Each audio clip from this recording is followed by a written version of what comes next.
What is good? What is good? It's Mikey T, the movie star. I am back for another exclusive. What's poppin', everyone? We're going to light up early on the show. I'm going to give everybody a chance to roll in here. That's right. We're smoking early. We got a big exclusive today, you guys. Some more rumblings. Some more controversy is brewing over the situation that happened with King Von and Quando Rondo. We're going to talk about that today. Coco Baby, that's right. Fresh cut. Fresh cut on deck. We're smoking early. What's poppin', everybody? I appreciate y'all for tapping in. It's your boy, Mikey T, the movie star. As Angel always says, Mikey T, que paso? Salute, my guy. Appreciate you for tapping in tonight. Go ahead and hit that like button. Show some support to the channel. We got quite a story to get into tonight, you guys. My man Fly Prolific in the biddy. We got an interesting story to get into tonight, you guys. There's more controversy surrounding Quando Rondo and King Von. That's right. We're going to be talking about Quando Rondo and King Von tonight, you guys, because there's been some information that leaked by an interview with the Breakfast Club with Big U. Big U and Bimmy are actually doing a whole press run. I imagine it's behind the FX show that Bimmy has and, you know, what they've got going on the current episode. So we're going to dig into that tonight, you guys. But we're getting things started, smoking up. You know what I mean? Getting a little powered up with the Red Bull. We got a dope episode ahead of us. Appreciate everybody tapping in the video right now. I am your host, Mikey T, the movie star. Was talking with my brother tonight. It's Matic. He was telling me about just running with the idea of a podcast called Mikey T, the movie star podcast. I thought that actually had a ring to it. But I appreciate everybody for tuning in tonight. We're going to get started in just a moment. As everyone logs in, go ahead and hit that like button. We got 35 people in here. Hit the like button, y'all. My brother G Breeze is in here. Salute. We got Callie in the building. Kimo Savi in the building tonight. Future wifey and hubby in the building. Appreciate you too. That's 2 viewers. They say Quando is lying through his teeth because allegedly the story is that Quando actually called Big U. That's what we're going to be dipping into tonight, you guys. As the controversy raged on with King Von after King Von's death, they say, or Big U went on the Breakfast Club with Charlemagne, Angela Yee, and Envy, and basically told this whole situation that had happened after the events about Quando Rondo actually calling him. Quando responded saying that Big U has always been known to be the guy who has a lot of positive events going on, a lot of positive gatherings. That's why he alleges that he called Big U. We're going to tap into it in just a moment. I appreciate everybody for tuning in. Kimo Savvy, major salute. Macon GA is in the building. My day and night, the most hated. Appreciate you for tapping in. Go ahead and hit that like button. Share this video. Super Now Productions in the building as well. Says nice haircut, Mikey T. Appreciate that, man. Appreciate that. Got the fade. You know what I'm saying? Looking right. Ebony in the building. Holla. I appreciate you. Oh, excuse me. Not holla. It's Ola. Appreciate you for tapping in tonight. Definitely. And the $5 super chat is very much appreciated.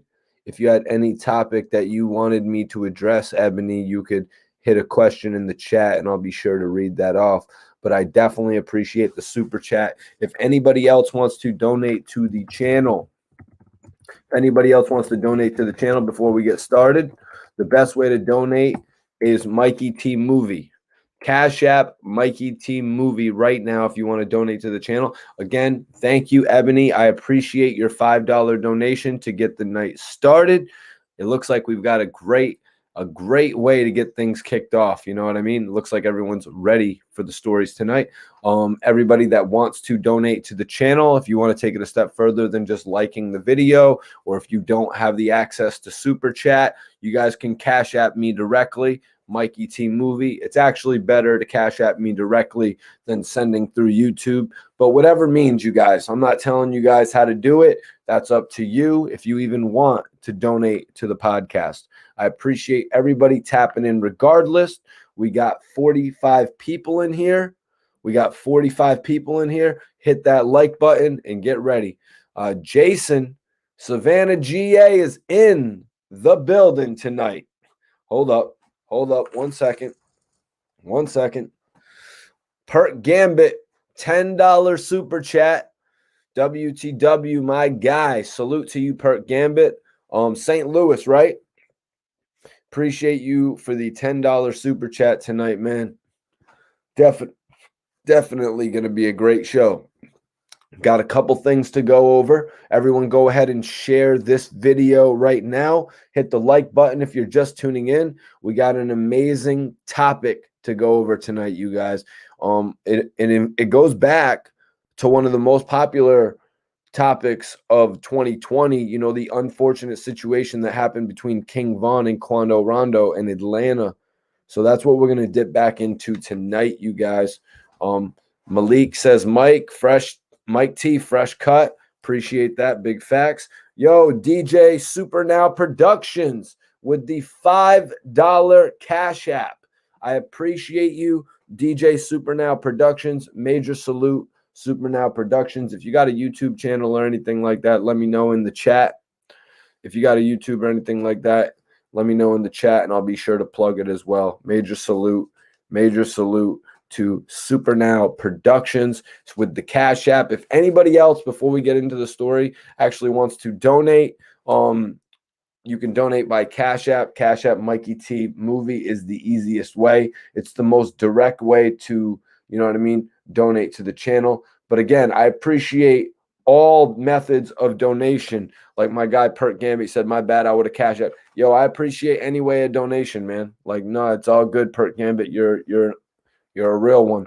Fly Prolific says Dark Low update. Yes, I do have a Dark Low update, but tonight we're actually going to be talking about Quando Rondo. We're going to be talking about King Von, and we're going to be talking about Big U. Now, if anybody wants me to cut to the Dark Low update, you can hit a super chat donation or a Cash App donation of $50, and I'll jump to the Dark Low topic. But other than that, we're going to address what we're going to address today. Salute to Savannah GA. Future Wifey says, before the Quando situation, I heard of a snippet of the song that they had. What song was that you're talking about, Future Wifey and hubby? Ebony says, Denata. Appreciate you. Definitely appreciate you tapping in tonight. You know what I mean? Definitely appreciate you tapping in tonight in general. You know, it's always love to have people in the chat. We got an amazing story to touch on today, you guys. So basically, Complex covered it. Quando Rondo responds to Big U's claims that the rapper sought protection. This is on complex.com. Quando Rondo has responded to Big U's claims that Rondo reached out to him seeking protection following the death of King Von. So that's the big topic here, you guys. You know, and Quando pretty much on an Instagram video denied that the King Von controversy made him call Big U for help. You know, Quando Rondo went on to say that I'm not running. He said it's obvious that I'm not running from the situation. We're going to get into that in just a second.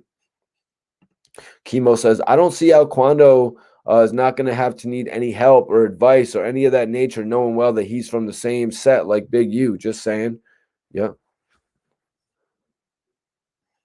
Mike Larry says, like you cut, G. Appreciate you. Bryant says, Mikey, nice vibe last show. Yeah, you know, it's always a good vibe on our shows, man. I appreciate you tapping in tonight. Lakeisha in the building. Salute. Salute you for tapping in. But let's get into the article. I was just tapping into it. We're on Complex right now, guys. The article headline is actually Quando Rondo responds to Big U's claims that the rapper sought protection. Quando Rondo has responded to Big U's claims that Rondo reached out to him seeking protection following the death of King Von. First of all, when I hit when I hit the big homie up, I was calling that man on some shit like this because I got a lot going on. I got a lot of F shit going on out here. I know that. Cuz is in a lane where Cuz got a lot of charity shit going on. Cuz just got a lot of positive shit going on, which my team was hitting up a lot more. He said he has a lot of positive shit going on, which my team was hitting up a lot more people. So Quando's basically saying that he was not only hitting up Big U to get involved with his positive charity work, he was hitting up several other people in different cities, you know?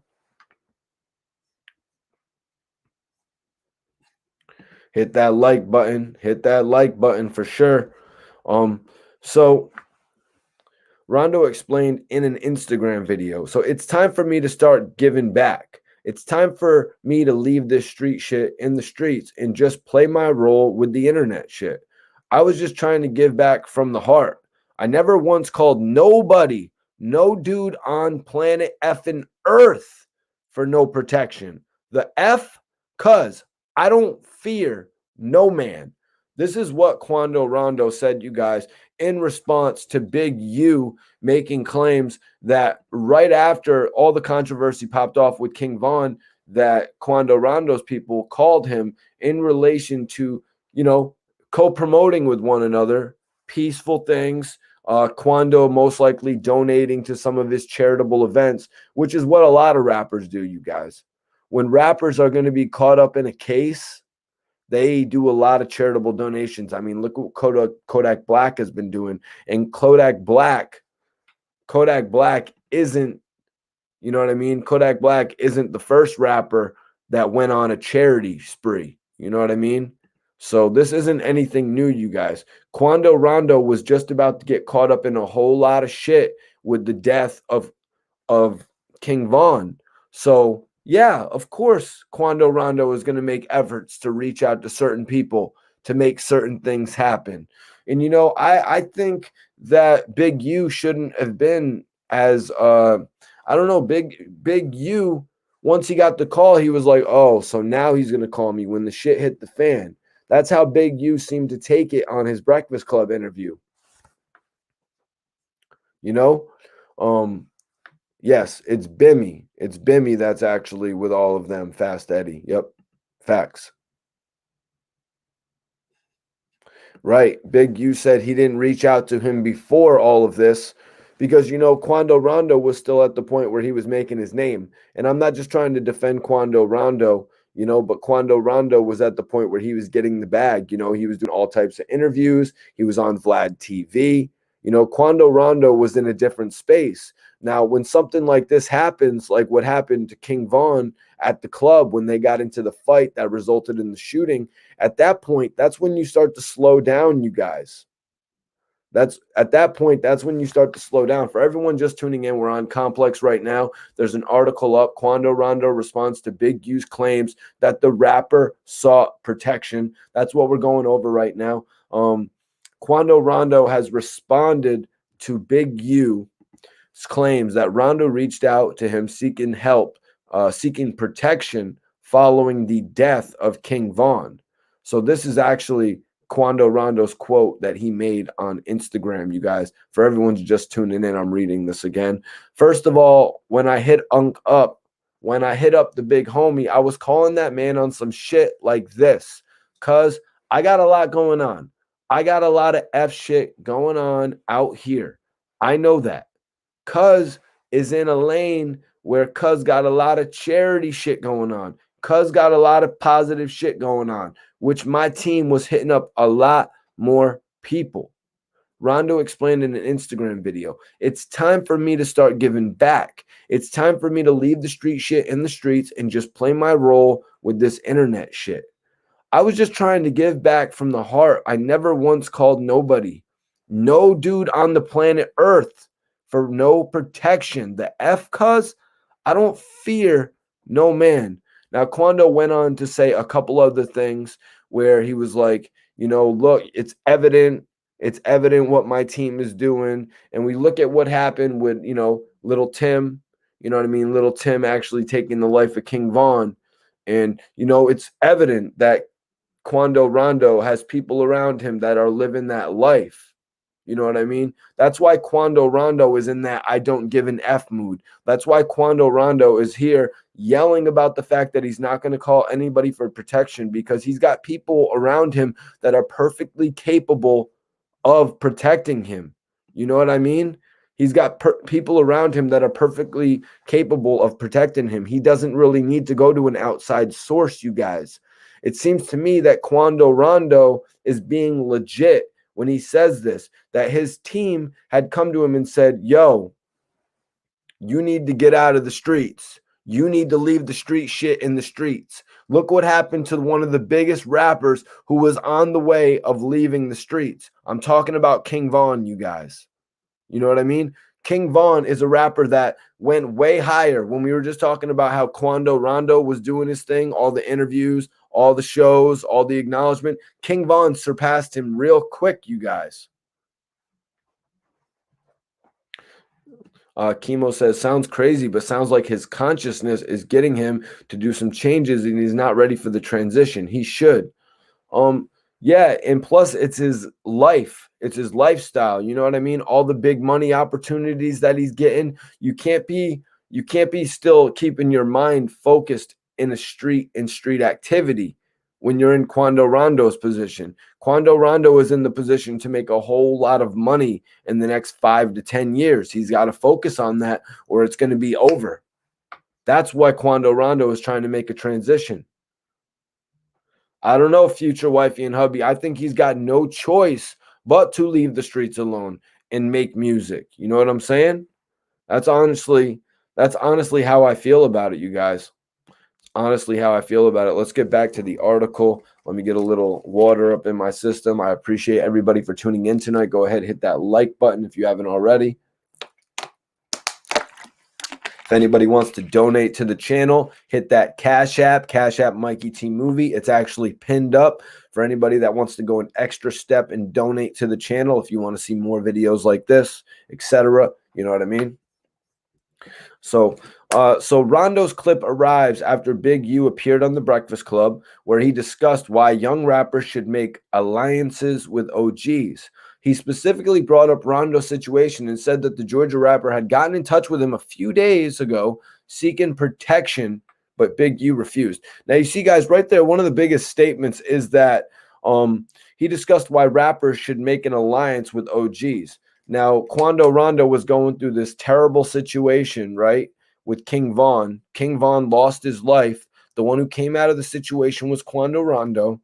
Now, just being perfectly honest, NBA Youngboy and Lil Durk are out of this world when it comes to rap. So what was Quando Rondo trying to do? He was trying to reach out to an OG and make an alliance. You know what I mean? He's the survivor of this situation. Big U could have really put a big stamp on this whole situation by stamping it out, and being the OG to come forth and been like, yo, because nobody has really come forth for Quando Rondo like that right now. Everyone wants Quando Rondo's ass right now. You know what I'm saying? Over this whole situation that happened. Big U, yeah, like King Bromer saying that OGs will extort him.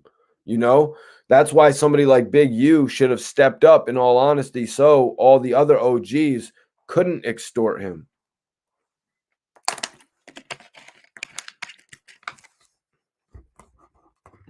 So responding to a question about young artists connecting with OGs when they move around different neighborhoods, this is an interview on The Breakfast Club that Complex is written about here. Big U said, they got your number. They know who you is, but they feel like they way bigger than the program. You got a lot of dudes like when I was here last time that claim my neighborhood that's in this music shit, but they don't really F with us until it's a problem, and then they call us. So that's one of the big issues that Big U has. It's something that's pretty much been going on forever. You know what I mean? when you have a problem, that's when you call the OGs. It's pretty much how it's worked forever. So I don't see why Big U is having such an issue with it here. You know, Quando Rondo was in the middle of his heyday before all this happened. Like I'm saying, if Big U or if Bimmy hears this, you know, respect to those OGs right there. But you got to understand, Quando Rondo was in his heyday at that point in time. He was out getting the bags, getting features, recording his material, taking interviews, making history. You know what I'm saying? Making history for his name, you know? So at this point, he didn't really have a reason to reach out to OGs. Of course, when the controversy, when the shit hits the fan, you know what I mean? You know, when the shit explodes, he made the call to Big U. He knew who he wanted to call. He knew who he respected to call. And you got to respect that. You know what I mean? You really got to take a look at that situation and be like, damn, at least Quando called Big U when the shit hit the fan, you know, because you really shouldn't have expected a call earlier. I mean, what is he going to call you for, to come up here in the video? It's like what we were talking about the other day with Kodak Black, expecting Little Dirk to call him to the Little Baby shoot and spread money down his arm. I mean, it would have looked cool, you know, theatrically. It would have looked great to have Kodak Black in the video. Great Scott says, too many rappers not appreciating their blessing. Yeah, in regard to calling an OG after the fact, you know, that's what Big U has a problem with, you know, but they don't really F with us until it's a problem, and then they call us. You know what I mean? Like, that's how it works out in a lot of situations. You know what I mean? Appreciate that, Scott. King 704 says, people never learn from history, so it repeats itself. R.I.P. Biggie, R.I.P. to Pac. So moving on with this, guys, the renowned street legend and music executive continued, like Quando Rondo. I just showed Envy, like, you can call me now. You can't call me when the fire hot. You didn't F with me before that. You had my number. You could have called me. You could have did all of that. He was around and about, but how does that feel to me? How does that feel to our team? And this was an interview on the Breakfast Club with Big U. So basically, Big U is really in a crazy situation about this. You know, he's looking at Quando Rondo like he's trying to use him over everything that popped off with King Von. Appreciate everybody for tapping in tonight. Alfie was popping. Lakeisha says, and I agree. Don't call me now to help you. You know, don't call me now to help you. You should have called me in the past. You should have called me. And I think what Big U is saying here is, you should have called me when the fire was hot. You should have called me when you were at your hottest point. Let me know that you effed with me then. But now you call me, you know what I mean? But now you call me when the shit has hit the fan. You call me when everything is blown. You know, when you call me when your career could potentially be over. But me personally, you guys, I think that Big U should have been the one to step up and been like, this is a horrible tragedy for hip hop. I think he should have been like, yo, this is a tragedy for hip hop, and we all need to come together and really stop doing this shit. This state needs to stop warring with this state. This city needs to stop warring with this city. I think it would have been really commendable if Big U would have done that, you guys. Yeah, Mike Larry says, Mikey T, they're really banging out there, though. There ain't no games with these cats. Yeah, and when you say they're really banging out there, right now you're talking about industry cliques that are really banging out there from all different parts of the world, from California to Chicago to Atlanta to Florida. We're hearing about it all over. And that's why I think it would have really been commendable for Big U to step up and been like, yo, Quando Rondo, he's the one who survived in this situation. He reached out to me, somebody that was actually involved in this situation. You guys, like, hear me out right now. This situation that happened in November, you know what I mean? One of the worst situations in recent hip hop history. You know what I'm saying? I think Big U should have took a deeper look at it and been like, the guy who survived reached out to me and we could really do something to not only help but change the world. And that's just the way I feel about it. And if I'm going to lose viewers for feeling that way about it, whatever. But I feel like they could have done something big. It's dope that Big U, Bimmy, they got the new episode on FX. But that's great. They got the new episode on FX. But I always tell people, you got to think about now and you got to think about the future. You got to think about now, but you got to think about the bag right now, but think about the bag that's going to come 3 to 6 months down the line, when you're changing the culture of hip hop forever. Lakeisha says, I think the old heads was trying to help the young boys. These young boys are just very hot-headed. Yeah, Lakeisha, you're right. And one of the problems that the young boys have is that they don't reach out to the OGs. They don't reach out to the OGs enough. They feel like, oh, they're there. They're there if I need them, if I ever need them. That's how a lot of the young boys feel when they're, in regard to the OGs.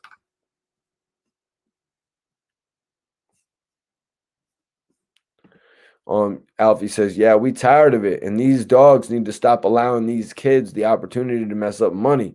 Don't make the world go round. It destroys our people. Yeah, Alfie, I agree with you. Just taking that a step further, it's like the death of King Von, you know what I mean? That ruins the lives of so many people. Like, how many artists could have come up under King Von? You know what I'm saying? How many different people could have made a celebrity name off of King Von and got the opportunity to actually record music? And now they're not even going to have an opportunity to actually pay for studio time.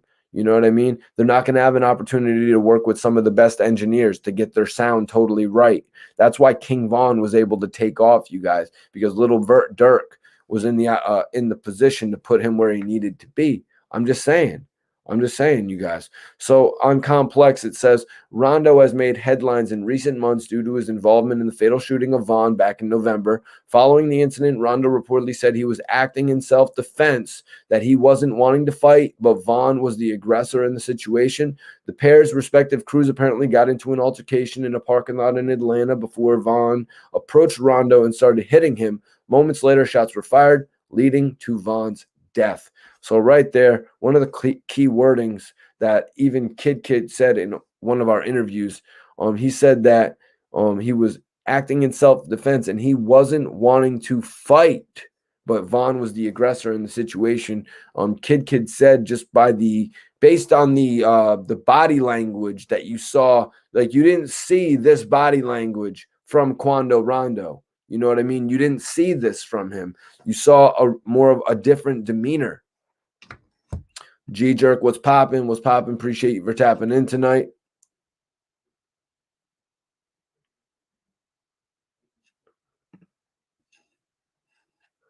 Great Scott said these young boys can't fight. Well, King Von sure as hell could fight. He was putting the fist to him, man.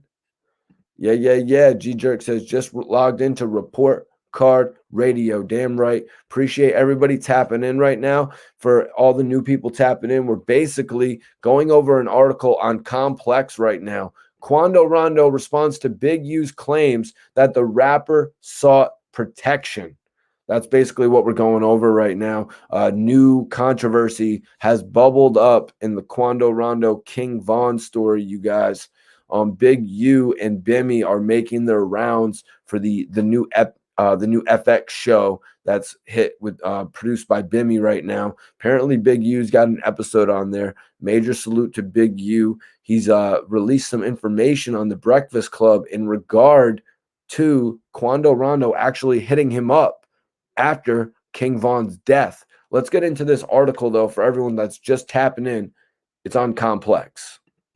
So Quando Rondo has responded to Big U's claims that Rondo reached out to him seeking protection following the death of King Von. So this is actually what Quando Rondo said, you guys. First of all, when I hit the big homie up, I was calling that man on some shit like this, because I got a lot going on. I got a lot of F shit going on out here. I know that. Cuz is in a lane where he got a lot of charity shit going on. Cuz got a lot of positive shit going on, which my team was hitting up a lot more people on. So Quando is saying that his team was hitting up various people to get involved with charity after the passing of King Von, which is a pretty normal thing to do, you guys. Look at what Kodak Black has been doing, as I've said. We've seen a number of rappers do charitable things when they're in the midst of getting charged in a case. One of the things here that basically goes into Big U's response is that Quando basically told Big U, he said, I was calling that man on some shit like this because I got a lot going on. I got a lot of F shit going on out here, is basically what Quando Rondo said to Big U. You know, he didn't call him trying to pretend that there wasn't any controversy surrounding his name. You know what I mean? Quando Rondo didn't call Big U trying to pretend like his name wasn't surrounded with controversy.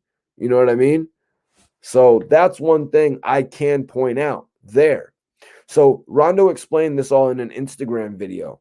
It's time for me to start giving back. It's time for me to leave the street shit in the streets and just play my role with this internet shit. I was just trying to give back from the heart. I never once called nobody, no dude on planet effing Earth for no protection. The F, cuz I don't fear no man. This is basically what the homie Quando Rondo said. You know, he also found time to address the fact that they were saying that he was looking for protection. He said he didn't call no man on planet Earth for protection. He said he called Big U in regard to charitable work. You know, a lot of people in the chat are saying that he's feeling it in himself. Yeah, he probably is. He didn't want King Von to die that day. You know, I think that he wanted to solve the issues with King Von, just like we had seen King Von putting his issues with NBA Youngboy to the side. Just my thoughts on it, you guys. Let's get back into it, you guys. So Rondo's clip arrives after Big U appeared on The Breakfast Club, where he discussed why rappers should make alliances with OGs. He specifically brought up Rondo's situation and said that the Georgia rapper had gotten in touch with him a few days ago seeking protection, but Big U refused. Responding to a question about young artists connecting with OGs when they move around different neighborhoods, Big U said, they got your number. They know who you is, but they feel like they bigger than the program. You got a lot of dudes, like when I was here last time, that claim my neighborhood that's in this music shit, but they don't really give a F with us until it's a problem, and then they call us. The renowned street legend and music executive continued. This is Big U speaking. I'm reading it off a Complex from a Breakfast Club interview. Like Quando Rondo, I just showed envy. Like, you can call me now. You can't call me when the fire hot. You didn't F with me before that. You had my number. You could have called me. You could have did all that. He was around and about, but how does that feel to me? And how does that feel to our team? Knowing that Quando Rondo basically waited to call Big U until his flame had gone out, you know, not when he was at the most hot of his career. And that's the issue that Big U has with it. Big U said it pretty simply, is that these young artists forget like the OGs exist. They feel like they're above the program. Midnight says you have to check in with the OGs first when you're moving around in these big cities, though. I agree with that. Why wouldn't you want to go check in with an OG? Like, why wouldn't you want to check in with a Jeezy? You know what I mean? Why wouldn't you want to check in with somebody like a Big U? Why wouldn't you want to check in with someone like Miami, Rick Ross? You know what I mean? Why wouldn't you want to?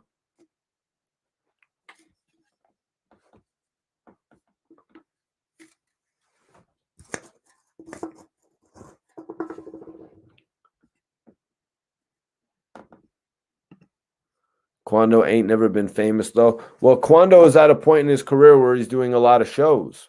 Quando is at a point in his career where, you know what I mean, he was sought after, interviews, shows, features, bookings, you know what I mean? Money.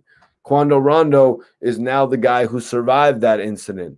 So he has a big future still.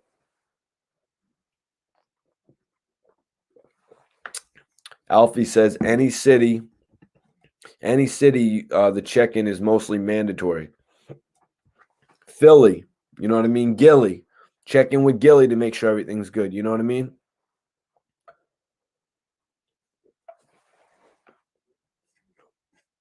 Diary of a Lost Kid sold 1,000 copies. Okay.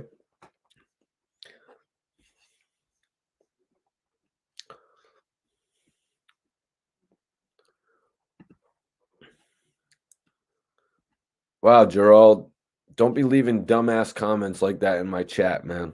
Don't be leaving some stupid ass hurtful saying shit like that in my chat, man, you weirdo. That shit's weird, man.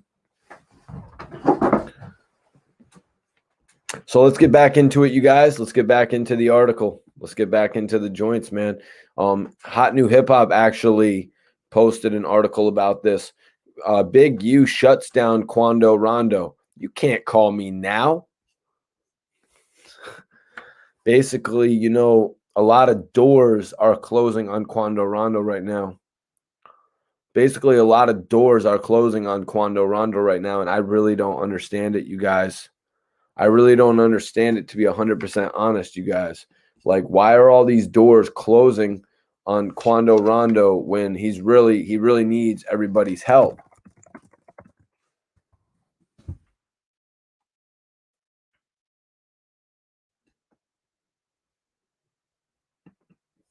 Big U is from LA.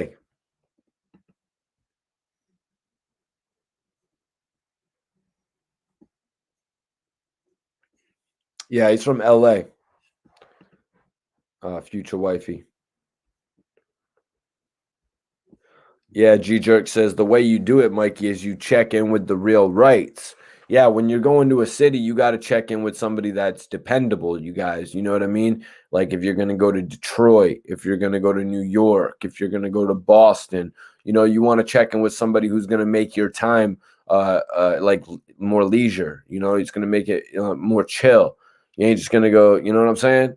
Like a lot of the times when I go to Philly, I be letting Gilly know, like, yo, Gil, I'm coming to Philly. You know what I'm saying? What's good? You want to meet up? You want to smoke an L? Can I come to the studio, check you, etc. Well, Jeremy LeBlanc, if you want to come into the chat tonight to spit some bars, hit the Cash App with $20, and I'll let you come in.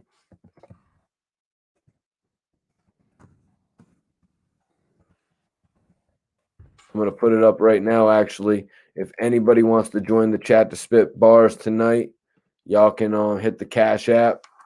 Y'all can hit the Cash App, and I'm going to let you come spit bars. That's right. Lakeisha says that Big U is a serious dude. He doesn't got to lie on that little boy. Yeah. You know, I don't think Big U is lying either, Lakeisha.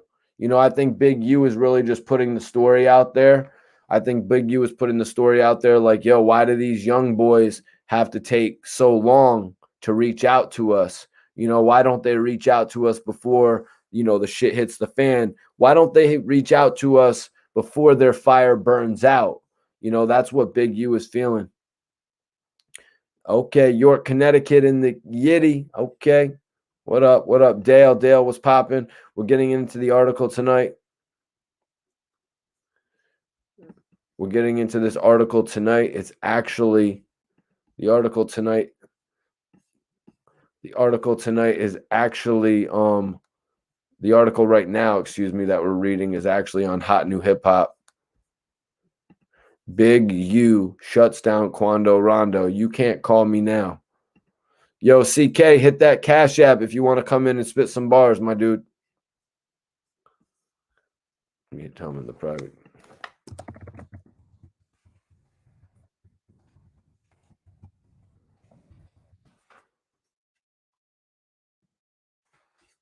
So Big U shuts down Quando Rondo. You can't call me now. Big U, this is on Hot New Hip Hop, you guys. Big U says it's too late for Quando Rondo to call him for help. The mind behind Hip Hop Uncovered, Big U, has been running some press to speak about his latest business endeavors. A legendary man in music and one of the most notorious street presences, former Crips leader Big U linked up with Bimmy Anthony at the Breakfast Club to touch on the street influence in hip hop, documenting the culture and more when speaking about why young rappers should be connecting more with OGs. Big U touched on Quando Rondo's specific situation, revealing that the Georgia-based artist reached out to him a few days ago. So that's interesting, guys. I didn't know that Big U was actually the one behind Hip Hop Uncovered with Bimmy. That's dope, that these two guys could actually come together on that effort. That's actually pretty amazing. It's actually pretty amazing. I'm really impressed that those guys came together and actually put together something that wins. So Quando Rondo, who reps Crip, has been making all kinds of headlines for the last few months because of his involvement in King Von's murder. The rapper reportedly got into an altercation with Von in an Atlanta nightclub parking lot before shots were fired, leading to Von's death. While Quando was not charged with any crimes, he is still facing a lot of heat for the situation, and according to Big U, he tried to get the legend's help in the last week before he was turned down. So, as it says right here, Quando was not charged, but he was still facing a lot of heat over the situation. So that's what a lot of lawyers will tell, their clients to do, things like, you should do a lot of charitable work, give charitable donations, make yourself seen in a positive light in order to beat these charges. That's what a lot of lawyers will influence their clients to do. That's why I think King Von, King Von's death made Quando Rondo say, I got to slow down. I got to stop moving so fast. I got to actually reach out to some of the people that could help me, which is why he reached out to Big U. Honestly, that's what I would say. You know what I mean? It's not really any disrespect to Big U. Quando Rondo was just moving so quick at that point in time. You know what I mean? Quando was moving so quick at that point in time that he really didn't have the time to actually just go meet up with these guys. It wasn't his fault, in my opinion. We see it a lot.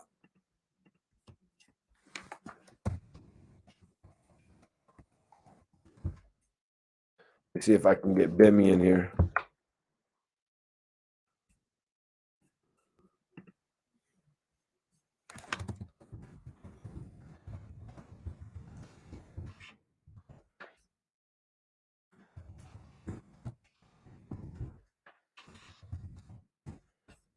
Yeah, I just sent it to Bimmy. Also, I'm going to send this shit to Lil Marcus.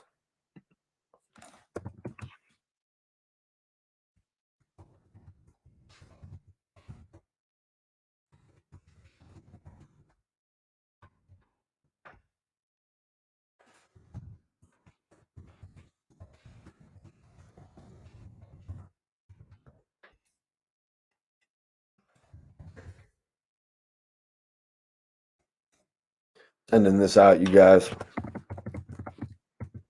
Sending this shit out right now to a couple people. Excuse me. If you guys have any ideas of who I should send it to, let me know. Just sending it to all the guys. Let me see. We're going to get back into it right now. We should have a smoke break. We should have a smoke break.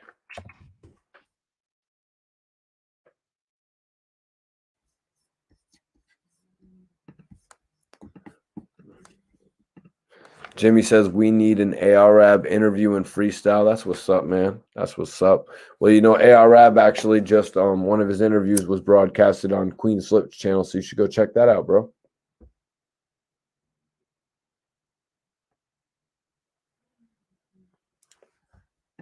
Chemo says, my honest opinion, I don't think it was Quando who was beefing with Vaughn.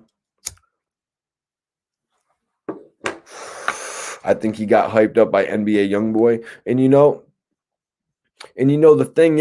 the thing about that whole situation is that King Von was actually ready to not ready to apologize, but he was ready to make amends. He was actually ready to make amends with NBA Youngboy at that point. Like, he was ready to move on. He was really ready to move on from that situation, and I thought that was very mature. I thought that was very mature. I thought that was King Von seeing that he had a future in the music outside of the streets. Philly in here, salute Rosewood. What's poppin', G's? Yo, what up? What up, Elgin? Bless up, bless up. I don't know, man. I don't think NBA YoungBoy made Quando do that. You know what I mean? Unless you think he made Quando do that in order to regenerate his, hype.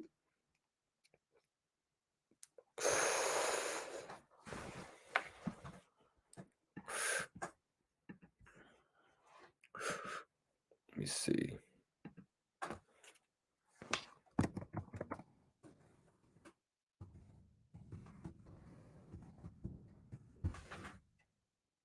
All right, let's see if we can get Bimmy in here.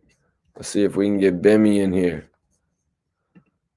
That'd be cool, but Bimmy hasn't really been wanting to do an interview. Let me see what's up with Math.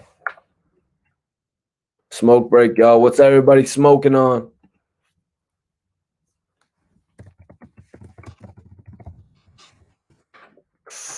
What's everybody smoking on tonight?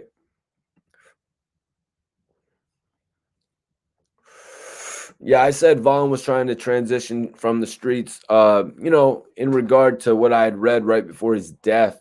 Like, he was ready to move on from the NBA YoungBoy beef. He was ready to move on from the NBA YoungBoy beef because he realized he wasn't going to be like only diss records. His career wasn't going to be based on only diss records at that point. He was actually going to make records that went on and impacted the whole world. Unfortunate. Oh, that's YouTube Live.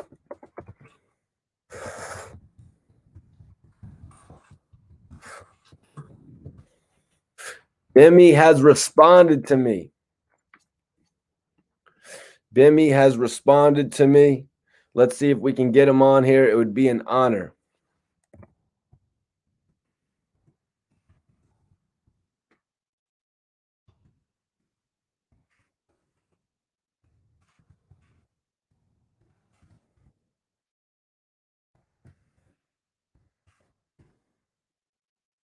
See if we can get. Yo, man, Iceberg, I'm always disappointed. Yo, everybody tell people to jump in here. We might be having Bimmy come in, but yo, why am I always disappointed with Gelato, man? Jimmy says he's got some Rainbow Driver. Yo, I got that one time from the dispensary. I wasn't all too impressed.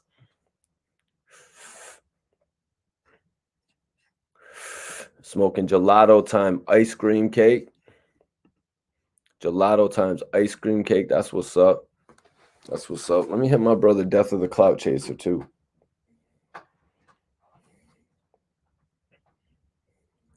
Because my bro gave me the wrong number or some shit. Oh, shit. Yo, we're about to be joined by my brother. About to be joined by my bro. Yo, Gerald, if you want a Cash App donation, Cash App donations go to Mikey T Movie. Cash App Mikey T Movie for all donations. Let me see if my bro's ready to jump on. Yo, it's Maddox season. Yeah. What's poppin' with you, bro? How you doing, brother? No, we're just talking tonight. We're talking about basically there's some more controversy that popped up with the whole King Von situation with Quando Rondo. Oh boy. Yep. But right now we're taking it. Bemmy might join me right now. I'm just setting up real quick. Yep. Set up, man. Set up. What? That's my guy. It's Maddox. He's actually in Miami, Florida right now. Yeah, we're gonna see if we can get Bimmy in here. Yeah, we in this bitch. How y'all doing today? Just having a smoke break. My guy Iceberg, one of the moderators in here. Iceberg, let me introduce you to my guy. It's Maddox of the group NYB, but also he's from New York, Brooklyn, New York, but he resides currently in Miami, Florida. What's poppin', Matic? Drew, what's up, brothers? How you doing? Mikey T, my day one brother. Brooklyn in the building, the hottest city in New York right now, bro. It's your turn. When I was in Miami in 2011, it wasn't Brooklyn's turn, was it, Matic? Nah, I mean it's always been Brooklyn's turn, but the South took over. It's still, you know how it goes. But right now it's our wave. Right now, definitely. Brooklyn Nets is fire right now. Bobby just came on GS9 looking crazy. Right. A lot of hits is coming out of New York right now. Right, like you said, it's kind of always been Brooklyn's time because you guys had two of the biggest legends from New York, right? Jay-Z, Biggie. Definitely, man. But right now we're having a smoke break. What are you smoking on, Matic? Right now, this is damn, what's this? Oh, this is Purple Marathon mixed with black gelato. Oh wow, okay. My man Iceberg said that he has got some weak ass gelato. And I said the same thing. I was like, yo, every time I get gelato, it's kind of weak. Like I had watermelon gelato and it really wasn't hitting. No, this black gelato is fire. I'll be happy to show you what it looks like. So what about this? You ever had the Rainbow Driver? No, I had Sunday Driver.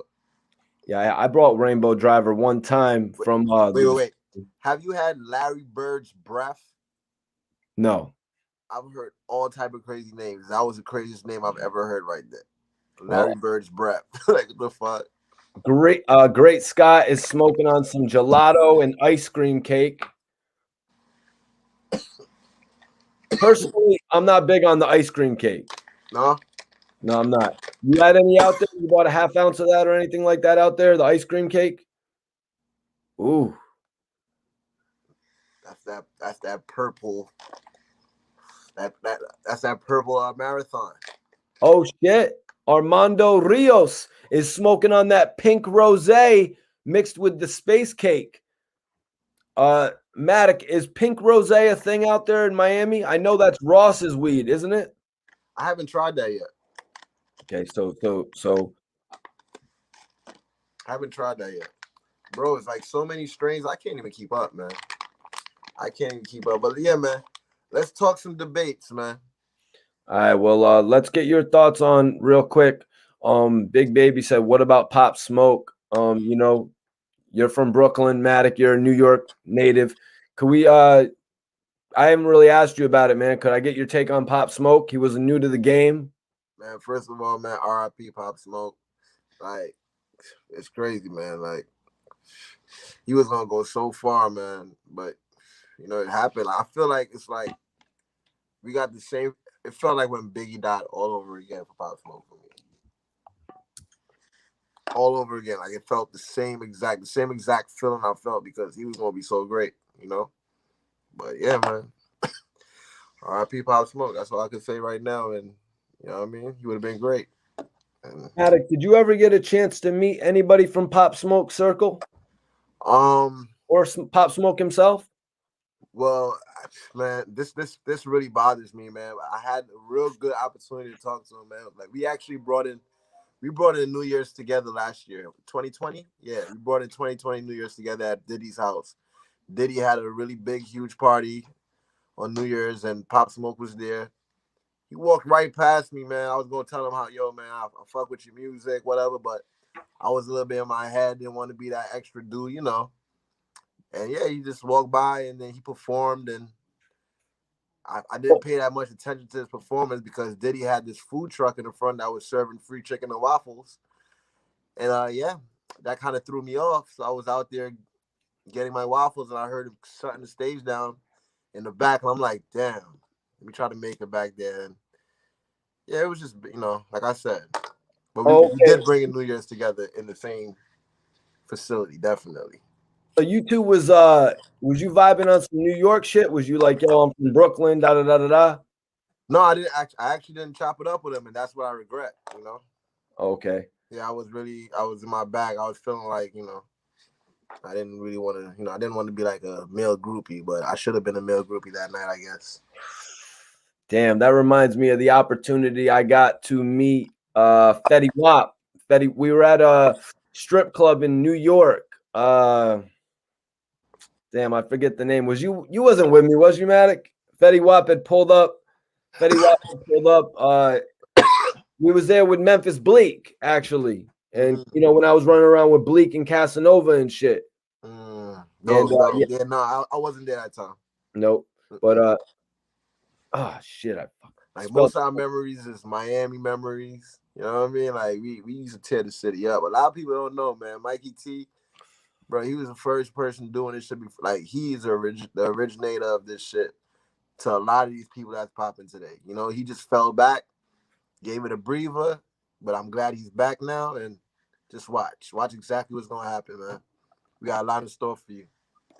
I want everybody in here to follow It's Matic right now. We got 150 people in here right now. I want y'all to go on the gram and follow It's Matic so y'all can stay in tune with my guy. Yeah, Matic, believe me, I've told them some of the stories about how funny enough. Yeah. Gotta bring it up. Today on World Star, they had dude gets caught trying to sneak a bottle out of the nightclub.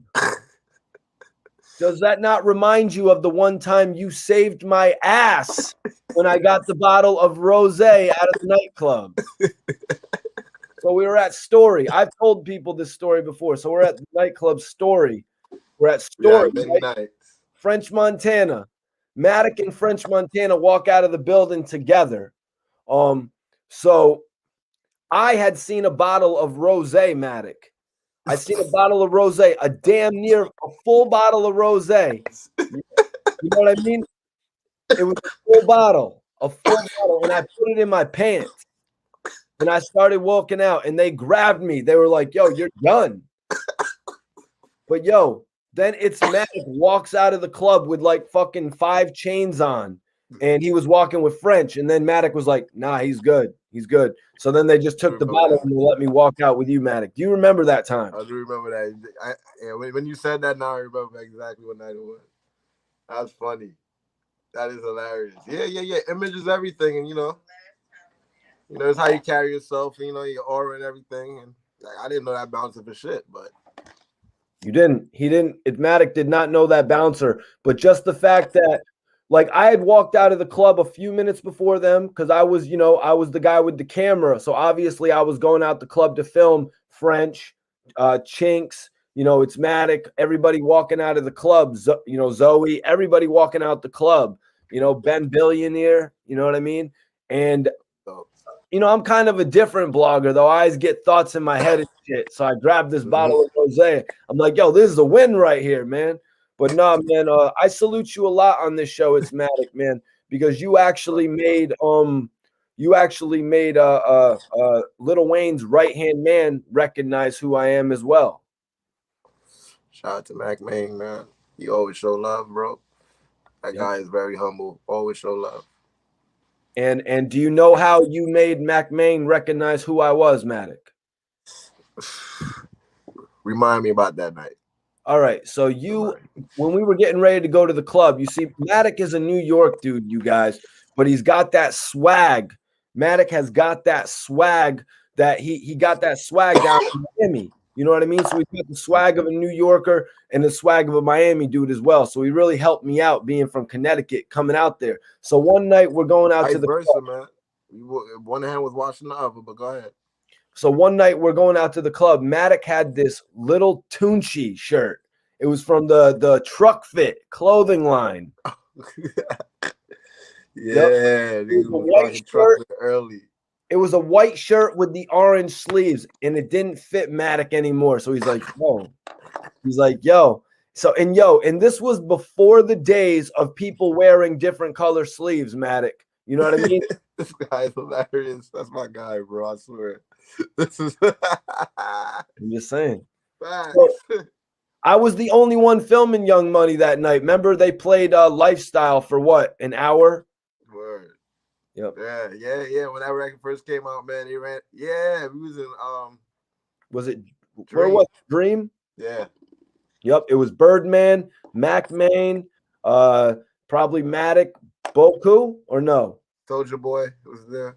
Okay. And I was filming everybody. I was filming everybody and they were like, yo, what the hell? Like, that wasn't allowed in Miami like that. I was ahead of the curve on that filming shit in Miami. They were like, stop that little white kid from filming. But then Mac Main was like, or and they stopped and they stopped. They grabbed me and then they just stopped. Mikey T you a legend, bro. You a legend. Yo, but let's get back to the topic of the day, man. Yeah, let's talk about it. Yeah, we're actually talking about Big U. Big U actually was on an interview with the Breakfast Club today, or not today, in the last few days, that he said that, he was basically speaking on Quando Rondo reaching out to him after King Von's death. So we're reading an article today on Complex, and Quando Rondo responds to Big U's claims that the rapper sought protection.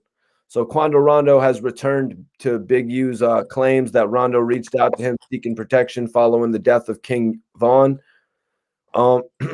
This is actually what Quando Rondo said, Matic. He said, first of all, when I hit Unk up, when I hit the big homie up, I was calling the man on some shit like this because I got a lot going on. I got a lot of F shit going on out here. I know that. Cuz is in a lane where you got a lot of charity shit going on. Cuz just got a lot of positive shit going on, which my team was hitting him up about, and they were hitting a lot more people up about. So after the death of King Von, Quando's team reached out to Big U to try and make themselves look good in the public. R.I.P. King Von. Yeah, man. What was your whole take on that situation with King Von and Quando Rondo? Like, after Von's death, everybody's seemingly shunning Quando Rondo. Yeah, I mean, it's like regardless of the fact it's gonna mess his career, it messes career. Like, it really did. Because he can't move the way he wants to now, But yeah, man, R.I.P. King Von, man. That's just a sad situation. Yeah, I wasn't there that day to know exactly what really happened, but a life was taken, and somebody's in jail. It kind of reminds me. Somebody's career is not flowing the way how it used to be. So everybody lost in the situation, if you ask me. Yeah, you would think back in the day when somebody was involved in such a controversial situation like this that they would blow up, right? Right. Yeah, no, it's different now. Social media is today and age is different. Things just happen the way how it happens. Either they like you or they don't. Look what happened to Troy Ave. The man's got caught shooting on camera. You would think he would have been the biggest rapper out of that, and now he can't book a show for nothing. Yep, Exhibit A. Exhibit A. Precisely. Mm-hmm. So Rondo explained on this all on an Instagram video, Matic. So he said this. He said, it's time for me to start giving back. It's time for me to leave this street shit in the streets and just play my role with this internet shit. I was just trying to give back from the heart. I never once called nobody, no dude on planet effing Earth for protection. The fuck, cuz I don't fear no man. This is what Big U had said because Big U appeared on the Breakfast Club where he discussed why young rappers should make alliances with OGs. He specifically brought up Rondo's situation and said that the Georgia rapper had gotten in touch with him a few days ago seeking protection, but Big U refused. Responding to the question about the young artists connecting with the OGs when they move around different neighborhoods, Big U said, they've got your number. They know who you is, but they feel like they're bigger than the program. You got a lot of dudes like when I was here last time that claim my neighborhood, that's in this music shit, but they don't really F with us until it's a problem, and then they call us. Like Quando Rondo. I just showed envy. Like, you can call me now. You can't call me when the fire is hot. You didn't F with me before that. You had my number. You could have called me and you could have did all that. He was around and about, but how does that feel to me? And how does that feel to our team? So what do you think about that, man, with the young guys just calling the OGs when the shit hits the fan? That's the only way, and because OGs, bro, like I, I'm happy they actually finally like respecting the OGs. You know what I'm saying? Because everybody always need an OG with them. They always got them the right way. You know, like no matter what. Like I feel like most of these young rappers, if they had an OG with them, you know what I mean? Like somebody they actually listen to. You know, like it would work out. You know, but if it's just a bunch of people, a bunch of kids that's the same age or teens or youngins, gangs, whatever, it's nothing but wrong decisions gonna be made. You know what I'm saying? If there's no OG around to like let y'all know, like, yo, chill out or whatever, you know? So You it's know, time to man. embrace the OGs. But the OGs be fucking up too. On behalf of the OGs, I'm a little young OG myself, you know. Like some of the OGs, you gotta let the little niggas live, man. Like you gotta understand it's a new generation. You know what I mean? Like it's a new generation. Music change is not gonna be the same. Like, you know, so like that's it. You had your time. Now let them have their time. You know. Yeah, but Matic, why is it taking like a murder for the young G to reach out to the OG? Like that's why Big U is like, it takes this shit to happen to you. It takes the whole industry to turn their back on you for you to reach out to me. But like you're saying, at least he reached out anyways. Right. Like, yeah. At least you know he basically woke up and said, "Hey, you know what? Let me reach out and see." I really don't know exactly what happened, you know, but from what you're saying right now, it seems like I don't know if you reached out for advice or reached out for like what exact reason did you reach out for?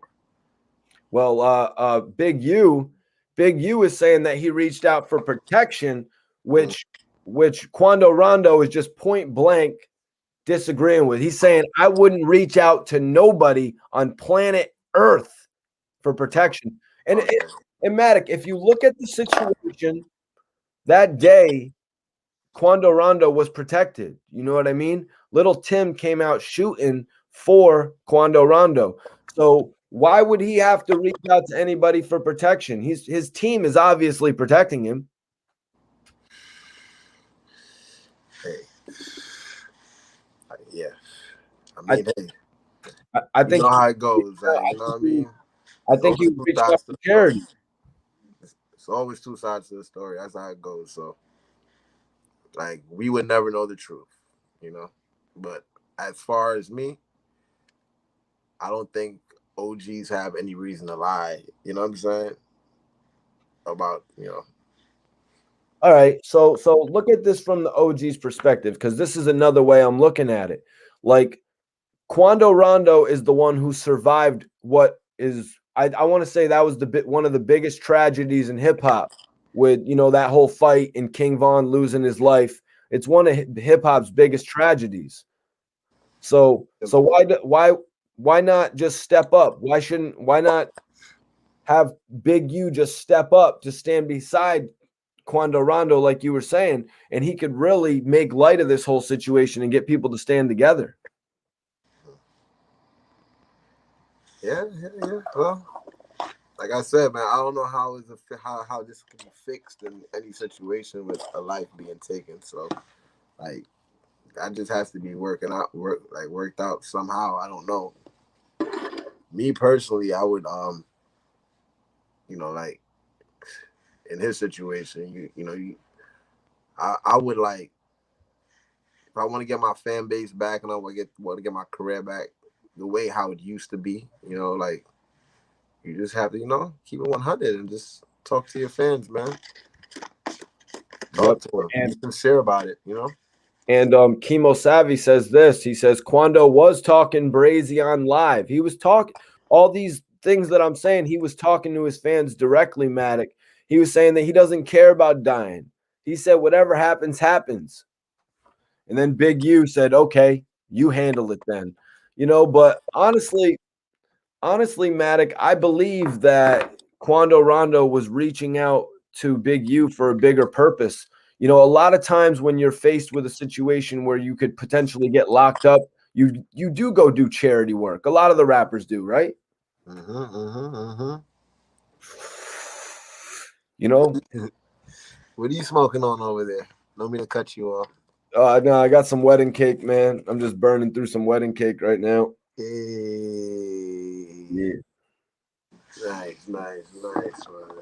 But yeah, man. That whole situation is just another situation, man. That like I said, man, it'd be hard for me to talk about sad situations, you know. Big U, Big U apparently said that he doesn't want any negative energy around him right now. You know, apparently that's why Big U turned down Quando Rondo. But I was basically just saying I think that Big U could have been the bigger man and really stepped up and showed hip hop the right way. Because what happened with King Von dying over what was a fist fight? What'd you think about that whole situation, Matic? Like, is that is that what you know what I mean? What was he was getting his ass kicked. King Von had like 20 people behind him and he was just beating the shit out of Quando Rondo. Yeah, man. Like that's it happened so fast, man. Like I'm pretty sure in everybody's eyes who was probably there, it just happened so fast. And just you know, Yep. like from the interviews that I've watched, from me knowing about what's going on or whatever, they said you know, he just snapped out of it, like Yeah, you know, King Von really was taking over Matic. He had actually come to Connecticut to perform a few times. He came with Yeah, Little Dirk. He came with Little Dirk, but then we also brought him back to come by himself. He did so great. yeah, man, he was on his way, man. Another one that was on his way. Um, we It's like walked. we lose. It's like we just losing more rappers, and like that's one thing I can say about this new generation, man. We just like, whoa, like back in the day when a rapper died, it was like you know, rappers didn't die all the time, bro. Right now, they dropping like flies, and yeah, I gotta stop. Just make music, get money. So, Matic, did you get a chance to see King Von in Miami? I mean, we personally witnessed Little Dirk do his thing in Miami to start his career. Was King Von not doing the same thing? I haven't met King Von. I don't see him. No. Mm-mm. Yeah, he was more recent, so I've never actually seen him out here. No. Okay, so he didn't come and do the Miami thing like both Chief Keef and Little Dirk did. He probably did, but like he started popping like more over the pandemic. You know what I'm saying? I know he was like known before that, but I'm talking about like when his hit song came out, it was over the pandemic. So like it was really nothing going on. But definitely Dirk definitely was out here a lot. Yep. No, Little Dirk did his thing, you know, going from nightclub to nightclub. Who would have thought, you know what I mean? Little Dirk shaved his head to get the popularity, but then who would have thought his biggest popularity would come when he got his dreads back? Right. Yeah. The Dirk that was around in our days was Dirk without the dreads. Right. R.I.P. Chino, man. Shout out, yeah, R.I.P. Chino. That was like basically the main person in that crew that I used to communicate with, like when Dirk was like in town and stuff. Yeah, man. Chino was that guy. He Mm-hmm. actually lined me up with you know, doing one of Dirk's first interviews and shit. Mm-hmm. Cool guy, very humble, man. I just didn't get it, but yeah. Yeah, somebody was saying some shit the other day, and I had to tell him about the video shoot for the Paranoid remix. Mm-hmm.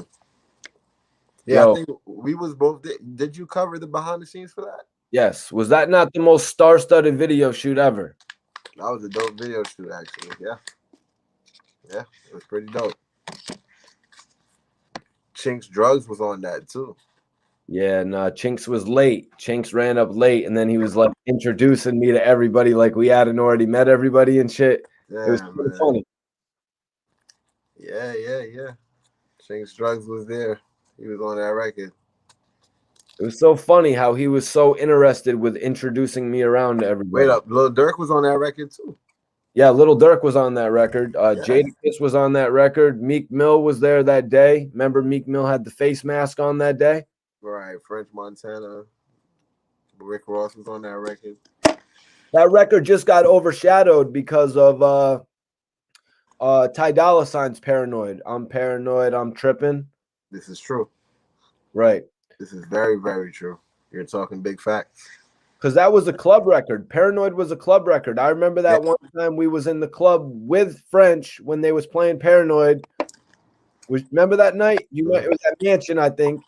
I was like right outside of the bouncers, and you was inside the bouncers, and the bouncer was like, "Yo, why do you keep blowing Kush in my face, white boy?" I was like, "I'm sorry, I'm smoking Kush." That boy. Man, bro, like that's crazy, man. Like, It's not the same anymore, but definitely had those times. It's cool to just fall back and think about it, you know? What do you mean it's not the same anymore? We went to Live 30 times. Don't you remember the one time we were up at Live? Remember the one time we were up at Live with Future and Mike Will Made It? Will Made It walked by us. I told him I was Mikey T, the movie star. He's like, "Yo, I heard of your shit." And then you noticed Jim Jones downstairs. Do you remember this night? We went downstairs to go to Jim Jones's VIP. I was smoking like a blunt the whole way. You had to tell the bouncer that I knew Jim, and then Jim was like, "Yeah, let him in." You remember that night? Jim fucks with you. Yeah, that was crazy that night, man. Mikey T, the porn star. Who was he in there with? He must have been in there with Filthy Rich that night. That was crazy nights, man. Like AG's doing big things, Matic. Oh, really? That's what's up, man. It looks like he got a whole plane. Shout out to my dude TLs, man. On the West Coast. TL's definitely a cool dude as well, man. But yeah, AGQ. Oh yeah, TL's. Hold on one second, Matic. We got somebody that's gonna come in here and spit some bars. Oh yeah, I'm ready for that. Yo. What's up, man? Hey, man, I just wanted to chime in on this Big U situation. I think Big U should. Is this Gerard? Yeah, this Gerald. Oh, Gerald, what's up, man? Appreciate you. What's happening? Where are you from? Yeah, man. Cincinnati in the house, man. Yeah. Cincinnati. 513, man. We got to fix everything now, man. We done, like you said, now we at a time where we can stop the violence in hip hop because we done lost so much. Mm-hmm. You see what I mean? So now, like you said, we got the leader in Dirk. With him losing the #1 rapper, this is the time for him to denounce the gang. Is it worth it? This is the time where you got to ask the tough questions. Is it worth it? Yep. Do you love your kids? Because do you love your kids enough to stop doing this stuff? Because what Rondo was saying was real. We got to be more positive. We got to feed these kids. We got to live. We're not trying to die. And that's what Mikey T. You took it bad, but I was just telling you that he celebrated the death of black people, and that hurt us as a culture. He's going around saying this hurts us, man. For him to be talking about I beat an attempted murder and all that. That's not funny. I'm not impressed. You know what I mean? Because if you got ops, if King Von really got ops, who incarcerated that man? Who locked him up? Did his ops lock him up? Did the ops? Do you think the ops locked him up? I couldn't say. He was in jail, right? Who, King Von? Yeah. Oh, I couldn't say, but who knows, man? It could have been his own stupidity that got him locked up. I really. I just wanted you to know that he's promoting this murder, and this is a time when we lost so much with Mo3, King Von, FBG Duck, Mikey T, especially with your platform. You can tell these kids the truth, man. Ain't nothing to be celebrated. You see, Gerard, that's why I want to get your take on it as well. That's why I was saying with Quando reaching out to Big U, I really felt like he had an opportunity to stand up with the survivor of that situation and make light of everything that our hip hop tragedy. And so that we can making this change. I think Big U should have looked at the bigger opportunity of what King Von is the survivor. Quando Rondo is the survivor in that situation. You know, Yes, sir. if it was flipped, vice versa, and King Von was the survivor, I would hope he would reach out to someone like Big U as well. You know, an Right. OT to come in and clarify what's happening, to stop what's happening. Right. That's exactly right, man. Because like you said, now we just need the leaders to come out, because like you said, we taking too many losses and these people not coming back. You know what I mean? King Von exceptional, FBG Duck exceptional, Right. Mo 3 exceptional. Right. And we it's like you said, we gotta ask Dirk. We gotta ask Dirk, because you lost the number one artist. Yep. Just sit right there. Don't go out yet. Okay. Yep. It's true. Yeah, It's because true. you lost the number one artist, so I feel that he has the power to change the minds of the youth. But does he want to? That's the question you gotta ask. I hear you, man. People like Little Dirk and Big U can make a difference. You know. Right. So But wait. but more. Oh, go ahead. I'm sorry. Don't mean to cut you off, but when you first came in, Mikey T said something about bars. Oh no! He's not spitting. He just wanted to tap in. No, oh, you want okay. Just making sure. Okay, go ahead now. Hey, I don't have the skills to pay the bills. Oh, okay. Hey, but I appreciate your honesty. Yes. Nah, hey, man. but man, y'all got to keep up the good work, man. I appreciate. I'm gonna tap in, man. I see how this business works. Hey, man, keep the positivity up, and man, we can stop this violence one person at a time, man. One person. Straight up. Much love to y'all. Shout out to Cincinnati in the building too, man. All right, Cincinnati. Yeah. All right, y'all. Well, guys, South Side, Jamaica, Queens is in the building. Yeah. Let me introduce my guy, our co-host, Bond Simmons. Yo, salute. Report Card Radio family, Mikey T. I'm feeling a fresh new cut. Oh, shit. You know what I mean? You know what I mean? They got the fade and all that. Okay. Let me introduce you to my guy. It's Matic. This is Bond. Salute, Ken. Yes. Yo, Matic, I was telling you a little bit about Bond. You know, he was running around with OTF back in the New York days. Shay Davis was actually getting managed by Smack. You must have known that. Of course. Okay. Of course. I'm just saying, because I didn't really know what edge OTF had on the game at that point, but Smack was an edge. He was trying to figure out what type of deal Shay Davis had back in the days, because he was on all them DVDs, boy. Yeah. He was on all them DVDs. Wow. Shay Davis and my gun go bland. Yeah. It's the fan, bro. And Bonds. I was telling you knew a little bit about NYB with Math Hoffa and Hollow the Don. Right, yeah. Facts, because they fuck with Smack and shit. So they because that's the URL shit right now. So like some of them dudes, like that's why it be crazy. Like some of the dudes that is that you see around Smack right now is like some dudes I know, like, you know what I'm saying? Like some of them is the dudes that was like hitting my phone, like, yo, get me in, like, you know what I'm saying? And that's like some of them dudes that's right there right now. So, Yeah, you even told me you knew as far as I hope I'm not saying this wrong. Hands. Oh yeah, the Hands, Brooklyn Hands. But I don't know Hands, but yeah, I know of him because that's the dude that what's his name? He that's the dude that put hands on Joe Buttons. Is that true, Matic? I plead the fifth. Oh. That's your friend, Matic. Hey, man. Oh yeah. I'm saying because that is like a public statement. So I'm sure that was a while ago. It's like a fucking. That's actually. I'm gonna keep it real with you, Mikey T. That's new news to me. Oh wow. Sorry about that.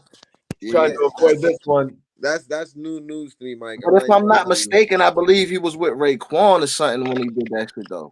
Is this recently? Like, nah, that shit was a while ago. I'm not, Like Joe Buns was back. That was before Joe Buns was really even doing the podcast and shit. got you. That's Yep. when he had said some shit about Method Man. If you remember, Joe Yeah. Button said some shit like he was better than Method Man or some type of shit. And the Hands nigga, he fuck around with Raekwon too. So they was at a concert or whatever Mhm. at like a Woo joint, and they seen Joe Buns backstage, and son, yeah, the nigga Hands did his name. He lived up to his name, and he used I them mean, hands. Man. you know, Yo, is that he another? actually. Is that potentially another Hands? I don't know. I know that's the Brooklyn Hand. I don't. Maybe that's It's not. I two don't know the hands. dude that be with Math. I thought that was probably him. Maybe that's. I don't know the Hands that be with Math though. Nah, no. It's two different hands, bro. In Brooklyn, Matic, there's two different Hands. Brooklyn Hands. Yeah, it's another hands that went viral for doing some shit. I think it actually was that you're talking about now Okay. that you're saying it. Okay. Yeah. It just came back to me. Yeah, it's two different. It's another hands that he don't really rap enough, and he just like went viral for putting hands on somebody. Yeah, But and he fuck with a couple niggas. He fuck with random my man's cause my man is Ghostface and shit. Well, it's my man's cousin that man is Ghostface. I know the nigga, but he ain't my man. you know, no, Brooklyn hands. He's more battle rap, math off of Okay, so FYB gang. that's a different hand. Yeah, Ice Water Hands, Matic. yeah, different hands. But shout out to hands though. That's fam. You know what I mean? Like, man, like in the NYB days, like he was like part of the reason that what I mean that like made me part of the crew. You know what I'm saying? Like, Yeah. we had like a cipher for like maybe 4 hours. No cap. We rapped like all night, man. Me, Hands, and Math. We was at Hands' crib. Yeah. Like, it was crazy, man. That guy, he raps forever, man. He has bars on bars. I don't think I know anybody that could really rap and tell a story like him, and he would do it like he's just talking to you, bro. It's crazy. That's Shout out dope. to Brooklyn Hands, man. Follow him on Instagram. Yeah, shout out to Brooklyn Hands. I don't know her. I don't know that Hands, but shout to him anyway though. So so Bonds, this whole story, the King Von and Quando Rondo situation, it's taken another turn. Yeah, I seen that shit. Yeah, and it involves Big U. And man, I want to ask you about this situation because it turns out that Big U went on a Breakfast Club interview to promote, he's got a new show, the FX Hip Hop Uncovered show. Yeah, shout to Bimmy, Big Queen, Bimmy on that. Right. OG from my OG from the Hoods on that shit, Bimmy. So basically he went on there and said that Quando Rondo had reached out to him after the whole King Von situation happened, asking for protection. And this is what Quando Rondo had to say. It's reported on Complex. Quando said it in an Instagram video. He was like, first of all, when I hit Unk up, one second. He said, first of all, when I hit Unk up, Matic, is that your phone? Let me get this shit right here. Okay, he said, first of all, when I hit Unk up, when I hit the big homie up, I was calling that man on some shit like this. Cause I got a lot going on. I got a lot of F shit going on out here. I know that. Cuz is in a lane where Cuz got a lot of charity shit going on. Cuz got a lot of positive shit going on, which my team was hitting up a lot more people about. So Bonds, the homie Quando Rondo is pretty much saying off rip when he called Big U, he's like, yo, I know I got a lot of problems right now. He's like, I know I got the whole world hating me right now over what happened with King Von. But, it's not like he was trying to avoid the situation with Big U. Right. I mean, like, see, this is the thing that be pissing me off about the internet, right? Like, in my opinion, right? You can't mix street shit with the internet, one. And then two, when we talking street shit, internet niggas can't even butt in. If I got a real street situation going on, I give a fuck about a comment on YouTube or comment on shit like that. So that's where the first mistake. So as a real street nigga, I'm more than a street nigga, but as a nigga that's really from the streets and really been in almost any situation in the street you could think of. If I see a nigga even interact internet shit with street shit, I'm crossing them off my list. That's just me personally. I'm crossing them off my list as an official nigga. He's X'd out. Know what I'm saying? Now, with that said, what Quando Rondo doing? Any street nigga. Now, I'm not saying I'm not vouching. I don't take sides in that. And it's you can understand if even if he was calling Big U. When you got situations in the street like that, at this time would be the time to find out who your friends is, who fucking with you, who not, and X, Y, Z. So if we playing chess and we going through a situation, he ain't do nothing wrong. He calling y'all, I'm calling Big Homie, see what's going on. There's a lot of shit going on. Know what I'm saying? Everybody seeing what happened. Everybody know what's going on. He out here. I want to see who my friends is. I'm a tapping in. So I might, know what I'm saying? If I got something going on in the town, I might be checking niggas' temperature, like hit a nigga phone, like, yo, what's up, man? Like, I don't need you to protect me, but I want to know what's going on. If you on my side or not. Anyway, so it's like, I don't know if that's what happened, but just the fact that it's so much chiming in from niggas, and I've been seeing the comment like, all right, niggas like, I just be tired of just as a street nigga. I just be tired of bitch ass niggas and niggas that don't got nothing to do with nothing and just chiming in. I just be tired of the chiming in. I'm tired of all the comments about who real and who not. From what I know in my heart to be bitch ass niggas that ain't got nothing to do with nothing and just want to be entertained. Like, get the fuck out of here. So Bonds, this is what the I homie. feel you, bro. This is You know what I'm saying? Like, It's the niggas is heart. crazy. I Like feel a real you, street bro. nigga. I wish I would get on the internet and have to explain myself about some street shit to niggas on the internet. It's I just know where like the truth is it's at. a new They ain't on generation, the bro. internet. It's just Real street different. niggas It's ain't new even got an Instagram page in 2021. Bonds, I want you to respond to the new generation because this is what Big U is saying. Yeah, these niggas is different. It's This a is new why Big generation. That's all U, it is, bro. Like guys. we This is don't know why. how to operate this internet shit like how they do, and that's all part of them operating the shit. It's the clout. They know how to just do the shit to keep themselves I'm high, relevant, just etc. Bro, like these niggas just know exactly how to fucking do that shit. Like they getting paid. And how you gonna speak on a situation you never been in, or you never had your life on the line, bro? You never been through. You never been like that's the shit I hate. Like niggas will walk through the fire, come out. You may have a few burns on you, whatever. You'll come out, and you got niggas sitting by the beach side with water splashing on them, telling you, "Oh, yo, you did this and that." Nigga, shut the fuck up. I just walked through the fire while you were sitting on your fucking couch. Like, what you talking about? So Like, this is what the the fuck big is nigga question. talking about? This is the big question I have in this situation. So Big U was on the Breakfast Club, and he responded to the question about young artists connecting with OGs when they move around in different neighborhoods. So Big U said they got your number, they know who you is, but they feel like they're bigger than the program. You got a lot of dudes like when I was here last time that claim my neighborhood that's in this music shit, but they don't really F with us until it's a problem, and then they call us, like Quando Rondo. I showed envy. Like you can't call me now. You can't call me when the fire is hot. You didn't F with me before that. You had my number. You could have called me. You could have did all that.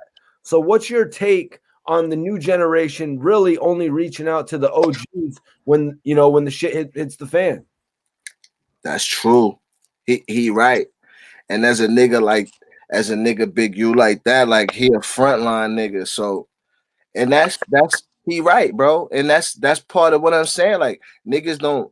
It's like niggas don't even support the real the streets and the real shit that's going on. You know what I'm saying? But it's championed on, and that's the shit that be pissing me off because we going down a road of death and destruction. You know what I'm saying? Because of all of this ignorance that's going on in our culture, my nigga. Like, you know what I'm saying? So that's why I don't have no respect for these niggas, like because you pushing you not just because I think I'm the toughest niggas, because what's being pushed on, like this shit is dangerous. This shit hurts. Like, you know what I'm saying? Like things that I've been through in my life, like all of that shit, you already know that because we went through my whole story. That shit is a setback. That shit all set me back, bro. Like, you know what I'm saying? Like, it is really it really ain't about shit. You know what I'm saying? So I understand what Big U saying. Like he on the front line living this shit, and then niggas just come out and they'll portray this shit and then re-show the success, and then you're not even really been in the block where a nigga like Big U at, and you're not even facing under consequences, but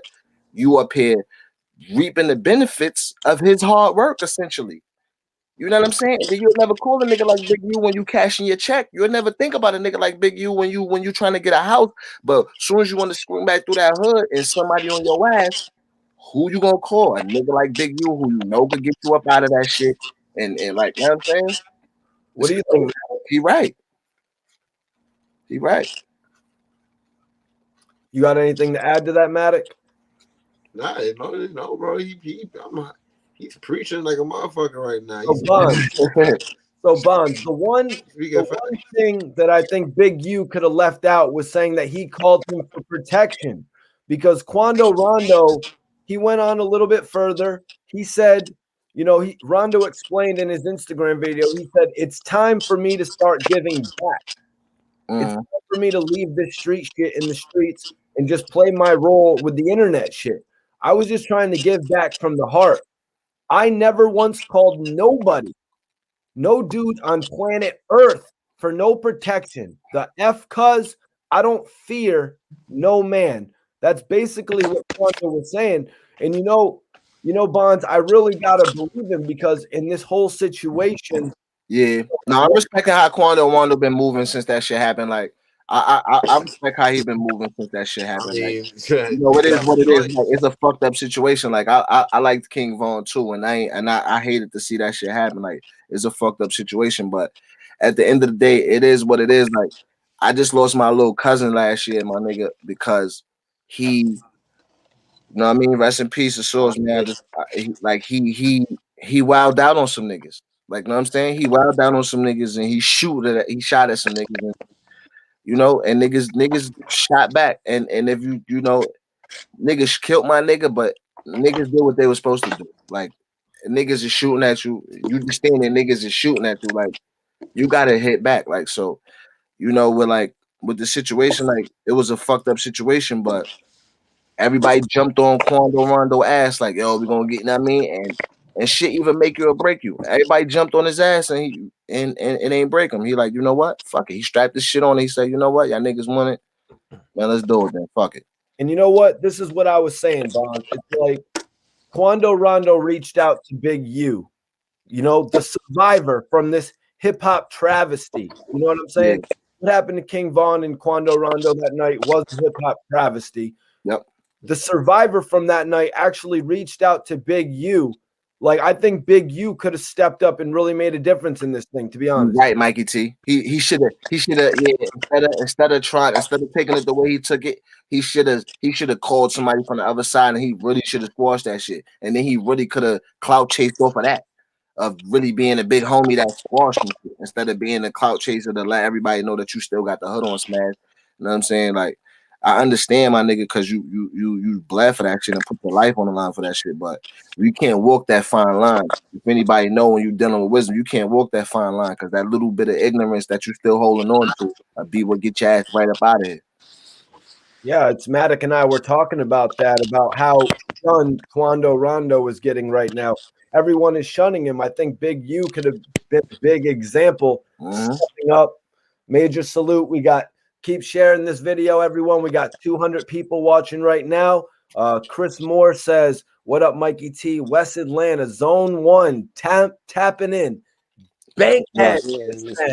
Bankhead. Okay. Montreal, 514 in this bitch. Now that we got 200 people in here, let me have my co-hosts introduce themselves. Yo, Bonds, introduce yourself to everybody. Let them know your name. Let them know where you're from if they don't know. My name is Bond Simmons.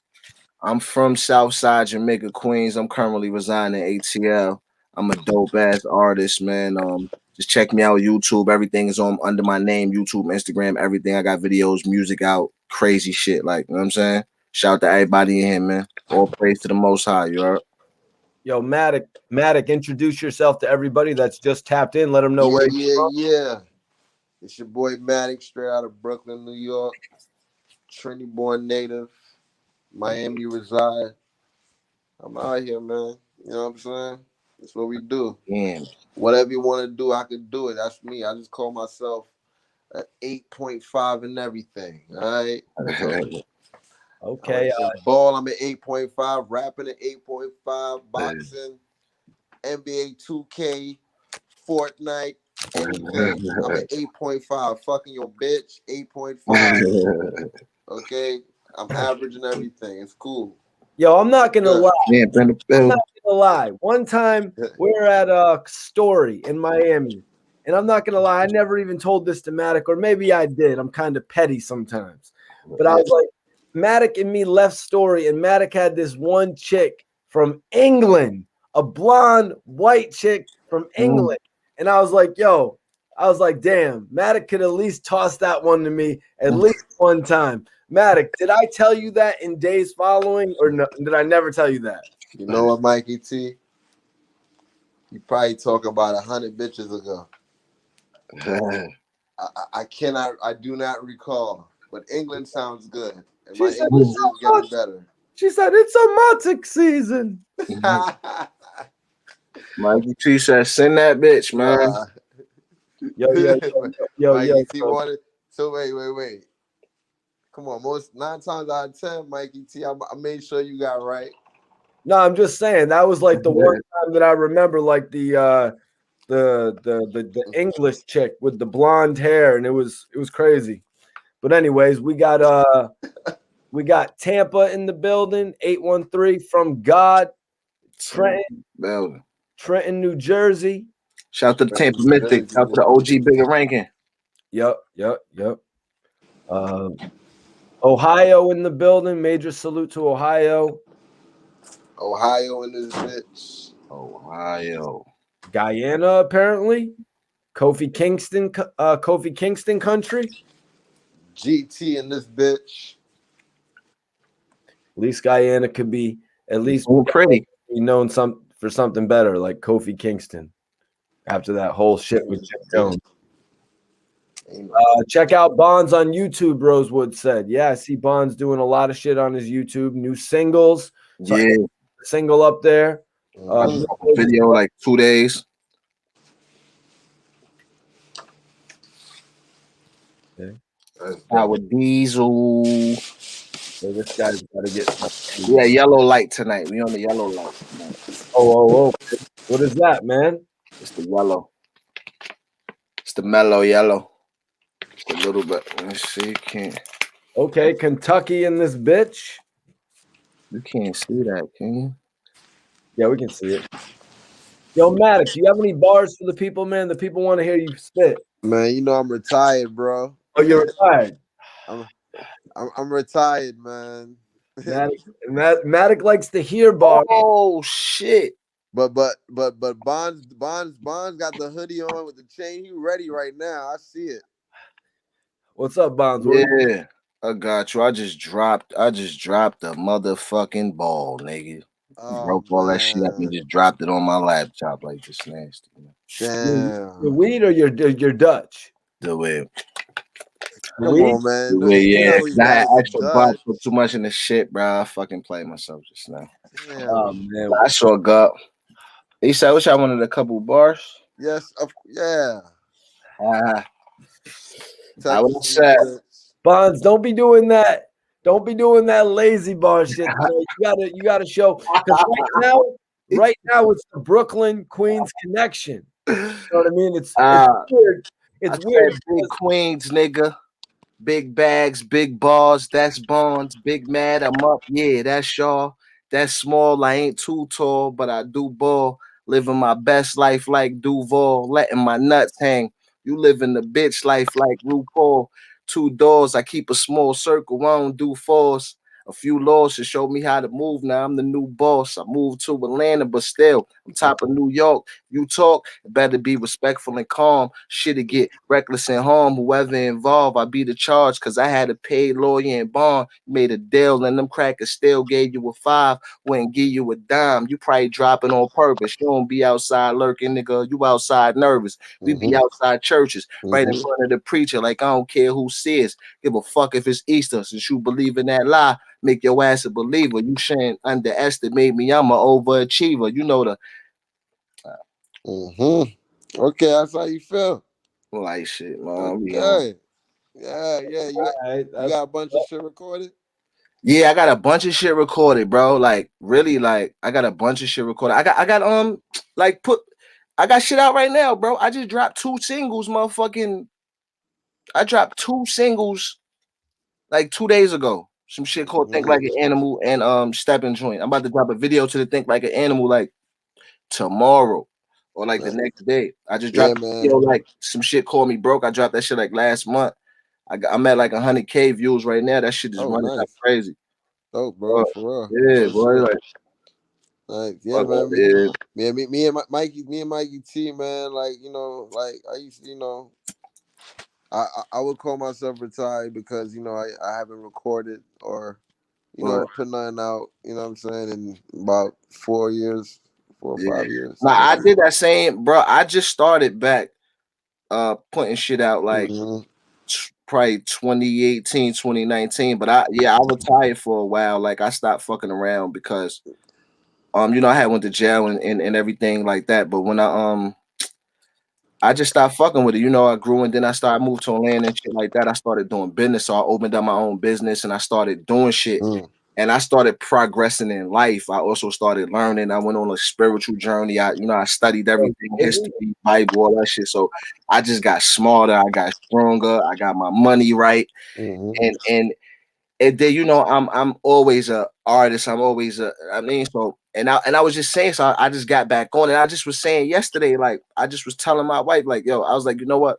I'm gonna rap till I'm dead. Like I don't give a fuck because I'm not in a position, thank God I'm not in a position where I ain't waiting for no fucking white man to come give me no contract and give me no bread. Like, know what I'm saying? So I ain't in that position as an artist. So I'm really like I'm in a position where I could be an artist. I could say the things that's on my mind. I can say what I want to say and I could do it how I want to do it and just be free because I know I'm a successful businessman inside or outside music. So it really don't fucking matter. Like, you know what I'm saying? So I'm in a position where I can't lose. It just seems like, you know what I'm saying? It's crazy because it's like, you know how they say when you don't need something, everybody it's like when you don't need it, it just comes to you more. And it's like everything just like, you know what I'm saying? That effect, I don't need it, like, and I don't give a fuck. It's like I already see, like, you know what I'm saying? But you know, wisdom, that spiritual journey I went on really helped me though, bro, with that. You know what I'm saying? Because perception is the only difference between your life and a nigga's life who's extra successful if you fucked up and don't know what to do with yourself. You know what I'm saying? So yeah, so Matic, what's up with Menace, man? I saw Menace pop up in that new movie Fatal. What's it up? Yeah, he did that a while back actually. With Hillary Swank. What Menace is that? Compton Menace? Yeah. All right, y'all. Guys, we were talking about bars. We got a special guest joining us. Let me welcome my brother, Berserk, back to the building. Oh, shit. I see some real gangsters on the... Hold up. You already know what's good, Mikey Tizzle. Oh, shit. You ain't telling me you have me on with the real ones. Hold up. Berserk. Berserk, man. I appreciate you tapping in, man. Man, it's an honor, man. You know what I'm saying? Ain't nothing but, you know, greatness gotta fuck with greatness, bro. You feel me? Yeah, yo, so Berserk, man. You said you was writing something new, man. It's Matic is getting a little jumpy. He wants to hear some dope ass lyrics. Yo, y'all don't know this my fucking brother right here, Ismatic, man. Yeah, of course, my man. bruh. Like, you know what I mean? Like, mother. What's good with it, G? Hanging in there, brother. Good to see you, man. We out here. You get too much money, man. You get too much money, bro. Dog. You don't fuck with your boy. You tired, Zerk. Yeah, Bonds, what they do, bro? What's good, my guy? Berserk, man. I'm chilling. I can't complain, bro. Much love, brother. You know. Wait, let me see if Mikey, tell me if I'm still on camera. Am I still on camera? No, we just lost you. But can you hear me though? We can hear you. All right, like I just literally wrote this while you called me. Getting to the racks, getting to the bag, how I do it, yeah, get them haters mad. All I really do is get to it, trying to rip through it, put it on my tab, scratch what I did last week. It's a new day, need new money. Got a shorty that'll ride or die, can't explain things she'll do for me. Been getting it, been sick with it, none of that shit is new to me. But the top, I don't need that shit, dog, unless I got the whole crew with me. Chillin' boy, got my hair back in a Hellcat doing 250.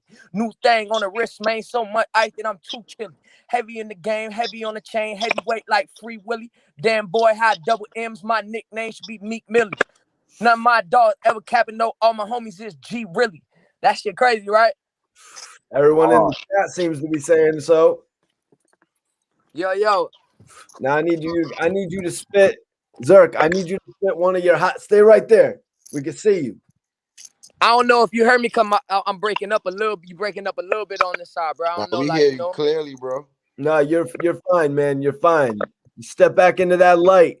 Spit. All right. Now that everyone can see you, spit something that you have already written. All right. I'm gonna rap the other verse I did last week better because I studied it and I remembered it and I don't feel like it was my best. Well, we got 150 people. Can you hear me? Am I breaking up to you? You're good. Keep it 100. You know I stay blunted. This game like a brace. You know that we run it. All of these ghosts at the crib like it's haunted. You know what the deal is. You ain't gotta flaunt it. You smoking that chronic and sipping that tonic. Take off in the jet. They think it's a comet. Blue Maserati that's fatter than the Sonic. Got Arabic money. They swear I'm Islamic. You feel that is shit that I had last week. You feel me? Let Bonds I be doing short verses nowadays. Let Bonds hear something new, bro. Shit, bro. You know, to be honest with you, something new to Bonds. So just something new to Bonds. I don't even know, bro. Like most of my he hasn't heard anything else. Just let him hear one of your verses from Girls and Drugs. Shit, bro. You know it's been a minute. Oh, you on some Eminem shit right now? Yeah, nah. You know I can't really. I haven't really been memorizing my verses. Bro. Like I've been producing a lot. You know what I'm saying? Like I got a lot of new beats and shit. You know, so I broke my mind frame out that a little bit. So a lot of my verses, you know, I ain't really like. I've been more producing. You know what I'm saying? Zerk is like a mixture of Lil Wayne and Eminem. Now I could jack that too because I really like. Well, I've been making so many songs lately. I've been recording a lot of songs lately, so I fucking really like. I be having so much bars that some shit that I really don't remember. Like, and when I'm at home working on the songs, like all I'm hearing is verses to my songs and hooks, and you know what I'm saying? It's definitely a different mode. You know what I'm saying? Yeah, it's like a different. But you know, I'm getting back on it, bro. I'm starting to write again. But you know what I'm saying? Yeah. Before, I was more living with my records, so I'll be riding around listening to everything. Like I'm memorizing it. I'm living with it. You know what I'm saying? Now it's like I'm in a completely different mind state. You know what I'm saying? WNHHTV said, bro, get in the stew and make a tape, bro. Yeah, for real. Berserk, let the people know that you had actually signed an album deal with the group for Universal at a certain point in your life. Yeah, bro. Like, you know, our first deal was for like, I think that shit was for like 800 racks, bro. You know what I'm saying? But I was a baby. I didn't know how to really, you know, I didn't know what to do. But there was a lot of older heads who already been through that. And, you know, but the opportunity, bro, like, man, I met a lot of people like that. You know what I mean? Like people who, even the people I met then, they're big time now. You know what I'm saying? So I was able to meet people to build with and plant certain seeds with certain individuals, bro. And just as we grow as individuals, bring more to the table and bring more to each other. What? Oh, what? Did you just say your first record deal was for $800,000? Like we're gonna gloss over that? Yeah, I mean, it wasn't me, like, only because I was in a group. So I had 3 other members. You know, Lunch Money was in the group with me. I know y'all heard of Lunch Money. Y'all fuck with Lunch Money, you know what I'm saying? Like, you know, and like, I had 2 other homies, and there was also producers. So it wasn't just all Zerk got 800 racks in the bank, you know what I'm saying? It wasn't like that at all, you know what I'm saying? Right, but still, the group was called Bottom of the Map. You guys were from Florida, right? That's why you guys were called Bottom of the Map. Yeah. We wanted to come up with a group name that kind of like was a collective of the streets and the homies that we fuck with. You know what I'm saying? Because it was really about building a group. Like it wasn't really, and I know maybe that's kind of really how it got crazy because homies wanted to be mostly a lot about themselves, bro, instead of focusing on the group. You know what I'm saying? So, but I was all about the group. You know, that's what we started it on because, man, I wanted to be like, man, all the homies is in our group. Lil Wayne in our group. Everybody in our fucking group. You know what I'm saying? Like, really, that's how I was trying to build with homies, you know? But All right, so Bonds, Yo, Berserk is gonna blow your mind when he tells you who signed him. Berserk, let everybody watching know who actually signed Bottom of the Map. yeah, you know, like the big lady who really signed us was Sylvia Roan, you know what I'm saying? Like, she runs Sony now, you know? right. Yeah. But she found everybody, to the homies that don't know that's watching, you know, like she found every fucking body, you know what I mean? Like she signed Lil Wayne and Baby, she signed Chameleonaire, fucking Nelly, everybody, like, you know, that I know it was just International Women's Day. That's like a big lady in the game, you know what I'm saying? Okay. Yeah, but you know, but what I really was talking to her about last time was more like building visual, because you know the record labels, they getting visual with it, you know, especially right now how they got the NFTs and like the new crypt, like homies is really getting digital with this, you know what I'm saying? And it's a visual game, you know what I'm saying? And a lot of them executives now, they like, man, I don't even want to hear nothing, bro, unless it got the visuals to go with it, bro. Like, holla at me when you got the visuals. And like, so that's what we really I've been in the lab too. I've been learning how to edit too, bro. You know what I'm saying? Yeah.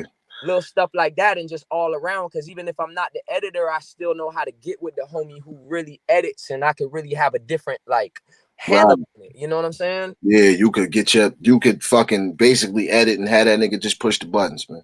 Yeah, man. And you know, that's how I do. Yeah. It get to that point, but I gotta find somebody to build with that I got that connection with. You know what I'm saying? Because it's not easy to find somebody where you got that synergy with, bro. You know what I'm saying? Where it's like the creative energy is so like it just you complement each other so well. You know what I'm saying? Where it's like, so you know, go, man. You gotta hold on to it when you know what I'm saying. Is homies like Mikey T don't come around very often, bro. You know what I mean? That's a fact. That's a fact.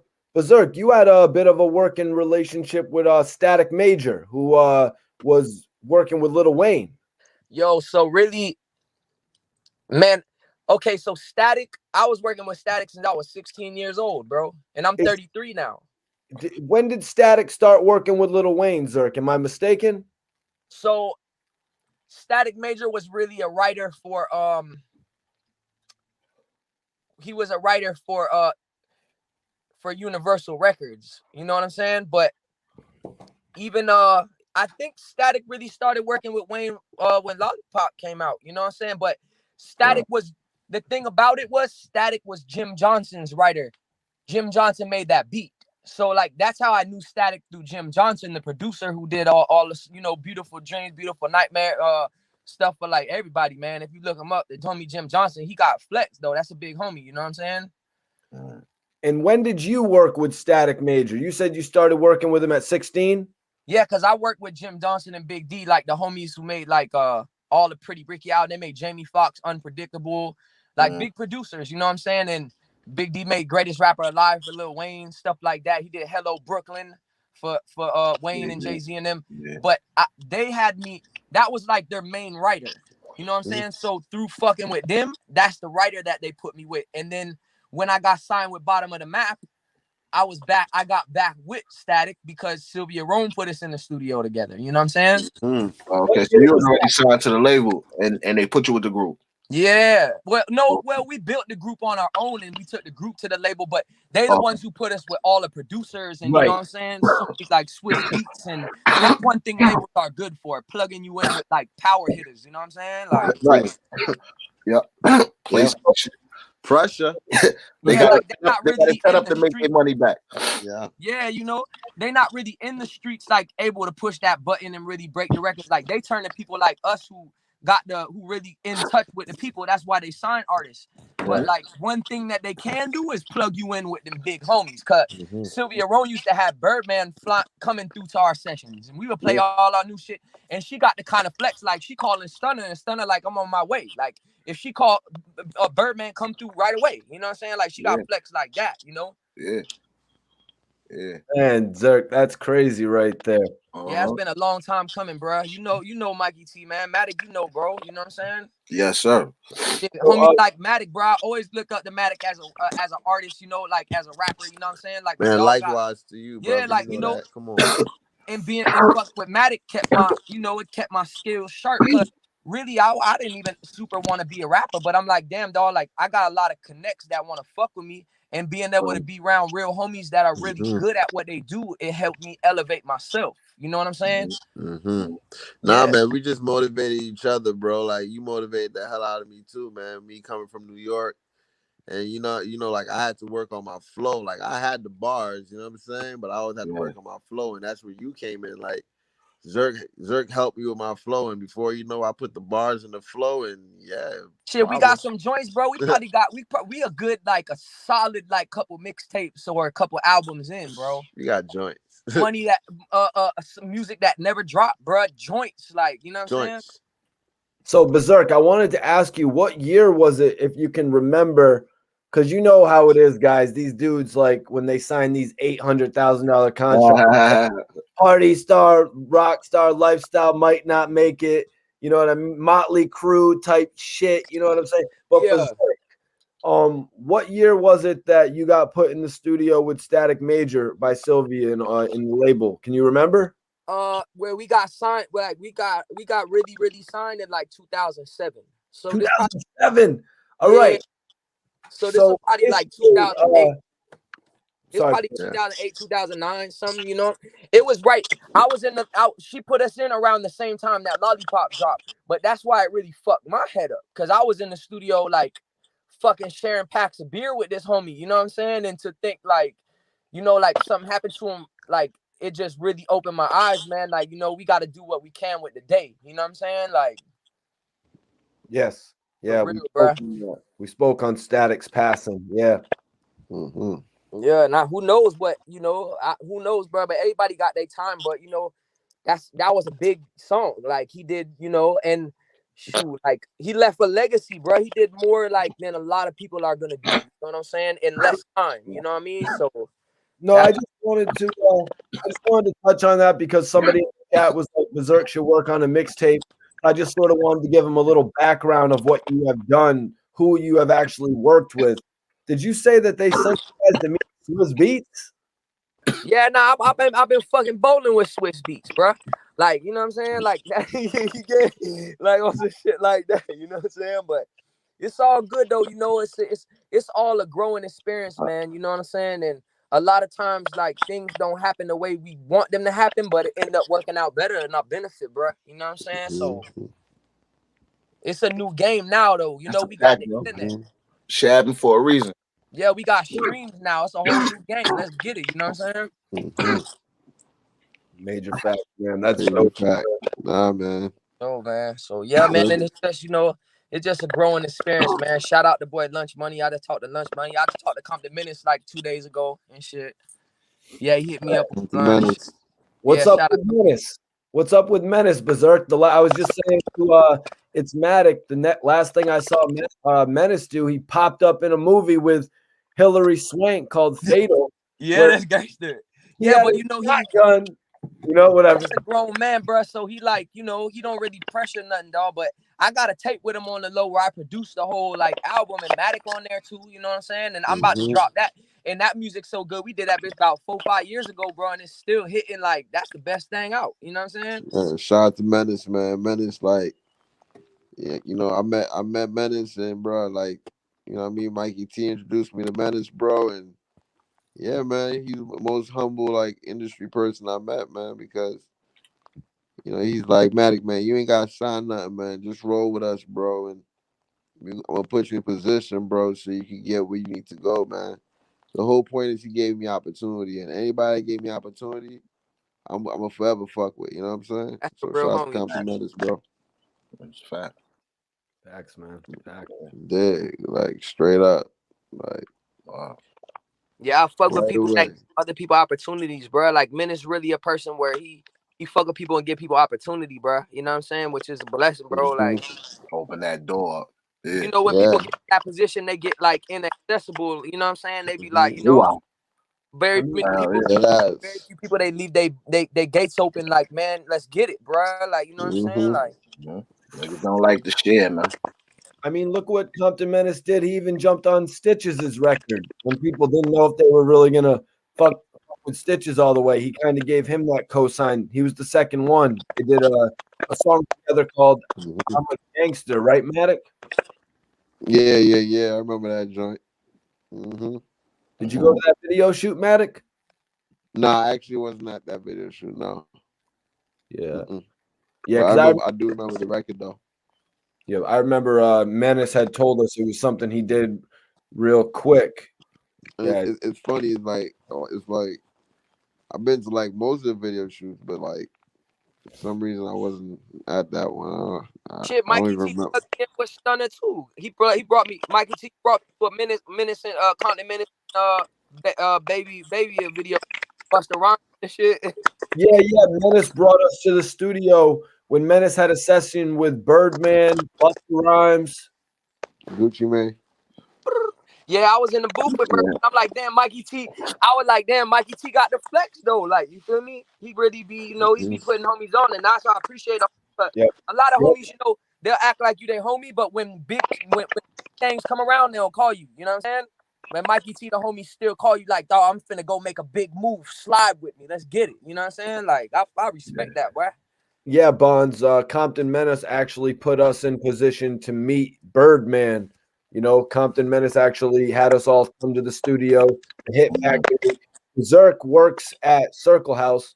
We're mostly known for being at Circle House, and Compton Menace rocked with there a lot with us too. But Birdman had Hit Factory on lock, and so Menace had all three of us come to the studio to the Hit Factory and introduced us to Birdman. Birdman gave us a bunch of weed. How much weed did Birdman give us that night?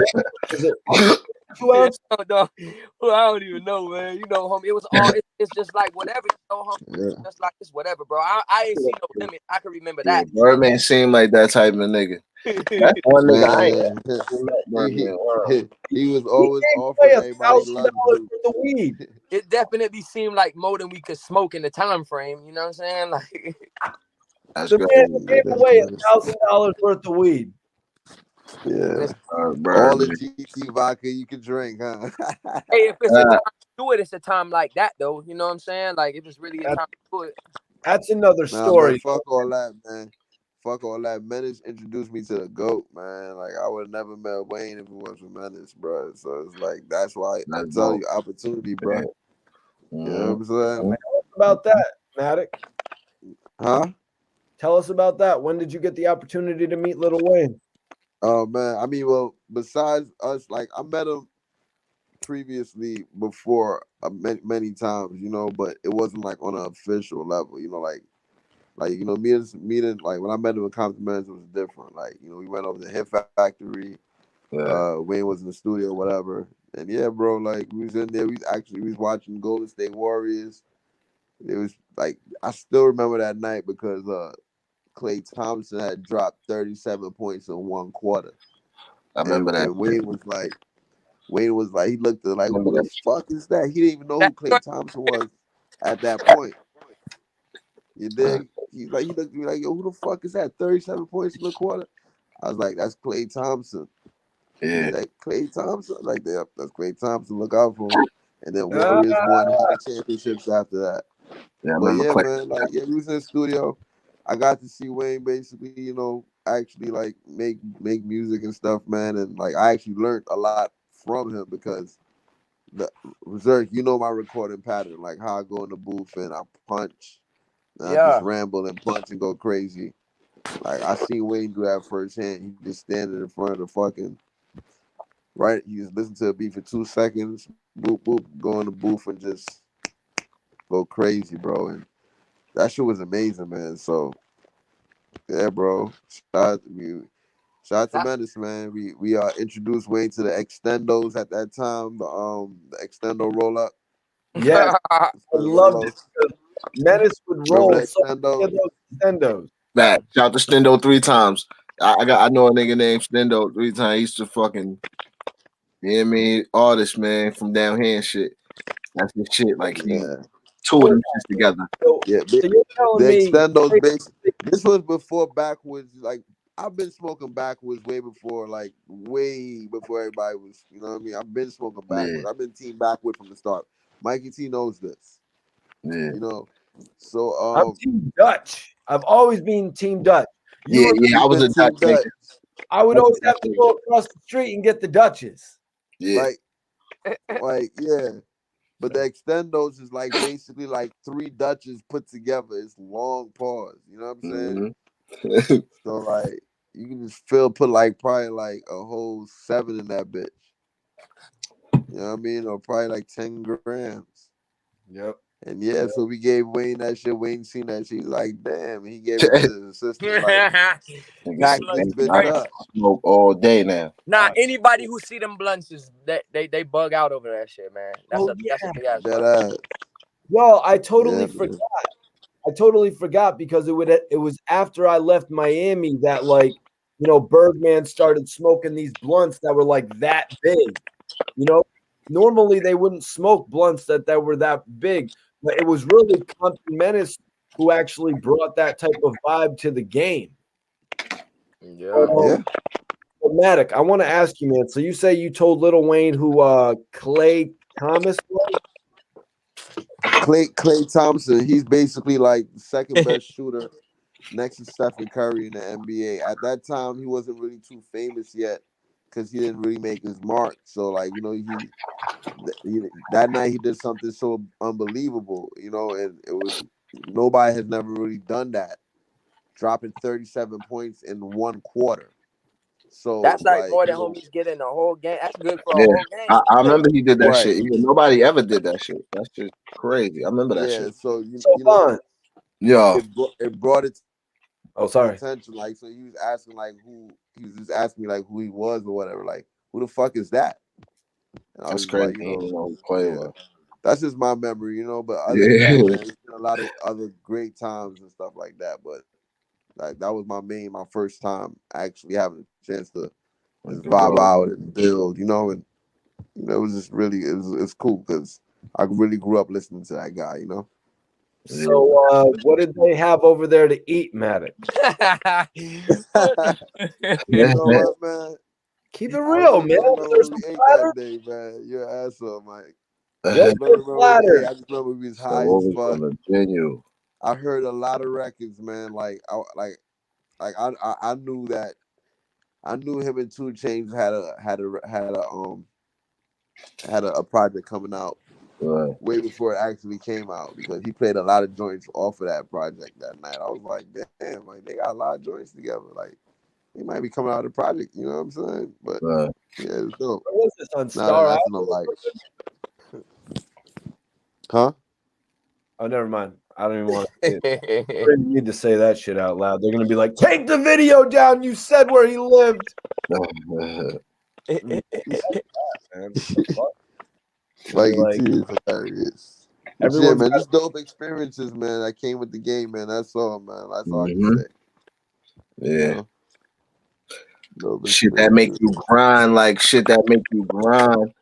You know what I'm saying? Because you know what I mean? It's like it's cool to be like, cause you gotta figure out a way to you gotta generate checks, like, know what I'm saying? Cause you be hanging around niggas and know what I mean?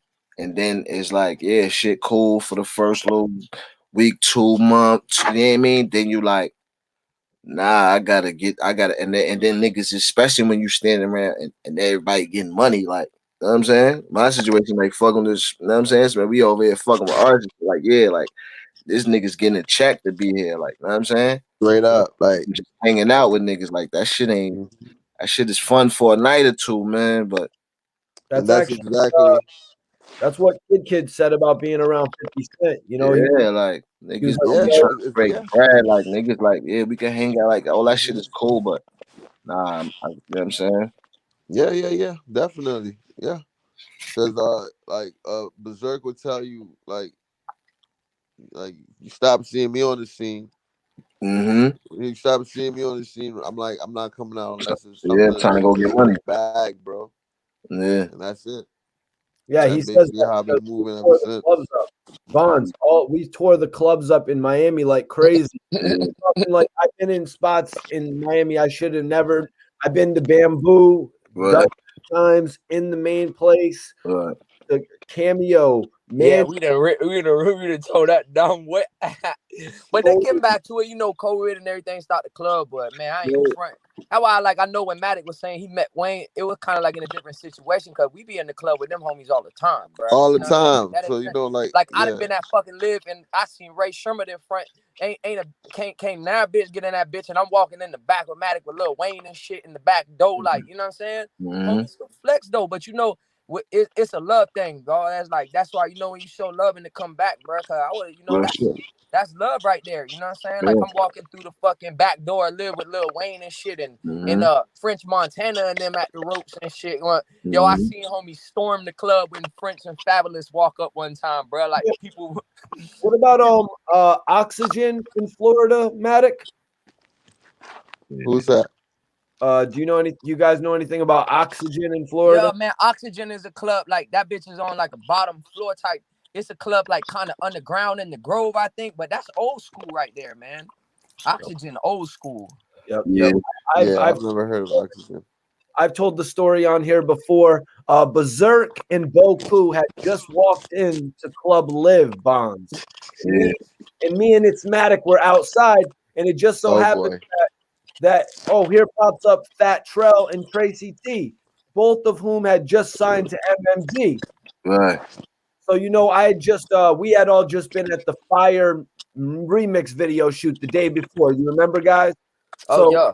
Yep. So me and Matic are out bullshitting with Tracy T and Fat Trell.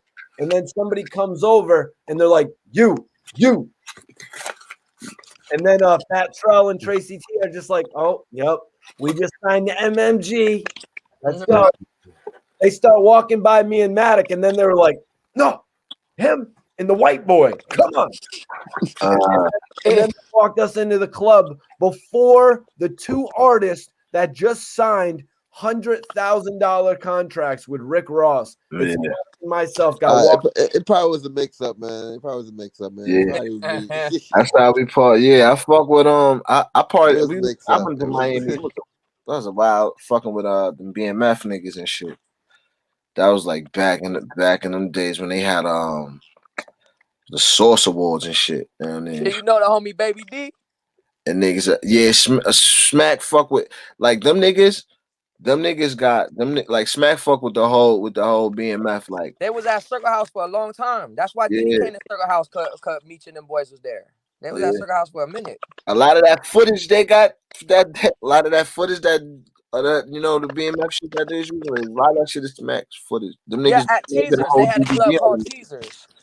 Yeah, them that niggas. Teasers is the club where they brought the lions and all them fucking animals in the club. Them niggas flew niggas out first class. Them niggas was tear Miami up, boy. Them niggas was like. I know I ain't never seen no niggas like that. $1 million worth of bottle in a night or something like that or something. Yeah, them niggas was bottle wars. They was going crazy. They was going crazy, my nigga. Like, oh, you got 80 bottles? B, let me get 100 bottles. Everybody had bottles. Like everybody had bottles. Just shutting the whole club down. They was shitting on rappers, like rappers in the club. Them niggas is just, they just and they show love, like that's. I fucks with the homie Blue Da Vinci too. That's the homie, man. Yeah, Blue, that's the homie. Shout out to Blue, like Blue, yeah. Niggas fuck with Blue, like we was around them niggas, like we fuck with them niggas a lot when we was doing that Smack shit, cause them niggas always wanted niggas around taping and shit. So niggas was always like hanging out with them niggas in the clubs, like when them niggas was in New York, like you know what I'm saying, like Blue be in them Mercedes that be like $500 a day and shit. Blue be stuck in big Mercedes trucks. Yeah. He out in Cali though now, huh? He was out in heavy. He was heavy out in Miami before Berserk. Blue Da Vinci. Shit, you know, I just see him around, bro. A little bit. People. Yeah. We studio people, bro. So it's like, you know what I'm saying? I was supposed to do an interview with him back in the day and shit. Yeah. So look, I gave him a beat. I was supposed to get a beat. I was supposed to actually do a song with him, like produce a song for him. But you know, me and Mendes went over to his crib one time. Oh, Blue Da Vinci? Yeah. In Cali or Miami? Miami, obviously. Miami, yeah. Yeah, he had moved out here for a little bit, had a house out here. Yeah. Yeah, in that blue. He was fucking around in Cali before even some. Because he been. I don't know if he from Cali, but that nigga was in that movie. He been what movie was that? I forgot. He was in some movie like some little extra role. Like I think it was like Friday or something. Not He Friday. was in a Tupac movie. One of them shits. I forgot the movie too. Yeah, I was So I just met the little homie, Lil Meech out there too. That homie doing his thing, man. He got it together, boy. He got them. Yeah, he about to do the movie with 50. They about to do the BMF movie. the show, yeah. Yeah, he in that shit. The series. That young man handling himself well, man. I fucks with him. Yeah, that's a fact. He seemed like a cool little nigga, man. Yeah, like visually, you know what I'm saying? Like I ain't spent a lot of time around him, but like the way he present himself is dope. You know what I'm saying? Yeah. It's very clean cut image, bro. He ain't got a million tattoos everywhere and shit. You know what I'm saying? Yeah. Not judging, but you know, I got a million fucking tattoos. Ain't no judging. I'm just saying I fuck with how he present himself. Yeah. These young boys now definitely is well, so you're right. I wish him luck in his acting career. Hopefully, this BMF show. I mean, the BMF show could potentially last for what 5-6 years. Couple, you know what I mean? What could they get like 5-10 seasons out of it? I suppose they keep spinning shit off and all that. Like you know what I mean? How they do shit. A lot of different stories. How long Power been rocking? How long Power lasted? Rocking for like what? For like 5 years or some shit now. That's where I think 50's focus should remain. These TV shows, Power, BMF, For Life, you know? Yeah. That For Life shit getting dry now. Like after they started doing all this shit, like when they came home and they started, you know, stretching it. Like why'd they bring him home so quick? Yeah, that's why they should have stretched that out a little bit longer.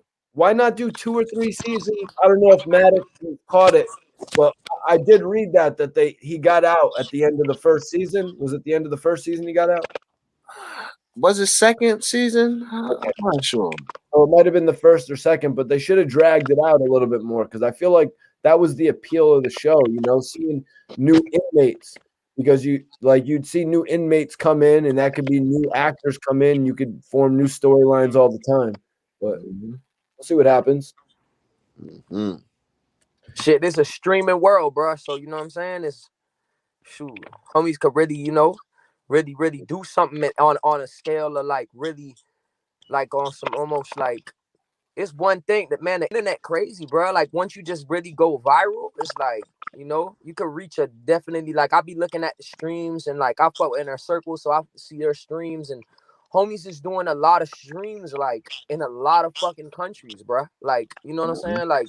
And what it seemed like once a country catch on to it, is like they fuck with it. Like I see the numbers start going up. You know what I'm saying? Like, well, I mean, look at all the boxing fights that get set up nowadays just from all the streams online of people talking about each other.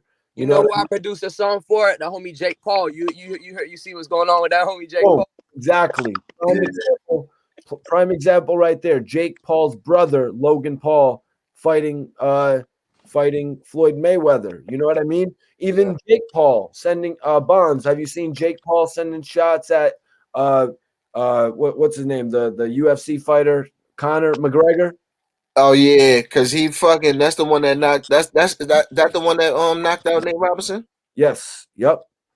No. Wasn't Conor McGregor that knocked out Nate Robinson? No, it was Jake Paul. Yeah. Jake Paul.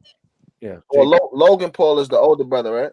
Maddox, I don't think anybody would be questioning Conor McGregor calling somebody out. Now, Jake Paul calling out Conor McGregor is ridiculous. That's just talking about that boy. Tyson was just talking about him. That boy in the circle of like he came up quick in that circle, bro.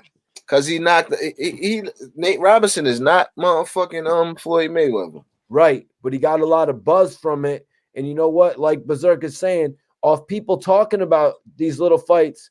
I mean, shit, we even saw it with Alpo's son and King Earner. King Earner dissing Alpo, you know, the snitch from, you know, the movie Paid in Full. Yeah. And now it resulted in him getting a fight with Alpo's son, but that fight got canceled. But still, just something as simple as talking about it on the internet can result in getting a payday. That's good. Yes, yep. But Berserk, so you worked with Jake Paul? Yeah. Shit, I made a beat for him. Like I guess he did some this before he blew up. This probably like 5 years ago.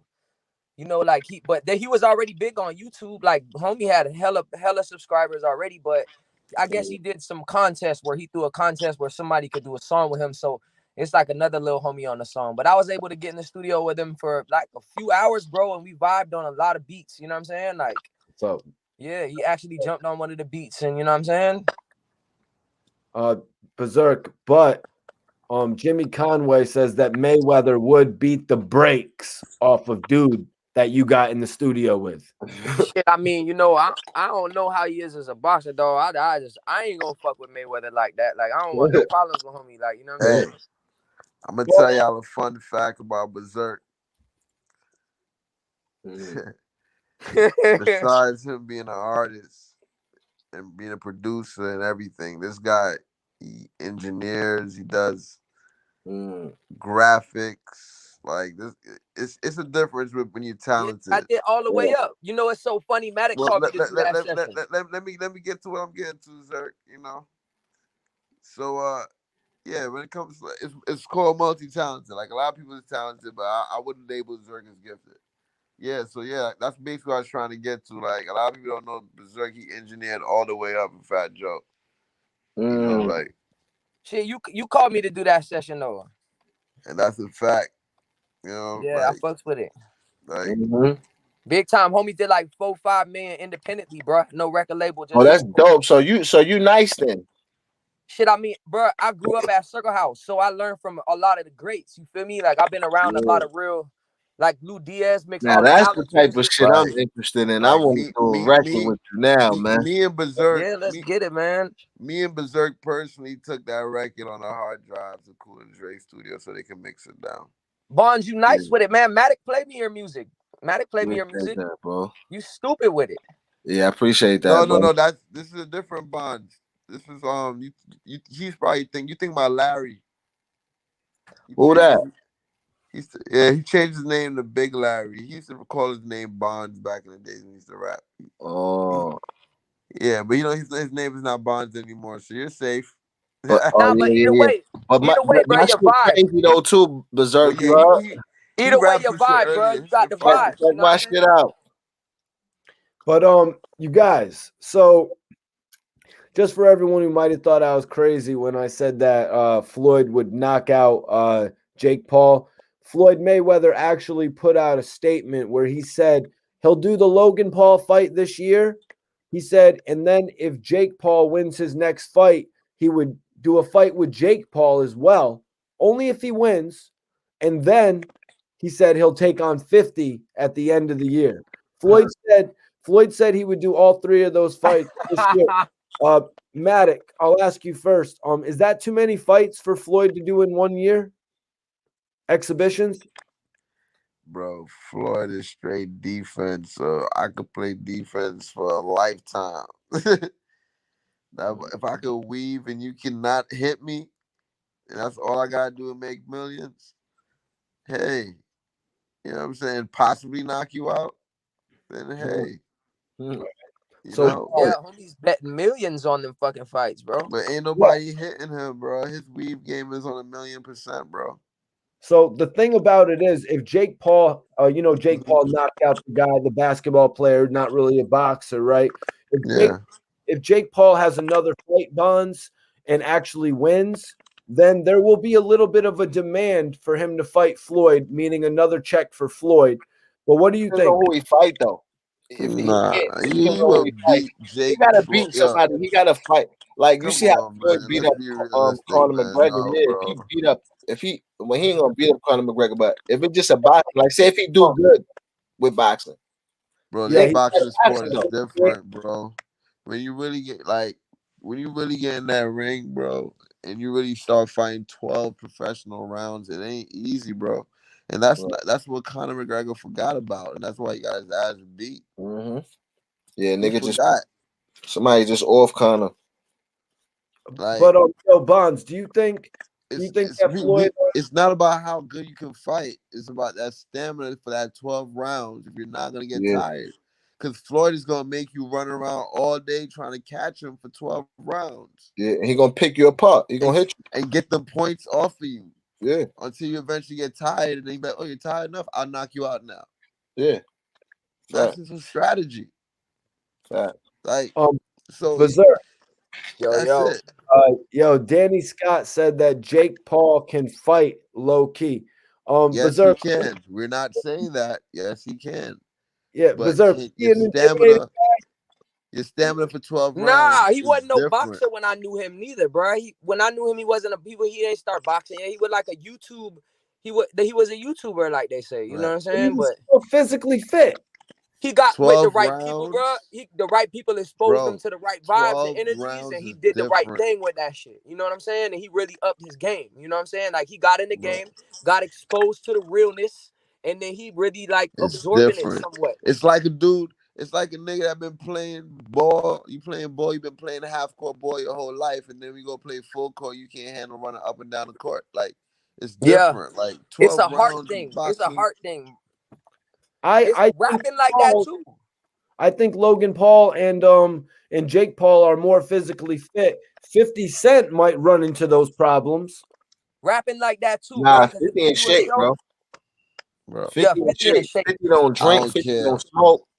That boy came. That boy first video, he was doing upside down pull-ups and shit, bro. Like he do. Mhm. That's what he do. All right, so none of them are gonna. Bonds, do you think 50 and Floyd would really go 12 rounds? Is that how many rounds these guys are going? They could go 12 rounds because Floyd can't knock him out. But 50 ain't gonna. I don't know if 50 gonna win that one. It's all about stamina once Yeah, again. It all it's falls the in. rap too, bro. 'Cause if you do a show right now and you do 12 songs, by the 12th song you gonna be like, bro, like you know what I'm Like, saying? let's be Mhm. like, come on, like if 50 and Floyd was fighting on the street on some regular shit, like I mean, I think 50 would probably get the best of Floyd, unless if Floyd, he would probably grab him and put him in a headlock, stomp him out, do regular hood shit. You know what I'm saying? 50 Like seemed like he got the body on dog though. Like you know what I'm that's what saying? I'm He got saying. more. But boxing is a sport and it's different. So when 50 get in that ring with Floyd, that's what he do professionally. So it's different.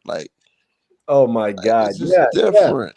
Yeah, no, that's Like what everyone's saying, Matic. Everyone's saying like 50 is stepping into Floyd Mayweather's world. And then we got Berserk yeah. saying, when you perform 12 songs, yeah, I bet performing 12 songs is like going 12 rounds in a boxing match. Jimmy Nah, it's not the same. No, Jimmy it's not. Conway says, No. McGregor fought okay versus Mayweather. Can anyone tell me how many rounds Floyd and Mayweather went? I mean, Mayweather and McGregor went. Bro, but like Conor They McGregor, went to. Conor They McGregor was didn't ready go. to pass How out like long? what? He That was shit ready to didn't go to pass Kristen. out. He was tired like after the fourth, fifth round, bro.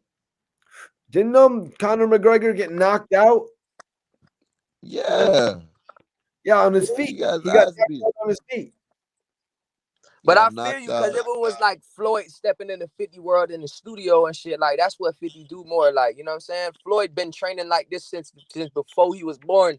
That boy been, that boy, They went he 10. been training, bro. You know what I'm saying? That boy like an Olympian. He like a fucking But he was Olympian. tired from 5 going up to 10. Yeah, I don't think He these was breathing exhibition hard. fights go more than 5 rounds. He be partying though, cause he be out here having parties though. So that boy be partying. Who, I done Floyd? been with Floyd Mayweather and live, bro. He gets stupid in the club. That That boy get don't affect retarded. his. That don't. When it's time for him to have a fight, he He shows be up. drinking this shit He's too. Floyd focused. drink. Shit, I don't know if he get fucked up like that, but he be, you know what I'm He be saying? He be sipping. going in.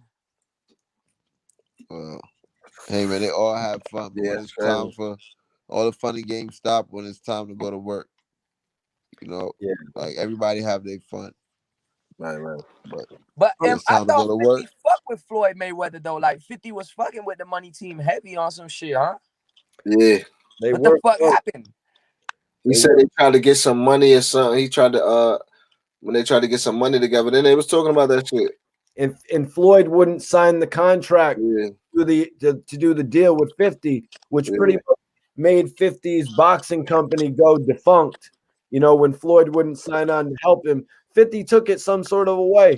It was really similar to when he tried to create the headphones when Dre had the headphones. It's like, yo, Right. these Yeah.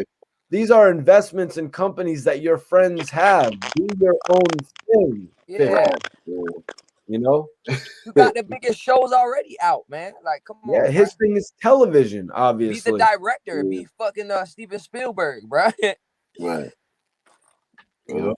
Yep, If exactly. he really, but I feel like he got that potential. Like, if he could direct some movies, not all like, all gangster flicks, but like he could really direct some dope ass movie. He could become a real dope director, bro. Like, you know what I'm saying?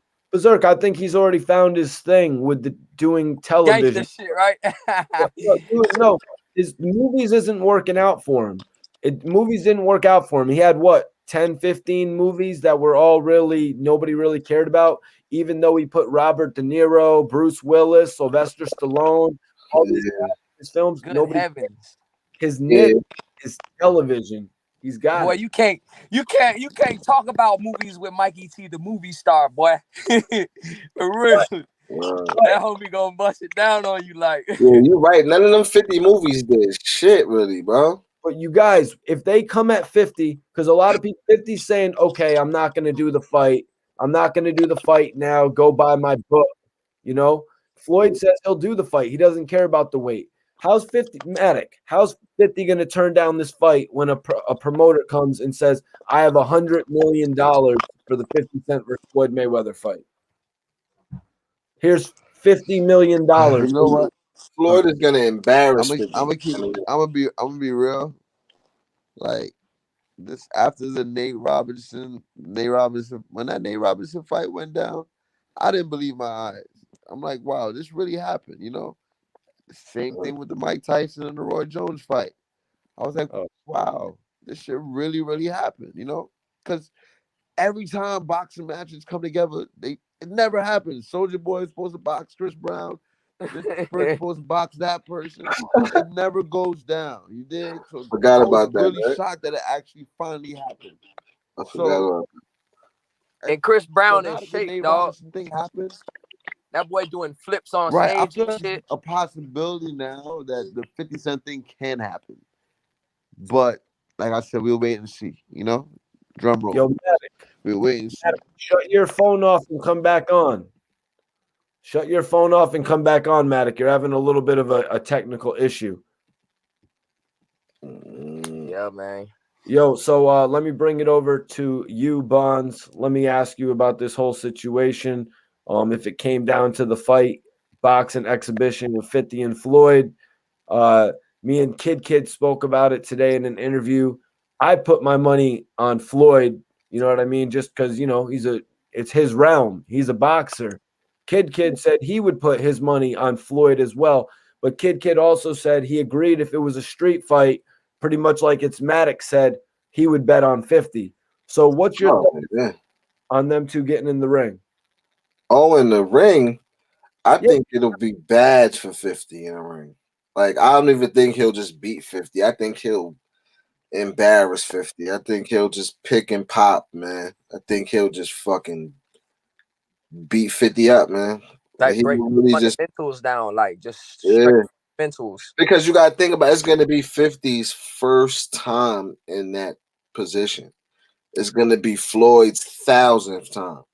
So that alone, like, the fact he's very quick, and this is the best that ever did it. You're not just going in with a professional. You're going in with one of the best to ever do it. Like, you're going to get embarrassed. 50, he's going to get embarrassed. Okay. So is a $30 million check worth that embarrassment, or does he already have enough money? He got enough money, and 50 is a prideful person. It's not worth it. Yeah. It's not worth it. It's not worth it to jump in that arena. 50 is not stupid. Berserk, do you agree with that? Do you agree with that, Berserk, or do you think it would be like too much money for 50 to turn down? Nah, it makes sense to me. With him, it's more about legacy and like, you know what I'm saying? It's like a respect issue. Like, I don't think you want that stain on your you know what I'm saying, on your products, B. Like, you know what I'm saying? That's a fact. Like, and it's like, I just feel like, man, if a homie just, to me, I think that Floyd done study this bitch. Like, he know it backwards and forward. Like, if a bitch know the ABCs backwards and shit, like, he know it backwards and front. Like, he could just, that's his realm. You know what I'm saying? Like, you you stepping into his like arena with that. That's his game room. That's what he do. You know what I'm saying? Like 50, I feel you. Like you probably like, and how the homie said in the street, if it was some street shit, I don't know. You know what I'm saying? But in that realm, that's like his. I don't know. I wouldn't.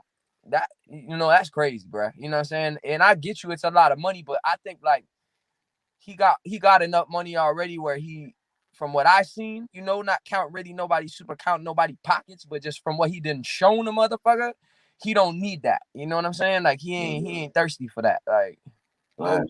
Berserk, did you ever get the chance to cross paths with any of the G Unit guys, 50 himself, when they were working at Circle House? You want to know what's something crazy, bro? I was like 15 or 16. I was working on mixtapes with Lunchy. And G-Unit, they did their mixtapes in the same room we was in, but I never really crossed paths with them like that. You know what I'm saying? Like, Buck was around. Like, I done seen Buck out, because Buck, like, on some street shit, like, he fuck with the gangsters, and he be, he fuck with the hood. Like, that's how Buck is, you feel me? But, like, the other homies, I never seen them around like that. Like, yo, tap in, Heezy. Tap in, brother. If you're in here, RBH, tap in. Yeah, man. Tyson was that way, but it's just like it wasn't a fight, man. Yeah, no, Tyson is a beast, bro. Yeah, you want 1 minute? This is what RBH 30 minutes of entertainment. RBH asked, who do y'all got, Mayweather or Tyson in 95? Or Mayweather or Tyson 95? Tyson like a train, bro. That shit like fucking trying to fight a train, bro. Like, Right. like man, I was like, that's like how you want, nigga, fucking one you want 1 minute of excitement, or you want a half an hour of that's a homie you got some romance. You have to shoot that motherfucker, bro. Straight up, bro. Yeah, Tyson an animal, boy. Oh, you never want no parts and no fights with Tyson, man. Nah. Street fight in the ring. No way, shape, form. So what are you saying, man? You're saying that Tyson would go defy all that defense, Berserk? Nah, I think, bro, even to be honest with you, man, like, I just think his build different. Like, you know what I'm saying? I think just like the way I see the homie, the way I see Mayweather and Tyson, like Mayweather like an athlete, Tyson just like a tank, bro. And like a, you know what I'm saying? It's like, I'm not saying Tyson like a tank, bro. Like, that's a... Yeah.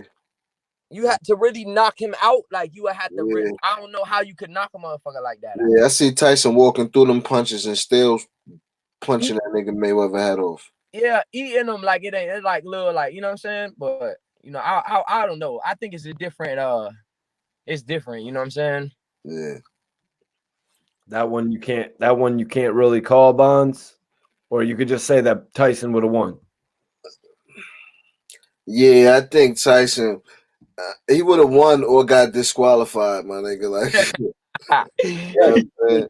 Danny Scott says Tyson wanted to rip people's heads off in the ring. That's why I say he would have won or got disqualified, because he would have won or he would have, if he been punching him, he probably would just grab that nigga and throw him.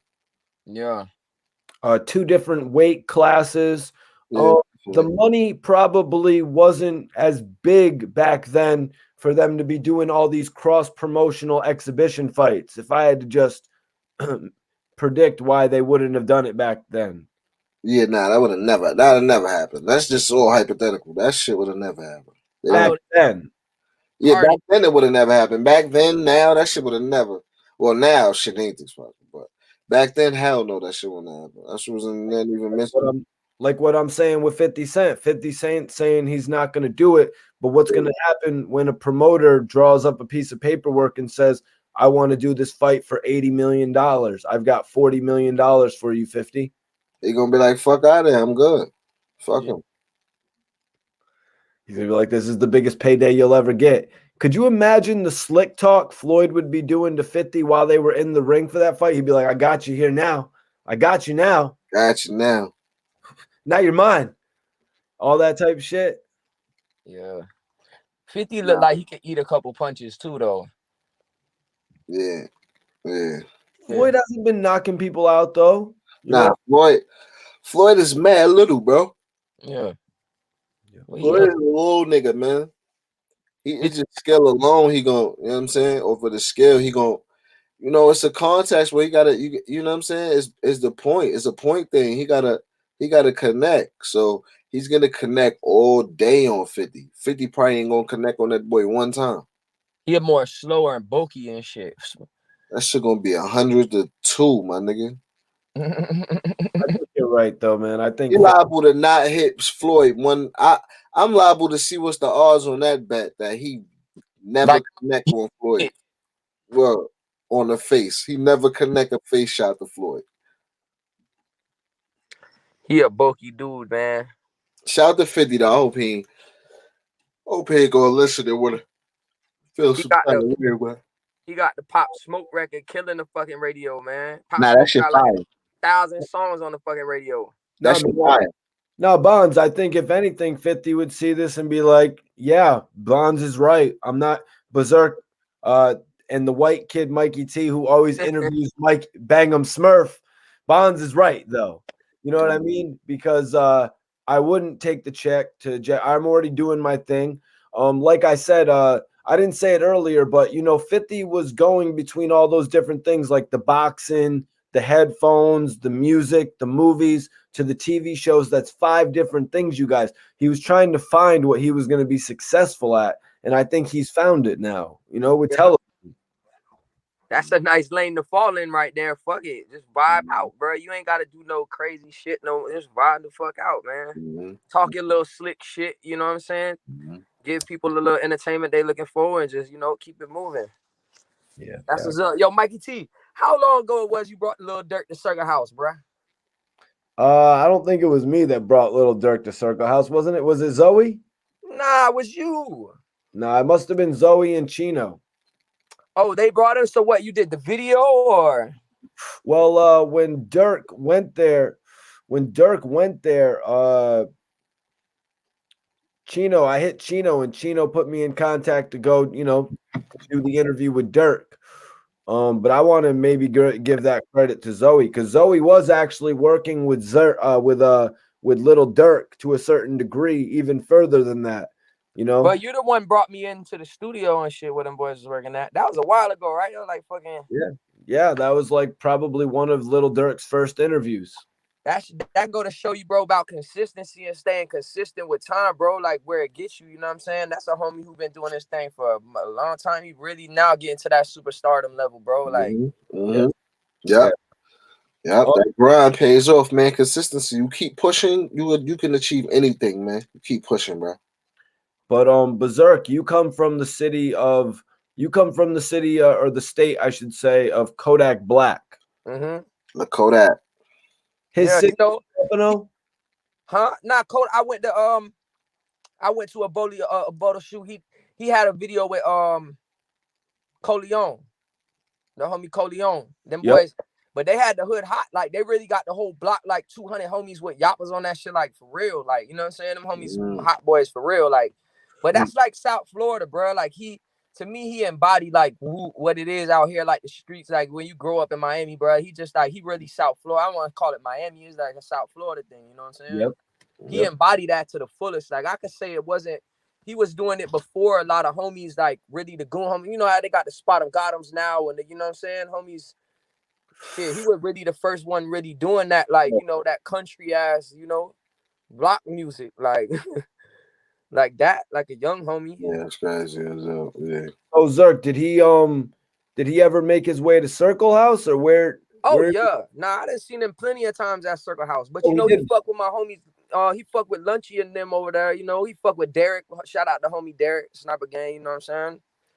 But yeah, they be I see a Sniper Gang be over there. Like Jack Boy be at Circle House too.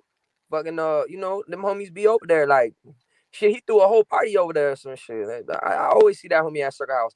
And that's right. That's right. I seen Adrian Broner and him were there together. Yeah, he cool. He be vibing out. Like he be, he ain't like weird. Like he stay in the corner. Like he be walking in and out the gate in the middle of the road and shit. Like he don't, he a block boy, man. So he don't, you know what I'm saying? Oh shit, yo! I also seen Rose was there recently. Oh yeah, I think he did a song with Skip Marley. Yeah, he did a song with Skip Marley. I think it's called like Higher something. It's dope as fuck. It's a reggae song, you know what I'm saying? It's like some reggae vibes, you That's know. it. I know. I ain't even hear the song, but I know Ross and Skip Marley. I know that shit sound dope. Yeah, Skip Marley, good, bruh. Like, Yeah, dog got some really good music. yeah. Like, I fuck with he, Skip. he really good, like extremely good. Yeah, I know him and Ross probably did some. They probably got some stupid shit. Yeah, that new record they got is retarded. I heard it a couple times on the radio already and shit. It's nice, man. But where I gotta look that shit up then. Yeah, Rick Ross and Skip Marley. Yeah. Berserk, who was the lead singer of Inner Circle at first? Jacob Miller. Jacob Miller. What? How old was he when he died? I don't know. I think he was like 30 something, maybe like 30, around 33 or something. I don't know. Maybe not that age, but Sounds like that's a story. I've been looking reading a lot about some of these people. You know, watching a lot of biographies and shit about people who they've died before their time and shit like that. I always remembered that. Inner Circle, Inner Circle, right? Bonds, Bad Boys, Sweat. Now you know Inner Circle, right? They made the song Bad Boys from the show Cops. Oh, okay. Yeah. And they had the song Girl, I Want to Make You Sweat. Oh, okay. What happened to them? Well, their lead singer died, I believe. that was like in the 70s, like, but him and Bob Marley got their record deal at the same time. They got signed together, you know what I'm saying? Like, them boys, Oh, Bob okay. Marley were like best friends and shit, Oh, word? Yeah, they were on tour together in Brazil and everything. They got signed together. So, they were the two biggest up and coming artists in Jamaica, you know what I'm saying? Yeah, that's crazy. Yep. Yeah. And then, Inner Circle is still touring to this day, though, Bonds. And then they went on to make Circle House, the biggest studio in Florida. Oh, so they made okay. That's a studio. That's a studio that you record at. Yeah, that's my fam. I've been with them since I was like 11, bro. I'm like 33 now. I've been with them boys for like 22 years, bro. Like, I done seen it all, bro. Like, you know what I'm saying? Okay, yeah, hell yeah. All the homies winning. Yeah. That's I'm 38, that's why I bro. say all our people win, bro. Everybody get a chance to do what the fuck they like to do. You know what I'm saying? That's why I respect that, though. You know what I'm saying? Yeah. Right. So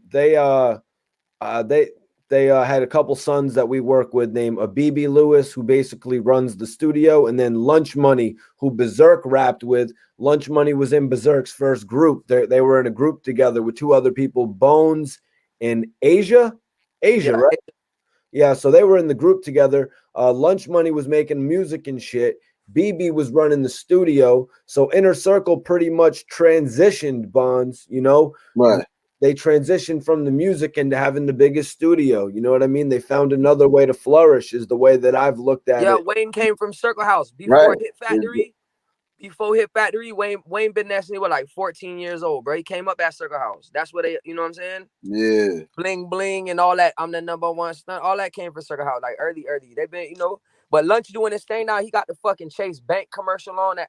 God, Bill, that new Chase commercial. That's Lunchy shit on there. Oh shit. Yeah. You gotta go record there. When you go to Miami, Bonds, you should go record it. That's what I was just about to say. When I come to Miami, I gotta tap in. I want to record there, bro. So for sure, man. I'm gonna reach out. I'm gonna reach out to you. I'm gonna tap in. Shit, it'll be an honor, bro. You know what I'm saying? I fucks with you. You got the, you got the energy, bro. I used to work out sessions. Matter of fact, we need to collab in there, son, man. We could we get behind the scenes. Hopefully, put something together so a nigga ain't gotta sit in there create. I'm pretty sure they charging for real. Yeah, when it's, I could, we'll work something out, bro. You know what I'm Yeah, saying? I bet. Fuck with my beats, bro, and I set something up, and you know what I'm saying? Exactly. Nah, that's how we're gonna do it for sure. Then Yeah. like, that's how we're gonna do it. For Yeah, sure. no, man. They have a bunch of dope studios there, man. They have Studio A, which is the biggest joint. It's the big ass studio, and there's like a living room in it. Yeah. Then they got Studio B, which is basically in the front with the biggest board and the biggest booth. And then they got Studio C, which is out back. It's by the pool, and it's right by the cabana. Actually, you get Studio C. That's fine. You get a whole too, and you out there in Miami too, so that's like a whole different thing right there. And like, you get the cabana, you know what I mean? You get the cabana and shit. You know what I'm saying? So if that shit like that in New York, bro. Like, so if you were to have a wifey, the kids, whatever, you know what I mean? They be chilling out at the Cabana from my understanding. You know what I mean? You work in the studio. That's where Pharrell, the room he talking about, Pharrell made the song Happy right there in that room. You know what I'm saying? Yeah. I was with him that day when he made Happy and shit. You know, I seen him and shit. So that actually, they say that used to be Pharrell's room. Pharrell, I'm not sure how long he had that room booked out. For like more than a year, bro. He was in that bitch every day. He brought everybody, Justin Bieber. Yep. You know what I'm saying? When Justin Bieber came through, you know, it's just he brought Miley Cyrus over there, bro. He did a song with Rick Ross, that Rick Ross and Pharrell shit, that song Rich Forever. He did that over there, you know what I'm saying? Yep. And then Rico Love pretty much had Studio B booked out for the whole time. Studio B or Studio A? Shit, Rico Love had Studio A for like 2-3 years solid, bro. Every day, like he really hit out that bitch. Yeah, they made Motivation out there. I was in Studio A. I was booking Studio A for a while, so I mean, I didn't really book Studio A. Studio B. I booked Studio A, and then also across the street they have another studio, Circle Village. What's going on with Circle Village now? Is it still just the Red Room studio? They've been fixing it up, you know, but you know that's more like the Red Room there, but they got the live room where a lot of the bands, like the big bands, be coming through like Slightly Stupid, cause they got the huge room where you can have a whole band and then you record in the other room, just everybody on Pro Tools, man. It's fucking dope.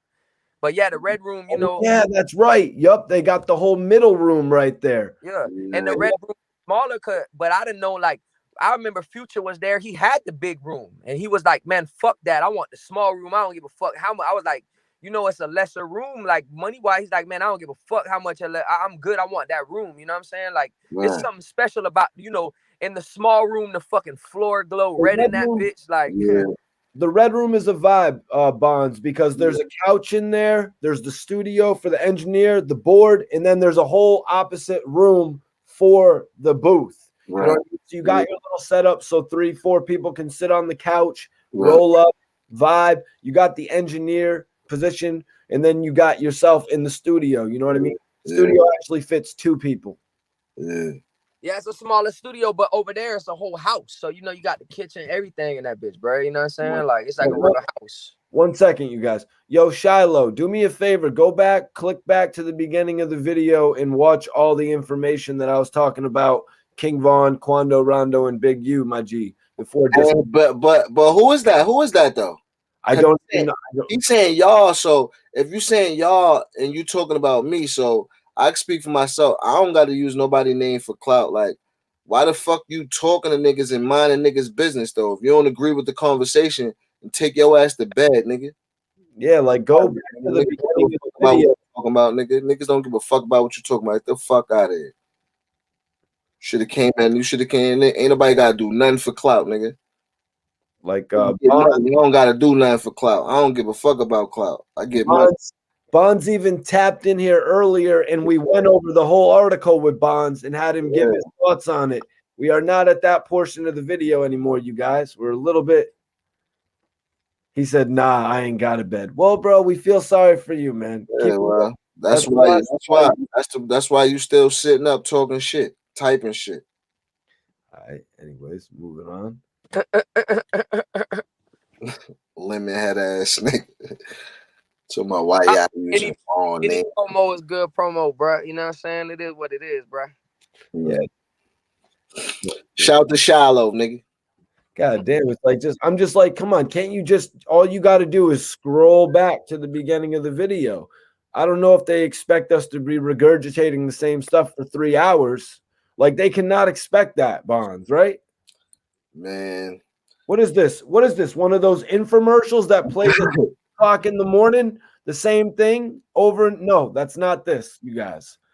But they're gonna see some dope shit when they hear Berserk talking about all the label situation with Sylvia Rome when they get to it. That's a nice logo right there, Mikey T, man. That Report Card Radio logo. I like that logo, man. Look very international. Tight. That's fine. Okay. Jimmy said, "What's another song besides Ice from Berserk? These 2 should make a song." Berserk, you have a song called Ice?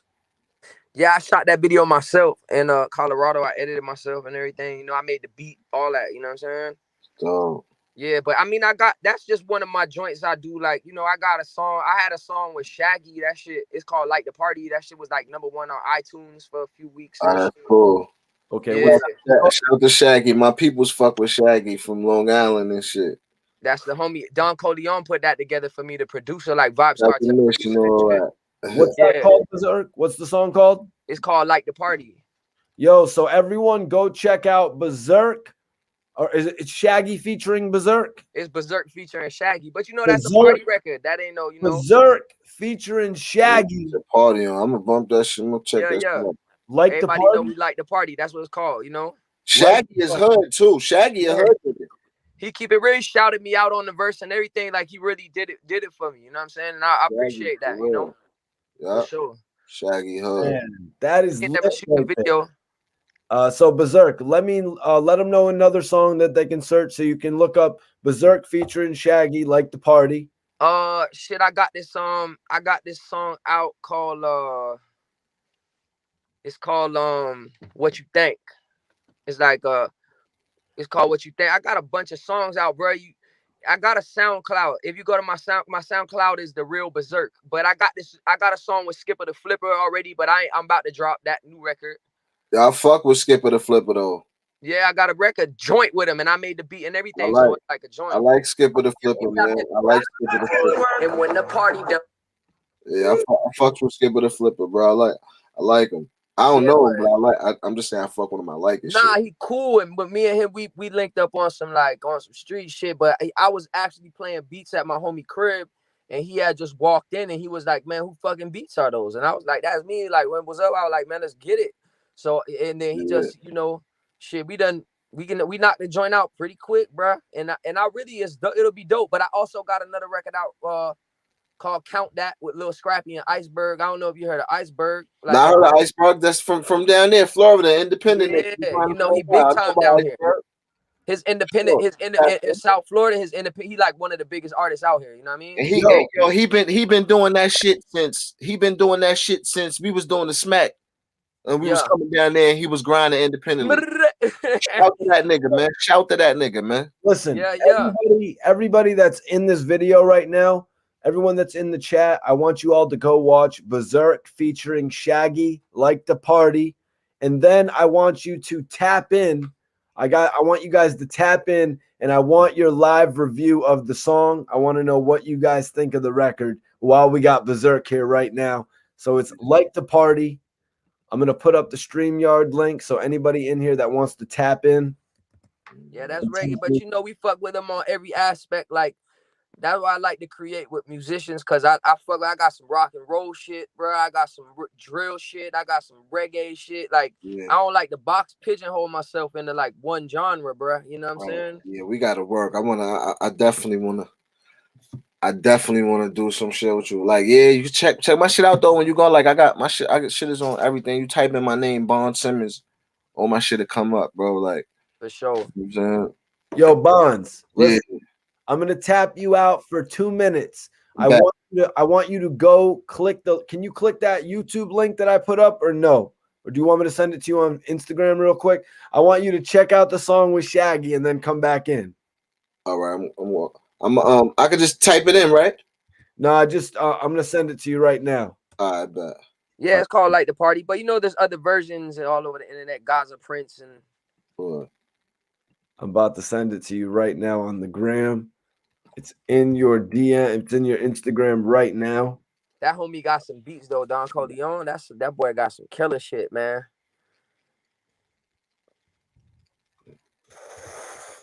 It's so crazy, bro. Mikey T, I did this song with no headphones on, nothing, bro. No instruments on the beat, just drums in the room. Like, I gave him the vocals, bro, and he just made a movie out of it. Like, yeah, I'm gonna send it to a few people right now, Berserk, so we can hopefully get a few people to actually give us their thoughts on it. Yeah. And then I give you the new, I guess Ice is the new shit, you know what I'm saying? Oh, you know, you got the hater homie and shit, but it's all good, bro. You know, it ain't for everybody. You know what I'm saying? It's good vibes, party music. You know what I'm saying? Some people don't know how to have a good time, bro. You know what I'm saying? Oh, really? I didn't see the hater. Nah, he left. He left it on my same dude who was in here talking about Vaughn, using Vaughn name and shit. You know what I'm saying? So, All right, I'm about to say I got a dope ass producer out of Jersey listening to the record right now. word, you connected everywhere, Mikey T. Yeah, I got to put you down with this guy if he ever gets down. If he ever gets down to Florida. But yeah, you and Bonds could actually do some work in Florida as well if he gets down there. Hell yeah, bro. Without, we could still build, from, I'm sure, especially when he get here, but I'm gonna see what's up, The game changing, bro. Homies is doing songs on different parts of the world, and you know what I'm saying? Like,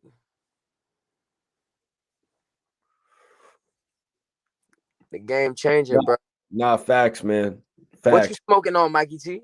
I got some wedding cake right now, bro.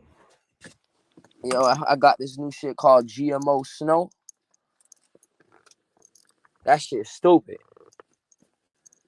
I'm trying to look for the bag. I can't even find the bag. I forgot what the bag had fucking.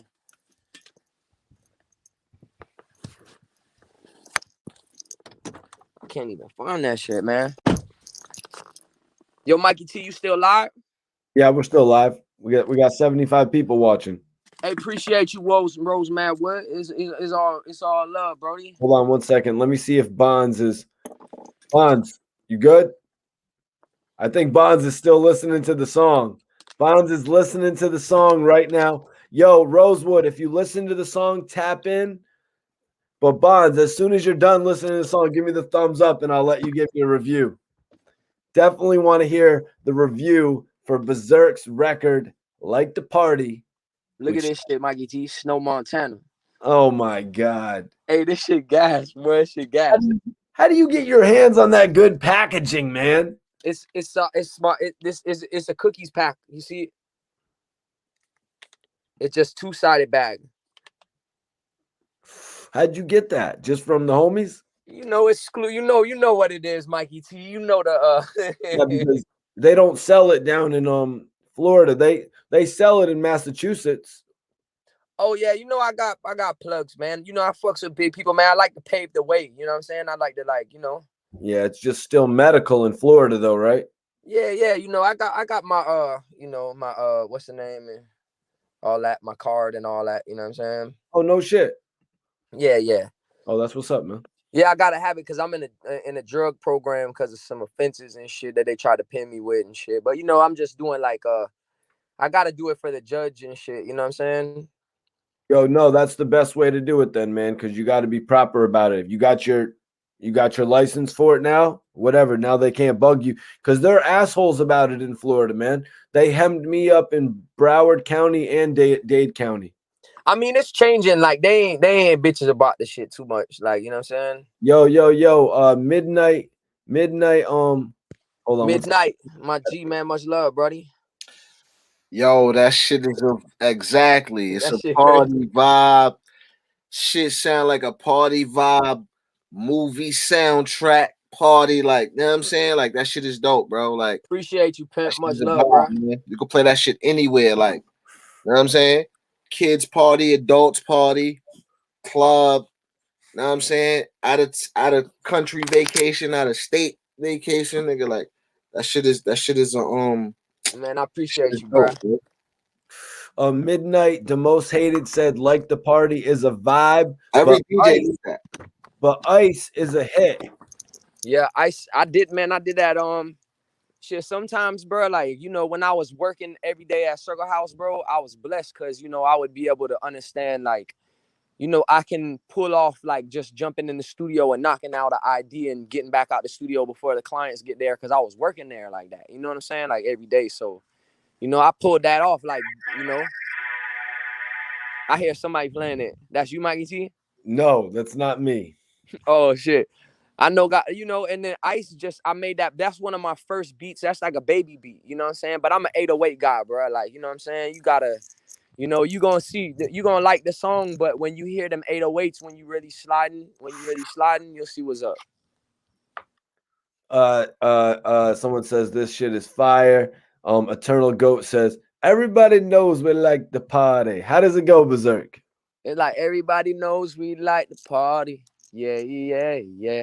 And I'm a rapper, so you know what I'm saying? It was like, you know, I fuck with people, homies, who do like, you know, who do them records where they're like big records, bro. So it's like, you know, I was around Flow Rider, them boys, when they made Low. You know what I'm saying? Records who I know the way he did it, he made it commercial, bro. You know what I'm saying? To where he could get to he could get on an international level. You know what I'm saying? Oh, come on, damn it. You're going to get me flagged, Bonds. I'm going to be getting flagged by Berserk's people for just hearing 1 second of Shaggy in there. Yeah, and then I was in Colorado just getting stupid and just started snowing. So I was like, fuck it, let me just shoot a video, bro. You know what I'm saying? Like, all right, we're about to bring in somebody to review your track, Like the Party, Berserk. So you might be getting put on ice here. All right, let's get it. No pun intended. Mikey T, what up, my guy? Rosewood. You already know Bill ENT in the building. Bill Entertainment. You already know Berserk. What up? What up? What up? What up? Well, Rosewood, did you get a chance to listen to Like the Party, Berserk featuring Shaggy? Yeah, as soon as he said he had the feature with Shaggy, I got interested in it. And that's definitely a hit. If we still had TRL around, your shit would be playing on there, my guy. I think that can really go international crazy. Yeah. Like, if America sleeps on it, I think it can go crazy international. And we ain't even touched the radio. Like, it only really hit iTunes. Like, we still ain't really get with that record. But I done seen homies who got records they sitting on for like 5 years till it really blows up. You know what I'm saying? Like, so and that's one of those tracks right there that doesn't have a time on there. Yeah, it doesn't have a time frame on there. It's not like you have to say, oh, that's a 2021 song. That could be played 2030. It could have been played in 2000. Bro, you'll be so surprised if I could show you, like, because I really did that before we really had Instagram. Like, if I could show you how we did this session, like, when I went in the studio, wasn't headphones, none of that shit. But yeah, I heard like, you say that. I'm going to drop it anyways. Like, fuck it. And then it just That's fucking turned out good, you know? So you never know, you know, it's good to be technical and shit, but sometimes you just got to go with the vibes, man. You feel me? Yeah. So, Rosewood, all right. Let's break it down, though. We know what and Bonds Jimmy Conway says TROY is on deck playing right now. Bonds, give me the thumbs up if you don't have any more copywritten music playing. You got me muted. Oh yeah, nah. Oh my bad. Crazy. Oh yeah, bro. I'm saying though, but if it's my music though, you still can't play it. Do not play. Just don't. I don't want to. I'm not there yet. So, anyways, yeah, I forgot that shit, bro. My bad. Oh, good, Bonds. I was just messing with you, man. So, yo, Rosewood, I wanted to ask you, man, and before we get to you, Bonds, Rosewood, I wanted to ask you, man. We've heard Shaggy in the past, man. We've heard Mr. Boombastic. We've heard It Wasn't Me. How did you feel about the use of Shaggy on Berserk's track Like the Party? It was perfect. And for him to say he went in there and didn't have all the tools to make a proper song, it came out excellent. And the way his format is excellent. He put Shaggy in at the right part. Yeah, it's important to go work with the right producer, bro. But that's what I seen about the producers. Like, I get in the studio and do a fucking million rap songs. Do I have 60 mixtapes, bro? You know what I'm saying? But like, in the realm of like, and when I get in the studio, I value the time really like in certain places. So I really want to make something that's really gonna like reach as many pounds. Like, I'm not saying I try to lower myself, but I really want to go for making a hit. You know what I'm saying? Like, I don't really make in me and mixtapes. So I make mixtapes at the fucking crib. You know what I'm saying? Like, so and when I did that song, you'll be surprised if you hear the beat too, bro, because I didn't know what he was gonna do with that beat. Like, when I rapped on it, wasn't nothing but fucking drums. You know what I'm saying? And he just had an idea. So when he sent that back to me, like, yo, I got Shaggy on it, I got fucking guitars and all kind of shit. Like, I started understanding that it's good to, work with a producer. You know what I'm saying? Like cause I'll be in the studio trying to do everything my fucking self, bro. You know what I'm saying? But in the realm of things, like if I'm gonna be an artist, it's good to work with a producer who gonna be the producer and not be trying to do too much, but not really doing nothing really. You know what I'm saying? Like, Yo, so let me ask you, man. Rosewood, Berserk said something about Shaggy shouting him out in the record. Since you just heard it, what was he talking about? Shouting. Did you hear Berserk? Did you hear Shaggy shout out Berserk in the record, or what up? He said his name. It was like he said like a yeah, bar. a little ad lib, right? Yeah, it was the ad lib. It was like the ad lib where he said his name in there. He gave him his props in there. What was the ad lib, man? Come on, No, he said his name. He said his name, and then he had something like he added something to it. All right, so I guess I gotta say I want to hear the Jamaican accent of how he said his name. Oh no, I know what you was going for. I know what you was going for, Mikey T. What was he saying? Berserk, it wasn't me. No, it wasn't me, Berserk. It's a flex, man. Shaggy's real creative though. I had no idea we was gonna do that song, bro. I had no idea. I was just, man, keeping it real with my people that fuck with me. You know what I'm saying? And that it just, that's just all it is, bro. You feel me? So Bonds, Eternal Goat 95 says that the song could have played in 2000, even 99. I want to ask you the same question. How did you feel about the use of Shaggy on the record? And also, what did you think about Berserk's bars?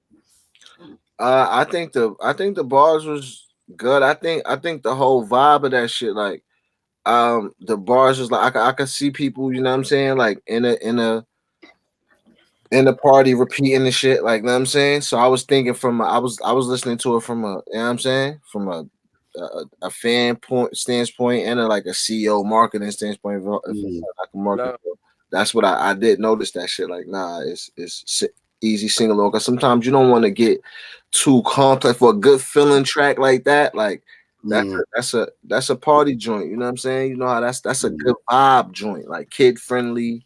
Like I said, any party you can play that at. Sweet 16, little kid party, or adult party. Like every DJ need to have that. In the all, like every DJ need to have that. Yeah, man. That's facts. That's what's up, man. Midnight says Bonds killed that Pete Rock track. Salute, Midnight. Appreciate you, man.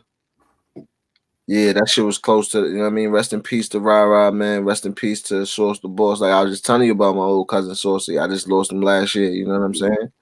Over some craziness, you know what I'm saying? Like we get so aggressive sometimes and we get confident in ourselves and we lash out, you know what I'm saying? And you know what I'm saying? Price to pay. That's why I tell niggas, man, it's an art to staying alive, man. You make it 38. Just know what I'm saying, walking around, just waking up, coming outside every day, nigga. Like, nah, a lot of niggas been dying around me since 18, man. Niggas been dying around me for 20 years, man. So Rosewood, I appreciate you joining us tonight. We got a Berserk is the homie Rosewood. My nigga Rosewood. Much love, Ken.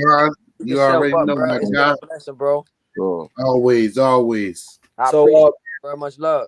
So, Rosewood, I just want to give you an opportunity to touch on the situation. Quando and Rondo and King Von has been a topic since November. You know what I mean? But now it's just sparking back up with the whole situation with Big U. You know, he's on the Breakfast Club doing an interview, and he basically said that Quando Rondo had hit him up after the whole thing happened. And he asked for protection, is what Big U said. Quando Rondo came back and said, I wouldn't ask nobody on planet Earth for protection. I was really hitting Big U up to do some charitable efforts, to put some good, to get some of the dirt off of his name. He was calling for the protection. And he knows Big U is doing charitable things. So, yeah, he's going to use the protection and the deeds of charity to show, like, yeah, I'm a good person out here. I'm not all about that. But like Big U said, like, you're not coming around before this happened or when you're in trouble. You want to come now when when you're in hot water, basically, to the big homie. So you can have a pass to move around. Rose would say he's calling for protection. Real trap. We already know what it is. Real shit though. He claimed he I guess gang affiliated. So you see who you went to. You see what color you went to. See where his friends at, yeah. Exactly. But he damaged goods right now. Big U is not going to really deal with him. He damaged goods. And what does Big U really have to gain? Nothing. Well, he does have something to gain. He could squash that beef, and true. And he could stop. You know what I'm saying? Save a life and put out a positive message that goes with everything that he says he's trying to do. You know what I'm saying? So it could that situation falling right into his lap could have been everything that he. You know what I'm saying? To push his agenda forward. So I hope he looking at it like that. You know what I'm saying? Because that's the only way he should be looking at it. Well, they're speculating. I think he might be looking at it like he's already doing that. He already has those situations. He's already squashing situations, life and death situations where he's already dealing with, but it's not getting the public spotlight. True. Nah, I definitely agree with that. But I'm just saying, don't shun this situation. Is all I'm saying. Like, I understand what you're saying. Like, right. Also, bro, if you got the power, this shit is in your lap. Like, squash that shit, bro. What about the fact that when Quando Rondo was scorching hot and he wasn't reaching out to somebody like Big U, Big U's like, yo, you never reached out to me. That's a fact. What about the fact that right now Big U is hot and Big U's like, yo, you didn't reach out to me when you were hot. I'm hot right now. It's bigger than that, though. It gotta be deeper than rap. It gotta be deeper than that. It gotta be deeper than rap. So at this point, you want to save the little nigga life, and at this point, you want to spread the message. So this is an opportunity to spread the message to save the next nigga. So it ain't really about, him per se, Quando Rondo per se, or you backbiting or no shit like that. Like, you know what I'm saying? Like, we gotta be more mature. Like, we gotta guide the rules, and we gotta guide the streets. We can't let the words guide us. We can't let we can't be moved by some shit that doesn't make sense. We gotta make sense. Like, you know what I'm saying? Other situation. So, like, you know what I mean? That's you know what I mean? That's facts. That's the bullshit, bro. That's the bullshit. Simp Down says that he can't squash that. I think Big U would be I think Big U could be the first person to have stepped up. But for some reason right now, Rosewood, it seems like everybody just wants to stand back from Quando Rondo. When last year he was one of the hottest rising artists, although although King Von did come up and totally, go up to the next level. People were on Quando Rondo 2 years ago, a year and a half ago. Yeah. But now everyone wants to step back. It's because because of all the antics that he did right after the shooting, like going on live and then, saying he, doing all these little videos, taunting and having subliminals. Like, if he would have kept his mouth shut and then went to Big U and kept it like that, I think Big U would have did it. But he was clowning at first. He was still treating it like you said earlier, like I was talking about, like Bonds was saying, separating the streets from the internet. It's two different things. Hold up, Rosewood. Yo, Berserk, you gonna tap out for the night? Yeah, I'm staying with you, Mikey T. I'm good. I'm staying with you. My bad about that, B. Baby. Oh, no worries. Cool. If you got to tap out, I was gonna let you go, brother. Yeah, no, I'm fucking with y'all, man. I ain't, you know what I'm saying? I'm fucking with y'all, bro. All right, cool. All right, you got some people in here agreeing with you, Rosewood. Yeah, facts. I agree. Yeah, Bond said it earlier. You got to separate the streets and the internet. After it happened, he was still on internet time. This is now street time. So you have to move like that, or whoever your big homies is have to really check you and say, yo, no, this is the way we moving right now. And a lot of niggas is scared too, industry wise, because niggas are dropping around, you know what I'm saying? Around that whole situation, not even just around that situation, but them Chicago niggas and all that. They see what happened with the Duck nigga and all that. They know that niggas is dropping. So niggas ain't trying to even be remotely nowhere next to the scent of a nigga that could possibly be on somebody's hit list, nigga. Like, know what I mean? Niggas don't want no smoke. You know what I mean? Because it's going to mess their money up. It's going to mess the money up. Comments on the end and shit. They're going to be all in it they're going to be all in it via internet. You know what I mean? Yo, Mikey T, I'm going to clock out, man. Bonds, I fuck with you, bro. I fuck with you. I'm gonna reach out to you, my G. For sure, bro. Rosewood, I appreciate you, man. I appreciate everybody in here, man. I appreciate y'all time, man. Salute. Catch you next time, Berserk. For sure. Now we'll have Berserk on again, man. That's Florida signing off. You guys made fuck with him, man.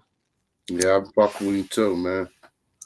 Some people are saying that Rondo needs to deal with the bed that he made. Honestly, I could agree with you, Rosewood, in saying that if Rondo would have kept his mouth, shut, maybe people would have been looking at him a different way, Bonds. Yeah, because at the end of the day, what did he do, though? He didn't do nothing, right? He didn't even shoot, nigga. Besides make songs like Last Story. But you got to think about it like this, though, Mikey T, right? Right? You got a warrior inside you. Now, I got to say this again. Rest in peace to King Von. I loved King Von music, shit like that. I'm from a standpoint of I'm looking at both of these niggas as little brothers of mine. You know what I'm saying? But at this point, right? Say this shit didn't already happen. Now your man to kill somebody by accident. You didn't want it to happen. However you feel about it, the situation that happened. Now, you know, it's gonna seem like the weight of everything is coming on you because so many people that actually don't even know or have a real opinion is just leaving comments, and because we're in the social media, so it's just so much comments is coming at you anyway. You in a position where you're gonna have to either all the way retreat or you're gonna have to fight back to some point, to some degree. So it's like, listen, everybody coming from everybody talking about, oh, I'm dead now and niggas gonna kill me. Right. Saying they kill me. The song was actually called End of Story. My bad. Yeah, you need to either retreat but not make songs like End of Story. But niggas is saying they gonna kill you though, Mikey T. Niggas is saying like, yo, I'm gonna kill Mikey T, man. So on the internet, he's dead. He's dead. So you're gonna get on a record. You're gonna get on a record and say, "Hey, come and kill me, then." But at the same time, Bonds is on the internet. If you feel like you're gonna die anyway, you're gonna say whatever you want to say. What does Quando Rondo think he's Denzel Washington at the end of Training Day? Yeah. But he's not. That's what I'm saying. He not though. And it's internet chatter. He's feeding into the internet chatter. Right. He should have played Ethan Hawke. He a little kid. Everyone would have loved him. Right. Right. Yeah. That character. But he's feeding into the internet chatter. Exactly. He fed into the bait. It's like bait and hook. Mm-hmm. He took the bait and the hook. Now he looks like Two-Face. Now he looks like the villain. Yeah. And now he's trying to portray himself not as the villain. So, like you said, it's like two faces. Yeah. Midnight says, back in the day, we didn't need antics to make you hot. But correct me if I'm wrong. Originally, Quando Rondo started getting hot on his music at first. That's why he got invited to all the interviews. He was hot because of his music. His music was jumping. He didn't really need to respond to all these antics. You know, he didn't really need. I mean, he went through it. How did he even get into a situation where Vaughn was on his ass like that? Where Vaughn wanted to beat him up like that? Is it because it was affiliation with the dude, with the other young boy, or some shit? They some people say it's that. Some people say it's other things. You know, the reason I don't really buy into the NBA young boy thing is because before King Von passed, he was talking about rekindling a relationship with NBA Youngboy. He realized that beefing with NBA Youngboy wasn't the way to go. But obviously, days later, he's punching NBA Youngboy's artist. Right. So where was his head? Rosewood, what do you think? Now, out on go. That's why I put in the comments that people should watch the $1 million worth of game episode with King Von, because he reveals a lot about himself in the episode, and Gilly asks him a lot of key questions in that interview. Now, something that I heard was somebody said something to him in his ear, and then he hopped out ready to fight. So it might have been somebody in his circle that had a problem with Quando, and he whispered in his ear, hopped out or whatever, and then it was just go time, it's fight time. Right. Who knows what that person said to him? Because time after that. Because King Von was kind of like a Bang'em Smurf type. Like if one of his homies, no matter his rank, if it was a private to a general, if one of his homies is fighting, then he's fighting. You fighting too. That's a Queens thing, Bonds. Obviously, it's a Chicago thing too. Yeah, it's a real nigga thing, man. If you outside in the street, we outside. Like nigga, both of them niggas is far away from home. Them niggas trying to run on them niggas from Savannah. That's 4 hours away, man. So you know them niggas is out from home. Like that's what I'm saying though. With all them niggas with Vaughn though, once that shit happened, but I don't know. But yeah, I don't know, man. He just he ran out there, son hopped out the backseat. I don't know, niggas wasn't ready for that after that, but why does it look that bad on Quando Rondo that his mans was the one who defended him? Why is it being celebrated for that? Does it really look bad? That's the thing, bro. That's the thing. These niggas talk about shit that what you're supposed to do in the hand, but when shit really happens, bro. Right, they're not prepared. These niggas ain't prepared for that shit, man. Everybody talking, yo, you man, come back.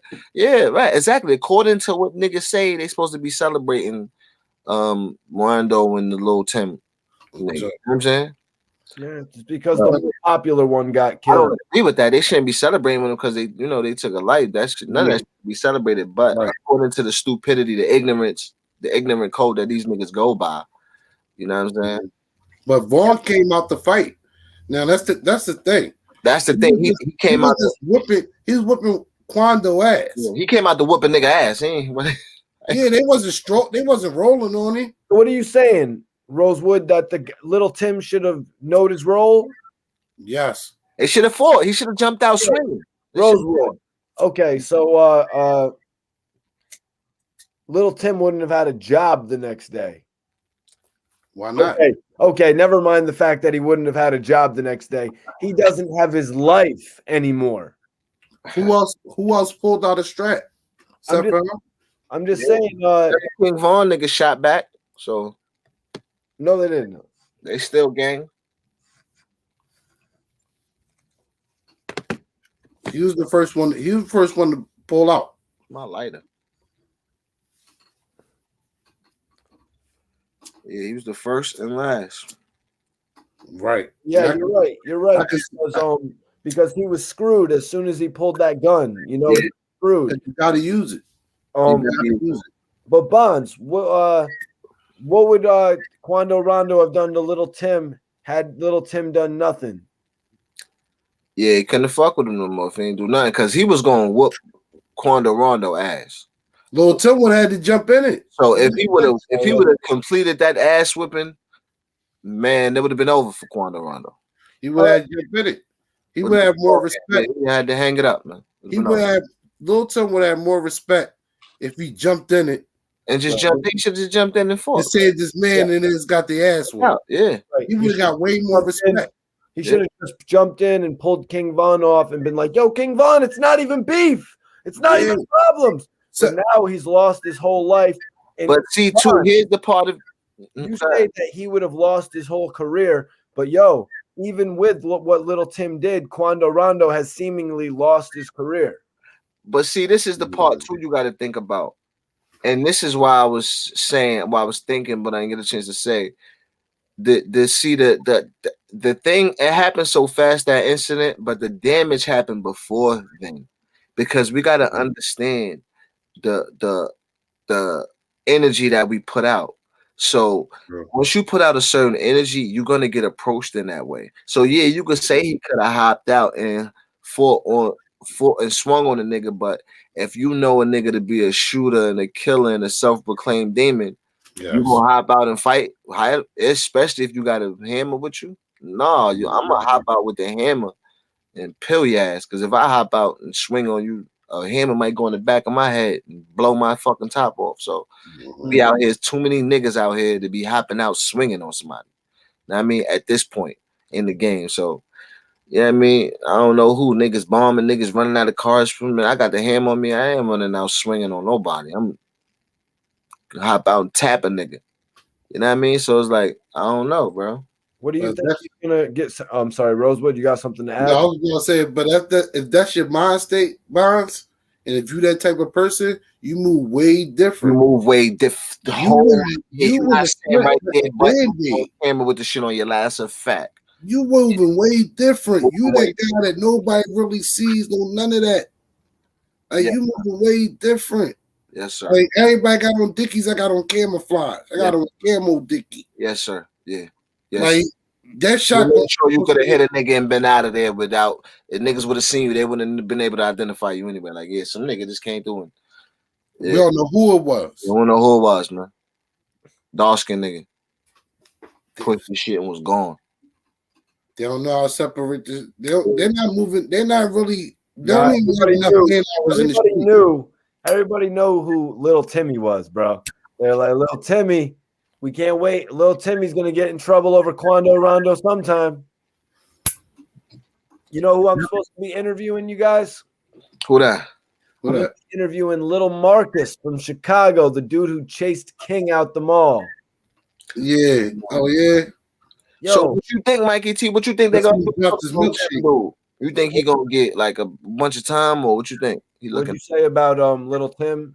I said, what you think they're gonna do with him? With the courts and shit? You think he gonna get a whole bunch of time, or? I'm gonna say that Little Tim is gonna get manslaughter, right? It's gonna get reduced to manslaughter most likely because it happened randomly, and he's probably gonna get 7 to 10 years, unless it's something different in Georgia, unless it's like Georgia stay your ground rule, like the stay your ground law.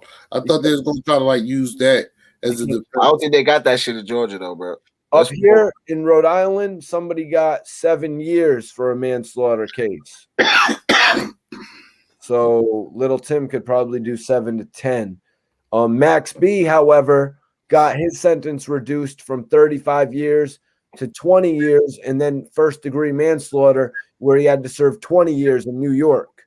So I think he's going to get 7 to 10. Rosewood, what do you think Little Tim's going to get for this? You think he'll get off with self-defense? No, that's the thing I was about to say. If his lawyer can work the self-defense angle good, then he possibly can beat it. Yeah, because they're saying they were outnumbered. They are outnumbered, and their life was in danger. But you was in a car. You got out of the car. I mean, to protect your friend was being attacked. I was beginning to walk into the nightclub with my friend who was paid to be there. Mm-hmm. You know, that could be what he was saying. You know, that's what he was there to do. Mm-hmm. But also, you know, Rosewood, before we get your thoughts on how many years you think he'll do, Bonds, Rosewood, they could mid-case offer him a plea deal where he doesn't end up going to trial and beating it and maybe get off with 5 years. True. Now, I can see if he would do some time, I can see it being a play.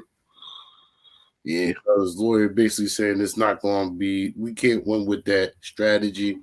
So take that play. You'd be out at 5. They were obviously threatening anybody's life in the encompassing surface, which they actually weren't because they all ran when the shots rang off, but there was no telling what was going to happen. Bonds, what up, man? Do you think he's going to get 20? Shit. It depends on. You're in Georgia. You are in Georgia, Bonds. And this guy, he took a life in Georgia. Yeah. is Georgia going to let him go in 4 or 5 years, or are they going to throw 20 at him? And I should definitely, being that I'm a Georgia resident now, I've been here a couple years, I should definitely be versed with the law of having to hit a nigga, because you don't want to wait till, God forbid, too late to be in the law library looking up some shit. I don't know, Mikey, because there's so many elements. I don't know how that, because it's like he was either called like it was self-defense, or you know what I'm saying. And then there's a whole nother element, like niggas is banging certain shit. So like, is they gonna throw that into it and say it was like a gang killing the whole time? The prosecutor got the law in a bag, and nigga just dig out and charge him with whatever the fuck they wanna, however they wanna paint that picture. You know what I mean? So Bonds, I'm actually reading right now. You got voluntary manslaughter in Georgia, which is 1 to 20 years in prison. And then you've got involuntary manslaughter, which is when the unintentional killing of another person, the killing must result from the illegal or reckless conduct by the perp, right? Right. So, and that is a maximum sentence of 10 years. That's why I say 7 to 10. Yeah, and that's max is 10. So you can get 2. Mm-hmm. You can get 2. He did not. There's no way. You know what I mean? He didn't voluntarily do that. He wasn't planning on doing that. Well, his record was looking like he had shit on his record or something. Let me think. Yes, he had a horrible record, man. Oh, he had a horrible criminal history. Yes. Oh yeah, that counts. That counts. That's why I was saying in earlier blogs, I was like, yo, why would King Von wanna? So if he was a felon and he wasn't even supposed to have a gun, he finished. Let me see. That is true. If he was a felon and he wasn't supposed to have a gun, none of that shit matters. None of that matters. He's finished. You true. Yeah, that's facts. None of that matters. If he was a felon, hold on. And you in another state with it. Oh, let me check the heat, bro. It's cold. Did she cut the heat off, bro? Hold on. And you in another state with that weapon. That's a whole nother charge in itself. That's a fact. Okay. Yep. This is what I was reading about Timothy Leaks. Yep. I'll wait till Bonds gets back, because we were doing, like I said, Rosewood. This has been going on since November. It's pretty much been the hottest topic, man. I call it a hip hop travesty. It is. It definitely is. And it cooled down. Now that it sparked back up with Big you talking about it. Yo, Bond. So now that you're back, I got Timothy Leaks. This is some information I read months ago, because I was like, why the hell would King Von, a dude who is breaking onto the record charts, why would he still involve himself beefing with people like this? Timothy Leaks is actually Little Tim.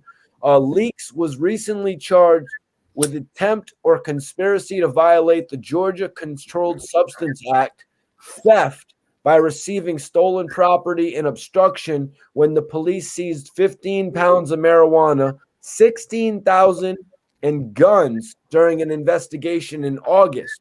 This guy's in possession of 15 pounds of weed, guns. You know what I mean?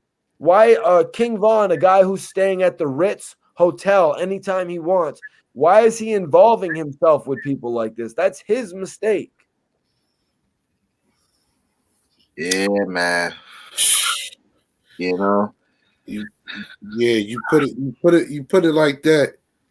I got too much to lose. Yeah. I'm not even. But it's a lifestyle, you see, and that's why I thank God, man, because you know what I'm saying. Like when you put that out, man, and you see Mikey T, like we was right there, right, and we didn't get to, you know what I'm saying, talking about like me and Shanos when we was doing the smack shit. But like, yo, I tell you, man, we were so negative. You know what I'm saying? With the thoughts, with the weapons, with the mentality that we was walking around with. Like, I probably wouldn't be here right now had, you know what I'm saying, somebody put $1 million in my bank account and we've been, you know what I'm saying? So like, and these young dudes, man, that's on that type of time, and they got money and they moving around like that, bro. Like niggas don't understand the energy they putting out and how it's gonna come back, bro. It's really real. Like, you know what I'm saying? Like, it's really real. Like, you know what I'm saying? So, It is. Hold on 1 second. K Troop. First of all, to my knowledge, nobody in here said that Little Tim wasn't from Georgia. First of all, you know what I'm saying?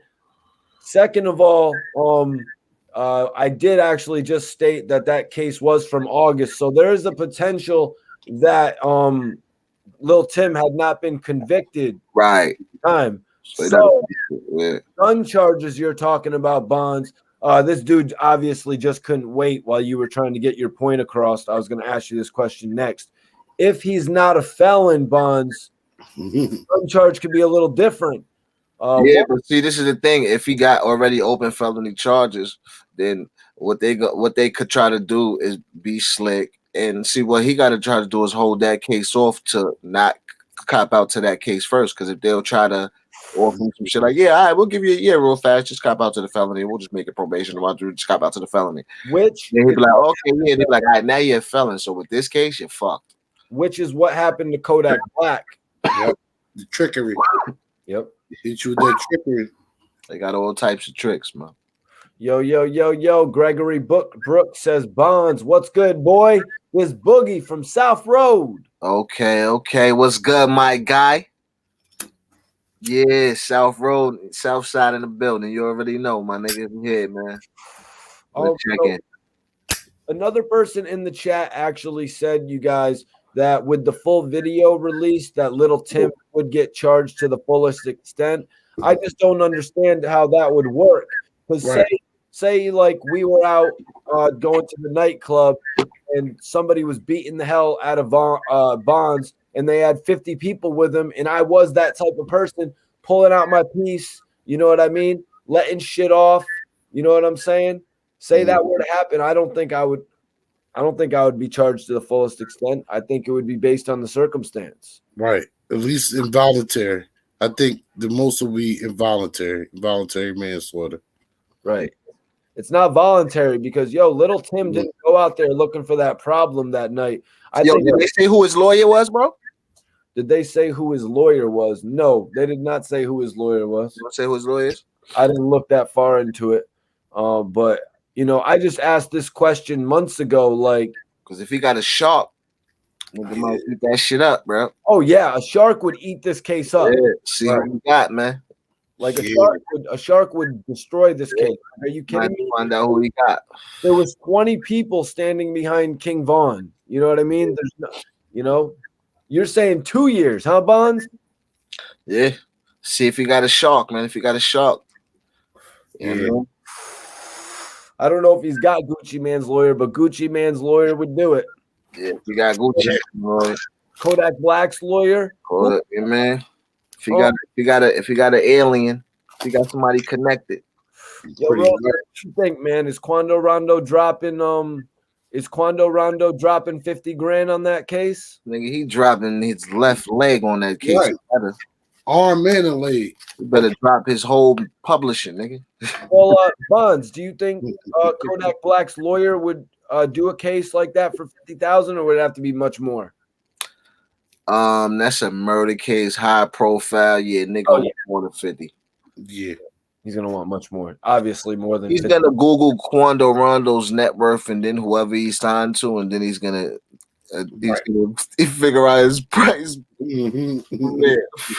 Oh, that was his budget. Okay. Okay. Oh, I'll get back to you. I don't want to be disrespectful, you guys, but there's not at all. No disrespect. Like, there's got to be some people out there who are saying to Quando, like, so what did Little Tim actually bring to the table to where we're going to pay $200,000 to get him out of jail? Right? Oh, yeah. Right. Because was Little Tim an artist? Right, exactly. You know what I mean? Or was he one of those guys who, was saying earlier, you're just standing there. And it's like, how are you going to get money? You're just standing there. How are you eventually going to turn it into money? But he gotta hold Lil Tim down, because then if he don't, then he really all the way finished. And he's really all the way finished. Yeah, yeah. He gotta hold him down though. You can't shit on him if you wanted to. I personally wouldn't respect him if he shit on. No, right. Like boy, yeah, he better get that boy a lawyer. Especially since with $100,000 lawyer, he could really beat this case. Especially since he was sitting in the car without a fist in his face. And he got out and jumped that. Know what I'm saying? Did all that shit. He was like, you know what I'm saying? I don't know if can Little Tim really claim the self-defense law in this case? That's what I'm saying. That's what I'm saying. He wasn't in no immediate danger. He's not a security guard. But the niggas was a lot of niggas there. But the person you with is, and you're outnumbered. Yeah. He was in danger. Not immediate, but he was in danger. Yeah. Because even if you would have tried to break it up and then fight, you got out the car, period. You could have niggas was coming into the car, niggas attacked the car. I don't even think it's worth arguing that he wasn't in some type of danger. Like, you don't know. You just don't know, you know? Like, if they know what would have happened next, would they have just beat up the other 2 or 3 of the friends that were with Quando? Would they have flipped over Quando? Would they have flipped over Quando Rondo's car? You don't know what would have happened. Right. Like Vaughn said, they attacked it. I didn't see what happened. Yeah, and they're gonna bring up that's fucked up, but they're gonna bring up Vaughn shit like, oh, this nigga's a fucking basically they're gonna say yeah. You know? Do you think Bonds, do you think the judge and the jury and the prosecutor would have been like a little like, if I had come with that story about we don't know what they would have done next, they could have flipped the car, would they have been like, Mike is a little theatrical, right? Yeah, but nah, it's like you don't know what they would have did next, nigga. Right. Like, who the fuck could say you do know what they? And then they could, if you speak to the caliber of the niggas who they was, then nigga, it's a good chance you would have got your ass killed, nigga. Because his legitimately nigga. His lawyer is definitely that. So there's going to be another charge, though. Jimmy Conway is saying a legal gun in Georgia carries mandatory 1 to 10 years. He's doing that, but will it be concurrent? That'll be a major thing, right? You don't know if it was a legal gun, though. You don't know. You know what I'm saying? Yeah, you don't know if it was an illegal. Well, every gun that Little Tim had was probably illegal, man. Yeah, true. Niggas ain't broke around with yeah, you know. Yeah. Chemo says Little Tim is only worth $750K. If he's worth $750K, he should be able to beat this case. Right. Yeah. We think about Quando Rondo money when we think about Little Tim, because we think we holding him financially responsible for that. Okay. And that's crazy too, Mikey T. That's crazy because that's crazy. I don't want to get too sidetracked, but I got a cousin that's doing all right. I know somebody that's doing 30 years right now, right? In jail because, like, say we went to the club and somebody started beefing with the dude at the club or whatever. So the other guy reaches in, you know, grabs a weapon from the car, shoots or whatever, puts the weapon back in the car. So they run off, get caught, and only one of them gets caught. The one that didn't do the shooting gets caught. So he gets prosecuted. Now this is Virginia. They try him 3 different times. Mistrial one time, like hung jury. They keep trying him to the, you know how Virginia do. They gave him like 33 years now, and he wants. And now these are cousins, right? So now it's like a whole situation because you want his cousin to take, you know what I'm saying, kind of a, you know what I'm saying, responsibility. Look like you know what I'm saying. So it's like, you know what I'm saying, those situations, but shit like that happens in the street, man. Like, you know what I'm saying, and it's crazy, but the consequences could be so fucking steep. Like, right, we're doing 33 years. Like, you know what I'm saying, no telling how much this nigga Lil Tim gonna have to do because of these situations when you outside and you dealing with it. Starts with the mind state that you got already. Starts with the energy that you cooking up and you producing already. Like, Mm-hmm. You know what I'm saying? That's what we gotta know. Like,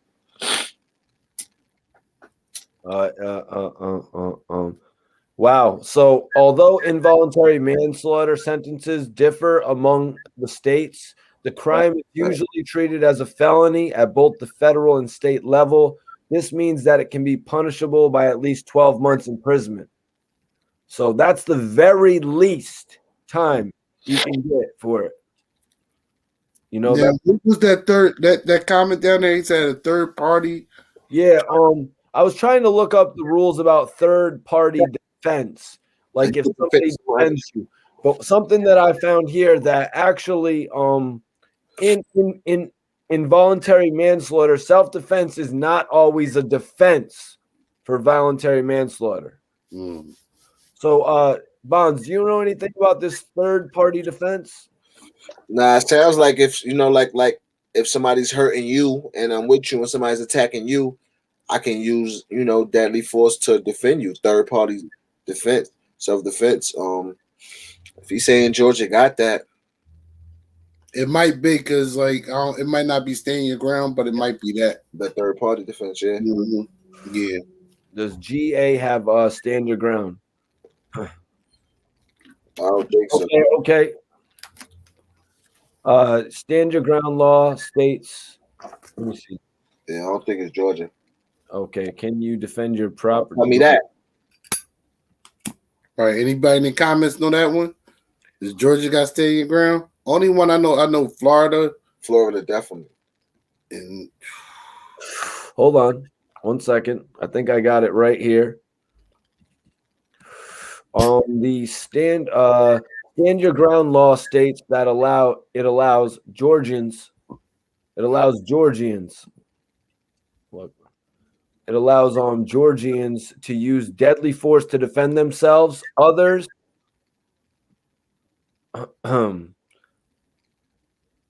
keep losing it. They can defend themselves, other person, or property based on a reasonable belief that such force is necessary to prevent death, bodily injury, or forcible felony. Wow. Yep. mm-hmm. It says right here, Georgians. Mm-hmm. People from Georgia. I Mm-hmm. believe they can do the stand your ground where That's the case. He should have had a bail already, at least. some people were saying that he did have a bail. That's what I said in the beginning. I thought it was staying your ground because when it first popped off, like the weeks after, I remember a blogger, somebody talking about like he probably can get off because it's like staying your ground law in Georgia. He might. Is he out on bail? The nigga might be out on bail on a low. Low. I mean, that'd be a smart move if he did. That'd be the best move. The only move. I think the stand your ground law plays into your sentence as well, you know, from 1 to 10 years. Yeah. The maximum being 10 years. You know what I mean? Did he hit anybody else when he was shooting? Was King Von the only one that he shot? Did he hit other people? You know, that could play a factor into it as well, wouldn't you think? Yeah. Yeah. And he shot him one time. Yeah, that's what I'm saying. So, like he started spraying into the crowd. He aimed for the one person. That arm in his friend. K Troop says that they're holding him for He's priors. on, man. Probably those priors from August. Right, August. Right. Now that he's caught another case, they're like, yo, you had a case that we were about to make you a felon, and now you're going to be a 2, 3, 4, 5 time felon, whatever. He's probably charged with 4 or 5 felonies at this point. And they probably think they probably know he probably got a good chance of beating the King Von situation or getting off lightly. So they're like, nah, we gonna hold you. So you're doing a decade. And then they probably trying to convict him of that felony so they could really fuck him on the King. Like you said, Bonds, convict him on the felony so they can fuck him on the back end. Yeah. Because the murder case could probably take 2 years to prosecute, whereas that case from August, they might finish that up in 2021, right? Yeah. And if he finished that first, he fucked. Yeah. They're going to finish that first. As soon as the courts open back up fully. Yeah, but will they take a deal and put everything together and give him 5 years like I had suggested? If they start to see that he's going to skate with 2 years or even 12 months on the manslaughter? Might they put together a deal for 5 or 6 years with everything combined? Maybe or they could feel like they don't have to because they're gonna convict them of the other shit anyway. Yeah, So what they got to do that for? If they want to, it's how they feel about it. Whoever the DA on the case is, however that bitch or that nigga feel about it. If she want to be a real bitch, yeah, she could squeeze his nuts. And what's the prosecutor going to say? Because like Jimmy Conway's saying, if I punch you, Mikey T, are you really going to shoot me? Like, aren't the prosecutors going to say that? Like, they were punching him. Right. He didn't punch him one time. He punched him repeatedly, nonstop. Okay, he punched him 5 times. You know what? So what? They're both going to wake up in the morning, wash their face, and go back to being celebrities. But it's like you don't know what he was gonna do after that. You don't know what he was gonna do when he was unconscious. He was punching me to the floor. Once I was on the floor, you don't know what he was gonna do. He could have beat me to death with his bare hands. He could have stomped and killed me to death. He could have killed me. He could have been beating me to death. He could have got up to beat me to death. He's a and then, like Bond said earlier, they're gonna bring up Von's history. He's a known killer. He was beating. They're gonna make him look like a demon. Because when it gets to the jury is going to decide. They're going to make Vaughn look like a demon. Facts. Michael Clemens says he's having a trial this year. I don't know. First of all, we're already halfway through March. Which trial is he going to have this year? You know, is he going to have the trial for the drugs and the guns and the cash? Or is he? Because I highly doubt they get to the murder trial this year. Just looking at cases. So that kind of says to me they might not even, and if he's smart, you know, Bond, he's going to try to push back the drug case like you're saying. So, you know, pushing the drug case back to not even happen this year will probably be his best bet. His only bet. Unless they do the speedy trial or the speedy plea deal and he takes a decade. Yeah, but his lawyer keep filing for motions and then filing for now with this whole COVID shit, his lawyer is gonna milk this shit. He could milk this shit for the whole year, probably. Yep. No trial this year, I don't think. No trial this year. We can get 12 motherfuckers in here this year. Will there be a plea deal this year? It may be an offer. Yeah, offer. First offer is going to be 10 years, no less. They probably already gave him an offer. Most likely. They told that nigga he could cop out to everything right now and take 15, 20 probably. They probably told him that already. Little Tim is done. Chemo says he'll never be relevant. I don't think it's about Little Tim being. He never was really relevant, was he? I think Quando Rondo was the nigga, right? Yeah, Quando Rondo's the guy. It's not about Little Tim being relevant. It's kind of about Little Tim winning the case, beating the case. Little Tim was defending his friend. You know what I mean? That's like any one of us being out there with one of our best friends who sees us faced with a life. It's what King Von's friends would have done, vice versa. Anybody would have done. That's what my cousin did. Why? You know what I'm saying? Yeah. And like Bond said, that energy you put out there is bound to happen. Shit happened in the Common. Shit like that happened in the Common and J. Cole and his whole little camp and them conscious niggas that's, you know, maybe speak more positivity. So Anthony says this is just about the streets. And, you know, I kind of disagree with it. I feel like it's kind of like a stupid ass industry thing, right? Taken too far. Like, yeah, Bond really think he needed to beef with these guys. Bond, like he didn't. King Von sold 30,000 records that week. He didn't need to beef with anybody. He was trying to shut them niggas up. You know what I mean? On Lil Witch Mac fault, I see them little niggas going in his mouth. I feel like energy he was on. Like yo, no gun shit or not. I'm going this nigga mouth. I see this nigga. I'm on him. You know what I'm saying? He just, you know, he didn't expect the, you know. He didn't need that to sell the records, though, Bonds. He had already sold the units. You know, he had already sold the units. Peace, God. Yeah, bro. He didn't need that. He didn't need that. Period. He didn't need bad judgment call, and then people around there stop him. And unfortunately, he paid for it with his life. You know, sometimes when we make bad decisions, it's always a price to pay. and you can't never say that price. You know, that price could be your finger. It could be a few dollars. It could be a scratch on your face that you got to live with forever. All right. Life, you could die. So Bonds, Rosewood, let me put you guys in the predicament, right? King Vaughn is there, and let's say I'm his manager, and he's trying to get out of the car to do some random crazy shit like that. And I grab King Vaughn, and I'm like, "No, you're sitting in the car." And I slam the car door. What happens to me? Am I fired the very next day? Nah, you don't gotta do it like that. You just chill. Nah, you don't gotta do that, bro. You just see like, that's niggas over there. Yeah, bro. We ain't on that though type of time. Working, bro. We not fucking you. You already know what it is. You know what I'm saying? Like, get out of my way. Get out of my way. What do you mean? This is how we do things. Nah, bro. No. We trying to get money. That's not how we do things, actually. Right. You know Like I said, actually not how we do things. It should have been like somebody like if you calling at your brother, your manager, if you calling at your brother, or even little Timmy, whoever that's coming up doing the critical thinking at the time, because nobody was doing any critical thinking out there. So if somebody was and it came up to him, like, no, chill, bro. We ain't on that. We just got a bag. We was only here to chill. Leave that shit be.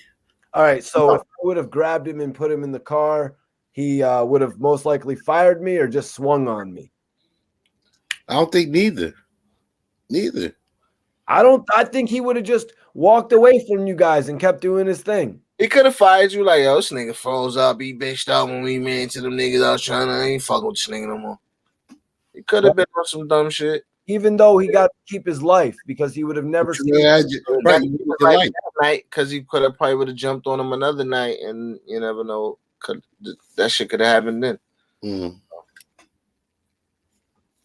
If he was on that type of time, if he was waiting for that confrontation, and telling how it would have ended.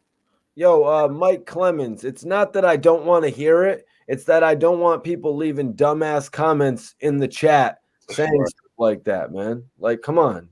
Like, don't be leaving no dumbass comment like that in the chat, man. Clown, man. Come on, man. But yeah, Fast Eddie P said that his team damn sure failed him that night. Yeah, the fact that people would say that Little Dirk had to be there to stop him that night, like, that's retarded, man. Like, that's not even cool. No, and he got his own team. That's what I'm saying. You have when you have your team with you, there is several people in the team that do the critical thinking. There's people on the team that is moving with the pistol. All those people move differently. So when things pop off, these people play their part. Like you said, they're not just standing around just to be there. I'm here to play a part in this. WNHTV asks, how you gonna fire someone who ain't a part of your gang? Yeah, no, I mean, if you're an artist manager or something like that, if you're an artist, not even a manager, if you're just an associate who's there, like as we said earlier, not really doing anything, you know what I mean? Kind of just being a lackey, you know what I mean? And then you try to tell your boss no. You try to tell him, like, hold up, you're not going to do that. You would certainly think you were going to be fired, and that would make you not do anything and just let them run amok. You know what I mean? Sort of like when Tupac ran over and beat up the guys who had cocaine. You know what I mean? Exactly. That shit got him killed. Exactly. Stop Pac that night and say, no, you have another performance in an hour and a half. You're going to go home and change and then go to the performance. You know, it's like these guys want to be the people that they are. And the guy that whispered that in Tupac's ear shit never did that. Just like I said, the word is somebody told something to King Vaughn, he hopped out ready to go. Right. And then somebody came up to Pac Bonds and said, yo, that dude who tried to jump me from my chain, he's over there. Right there. That manager's part of a manager's responsibility is to manage situations like that, though. So if you want to get technical, that is part of a manager's situation. You know, to keep the artist safe. A road manager, especially on a road like that, in that situation, that's what you have a road manager for, and that's part of his responsibility. You know what I'm saying? too. But yeah, these dudes can't, and not to say that because these dudes can't, be controlled, especially, you know what I'm saying? These dudes are artists, they got fame. Yo, You guys do shit. you guys gotta, I think, like, you guys gotta understand, like somebody like Fresh that he said, and his boy told Vaughn about Quando being there was dead wrong. You guys, King Vaughn King Vaughn is the one who directed everybody to go to that club, from my understanding. Like at that point he was waiting in the car. Like the manager said in the interview, he's waiting in the car for a long time, waiting for Quando Rondo to pull up. He knew what he was waiting for. So when the person came over and told him, yo, whispered in his ear and told him that, it was different to the Tupac situation in Las Vegas. Tupac in Vegas had no idea he was going to run into that chump, you know what I mean, who killed him, you know what I mean, and tried to put out a freaking album, you know what I'm saying? But yeah, so it was a little different. That was a lot more random, But still, like Bond said, your road manager, your manager, and or whoever else is there that's connected to the label, meaning connected to the money, is going to say, yo, no, look, we waiting, especially if we wait in car for hours, we sitting there smoking, yo, bro, no, we out. We're out. We're done. Main man, listen, the main man ain't coming. You are worth too much to be a part of what you're doing right now, man. But if we're in there for hours, by the time 45 minutes go past, yo, we out. We coming. We'll see him, like Ron said, they might see him on next go. We see him on next go round, but it won't be the night. Yeah. And then that's kind of weird to me. Who knows? By the next go round, they could have just been working together. Yep. Definitely a sad situation. But that's crazy how you compared it to the Tupac situation, because that's really eerily like similar, bro. Like, right. That's crazy how that's the same shit. Like they really got killed on the same type of time. Like, yeah, kind of the same type of time. That's real eerie. Whoa, that's crazy. It's like as a hip hop community, it's like we don't learn from the past mistakes. Oh yeah. It's like we keep repeating the same points. It's like we don't learn from the past mistakes and say, like, all right, study and niggas don't listen. Well, yo, Rosewood, a lot of these guys were born in 1992, 1993. They didn't even know Pac. That's cool, but who's your old heads? Who's your big homies? Too.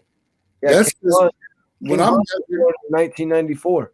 Yeah, when I'm younger, my OGs and older guys that I'm mingling with, either on the block or family, they're putting me on to game and older music, and then what happened during that time.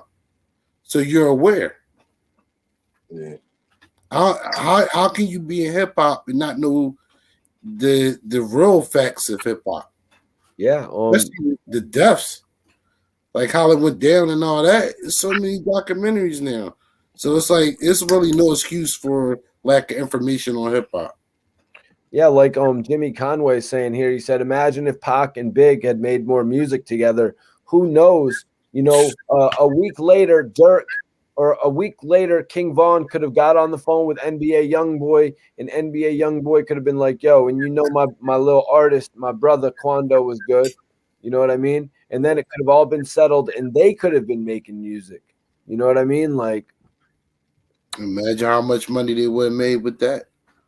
It's like, it's not back in the day. It's not back in the day right. when you couldn't get information in a snap of a second. Right now, you can get information in a second. Like back in the day, you could hear something, you could want to beat somebody's ass for 2 weeks and not even know your homie had been cool with it. You know what I mean? You know what I'm saying, Bonds? Like somebody could tell you something, you could be hot at somebody for like a week, finally run into them and whoop their ass. You know what I mean? Knowing that they're done cool with the person. Now, nowadays with social media, all it takes is a simple message. Yep.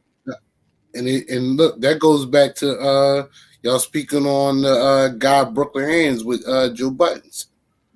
That Joe Button said whatever he said about Method Man, Yeah. Then who knows how long it went? Because, like he said, there was no instant message. He seen him backstage at a show. Ray seen him backstage at a show. Approached him. Went right in this shit. Homeboys, ran up in his shit. And that's when Joe Buttons was jumped on his lot. Nobody's doing live then. Excuse me. But he jumped on there and he holding his eye with the ice, smoking a cigarette. Yeah. Talking about what happened. And the white guy. You can go on YouTube and watch it now. Like, that's one of the first lives where that got fucked up. Yeah. So that's Brooklyn Hands? Is that the Hands from NYB or no? Nah, I don't know that name. I just know the guy with Raekwon put hands on Joe Buttons. I don't know the Hands from NYB. I don't know. Yeah, I was about to say Bonds from NY. You would know that. Hands. I'm looking. I see this blog right here. Meet Hands, the guy who punched Joe Budden. No, Joe Buttons came a long way, man. Joe Buttons came a long way. His music being underappreciated, you know what I mean? At first, he got a real big situation with Def Jam and Jay-Z, you know what I mean? But I feel like they kind of gave up on his project after the first album, you know what I mean? After kind of forcing him to be somebody that he wasn't, just to speak for real about Joe Budden, Bonds, what do you think? I think they forced him to be somebody he wasn't. That's crazy because Joe Budden came out with the label On Top. He was signed to Terry Corley, and Terry Corley is like a good friend of my family. Like, you know what I'm saying? Her husband is Ducky Corley. You know what I'm saying? From my hood. You fuck with my peoples and my parents. It's like that's like family. Like, you know what I'm saying? Like, he's part of like Preem team, like Duck. You know what I'm saying? Like, but so I kind of knew Joe Budden. I ain't really know Joe Buttons like that, but I know Terry and him, so I know, you know what I'm saying, when they signed him and when they was doing on top shit, like, you know what I'm saying, before he came out and when he started fucking with, you know what I mean, Skane, because she was fucking with Skane, who was Clue Man. You know what I'm saying? So it was her, she had her, Skane, and it was Web and Nitty was fucking with them too, with the on top shit. But yeah, Joe Budden was nice though, you know what I'm saying, with the you know what I'm saying, with the lyrics and shit. So, but the game went hard. Like, you had to be kind of like, you know what I'm saying, at that point. Then he was fucking around with them niggas. Like I said, them niggas is street niggas. And then, you know what I mean, he started getting tired of, because Web and Nitty fuck with Fab in them, so he started getting tired of Fab in them and shit. Like, so once he started fucking with them niggas, like, it kind of changed already his image. Once he was in with them niggas, like, you already kind of, you know what I'm saying, he kind of had to fall into that situation, you know what I'm saying. But yeah, then he got exposed, you know what I'm saying, with the whole, niggas from his town in Jersey, be a little bit of hate and shit like that. But that situation. But I think what really, like, Joe Buttons, what really kind of like tarnished it was he came out with Pump It Up, and people thought like that's what he was, that type of person, but really he was a rapper. Right. So when it got to his project, they want more Pump It Up songs. Right. I want to rap. I want the stuff that I'm bringing from the Clue mixtapes, dealing with Skane and Fab and them. Exactly. And that was it. That's what it was. It was two different audiences that initially came out, and then your album came out. Like, you're a rapper underground. And them niggas them ain't even the same audience as those niggas that you initially was marketing yourself to. They want the Pump It Up artists. They want the them niggas don't want that shit you talking about. Right. I think they wanted a much bigger audience from Joe Budden. You know what I mean? Yeah. Because they want to make money. Shit. He had to smash it. They want to make money. We want more of these Pump It Ups. Yeah. Money. Nigga. Who did you guys think was the strongest member of Slaughterhouse? Ooh. Maybe Royce. You say Royce? Yeah. Rosewood. Say Royce. See, I want to say Royce, but I'm going to say Joel Ortiz. All right. Well, I'm definitely going to go with Crooked Eye. Okay. Yeah. I fuck with that. No, you definitely can't. I might be my second. I would be the second for me. That Slaughterhouse there's so many lyrical beasts in there. It's interesting. You see, we mentioned everybody but Joe Budden. I think Joe Budden is the artist that's not with Slaughterhouse right now. Guys, I thought a perfect play would have been to do would it be it would be a third Slaughterhouse album at this point, right? I believe Slaughterhouse had 2 albums, right? Yeah, so So I think the third Slaughterhouse album should be Joel, Crooked Eye, Royce, and RJ Payne. Joel Santana? No. RJ Payne. No, who you say first? You said who Said said Joel Ortiz. Oh, all right, Joel. Royce, Royce the 5'9", Crooked Eye. Mm-hmm. Then I think they should add RJ Payne. Take Joe Budden's place. Take Joe Budden's place. If Eminem really messes with RJ Payne, add a RJ Payne in. Yeah. That can be a good fit.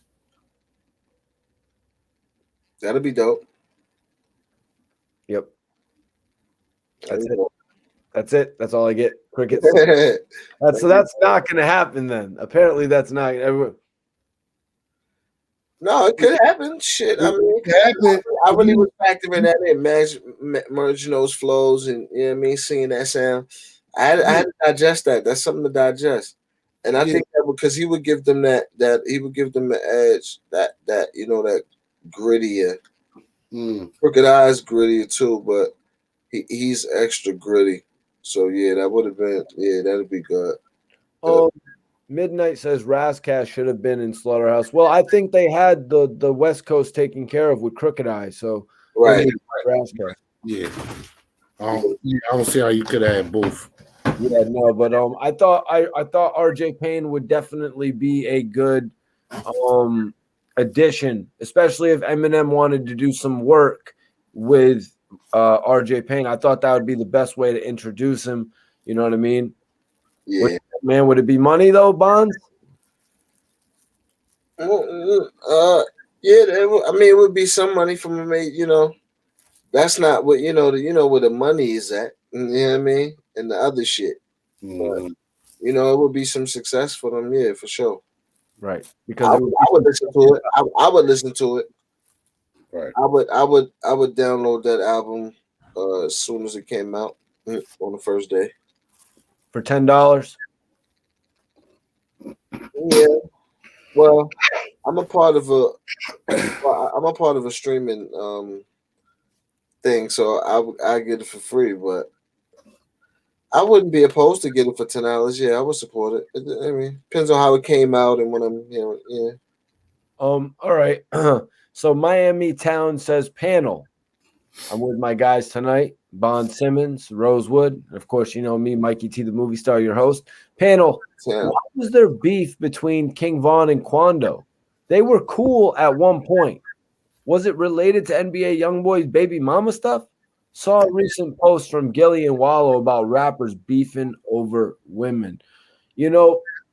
That's one of the major things people say. They say that King Von took a picture studio session. You know what I mean? Gilly and Wallow were speaking about that. A lot of rappers do beef over women. You know what I mean? And you're right. Quando Rondo and King Von were cool at one point. I believe. What was there, a video of them standing on the block together at one point? Yeah. Mm-hmm. There's a video of them. Yeah, there's a video on the block. Like, it is crazy. They're beefing over the same industry women that mess with everybody. Those women, they messing with everybody in the industry. It's the same circle. So, correct me if I'm wrong, Bonds, and I'm just taking a new approach at this, you guys. I'm looking at this from a new light, right? So King Von and Quando Rondo, they were friends, right? They were allegedly friends. You know what I mean? They met. They were friends. When you're friends with somebody and you're angry at them, you're more than likely to not use weapons. You're more than likely to have a fist fight with them. Right. That's why I think that King Von came at him with his fist. He's like, yo, this is somebody that I actually know. I'm not going to pull the yappa. I'm not going to pull the yappas out on him. I'm going to go at him with my fists. I'm gonna put a couple lumps on him, like a friend would do. Am I wrong? Like that's what? Nah, yeah, you got a point. Sure. No, you right. But if we are cool like that, when you call me and check my temperature first, ain't somebody going? Ain't we going? Ain't you going to check my temperature? Or at least let me know, like, yo, when I see you, boy, we gotta shoot. We shooting at. I'm going in your mouth, man. And then he could say, "Well, oh no, it ain't like that," or "Well, it's going to be that when I see you. We going pop one or the other." Yeah. Say nothing, and that it's kind of weird. It's weird. It's really weird. My guy right here says, "Bro, you don't know what a friend is." Yo, in these situations, it's different. Yeah, he wasn't. They could have put Quando Rondo on the block with King Von in a video together strictly for promotional purposes. Strictly for, yo, we got to get this look. Let's go over to Von's block and we're going to shoot some footage together. That doesn't mean they're friends. That just they got up together for a look. They could just be cool and they can have mutual acquaintances. Right. Yeah. Yeah, it just sucks what happened between those guys, man. Looking at it like that, I think a lot, who knows what King Von said when he walked up to Quando. He could have said, yo, we're going to rumble. You know what I mean? He could have told him Wood. He could have told him Rosewood, when next time we see each other, we're going to rumble, boy. Yeah. Right. Maybe little Tim didn't know about that. Mm-hmm. He wouldn't know, because Quando gonna say like, yo, I just got off the phone with. He talk about knuckling up, and then your man gonna say, oh well, we gonna knuckle up, or I got my thing on me. We gonna play. Like it's gonna be there's gonna be some type of discussion, some type of dialogue between them, and then after between the camps on what it's gonna be or how we're gonna move. Yeah.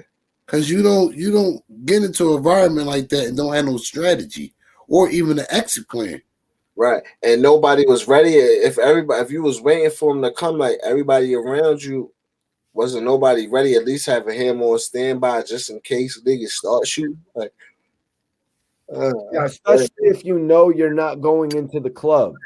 Right. You about to go pop off on some niggas that, you know what I'm saying, that you don't fuck with. And you wait for niggas to pull up, okay, why wouldn't have King Von have said, yo, you know what we're about to do? Why are you going to leave that in the car? Right. Even if I'm going to beat a nigga up, I'm bringing a hammer. Yeah, somebody is around with the jaw. Yeah, in case you don't want to take the ass with him.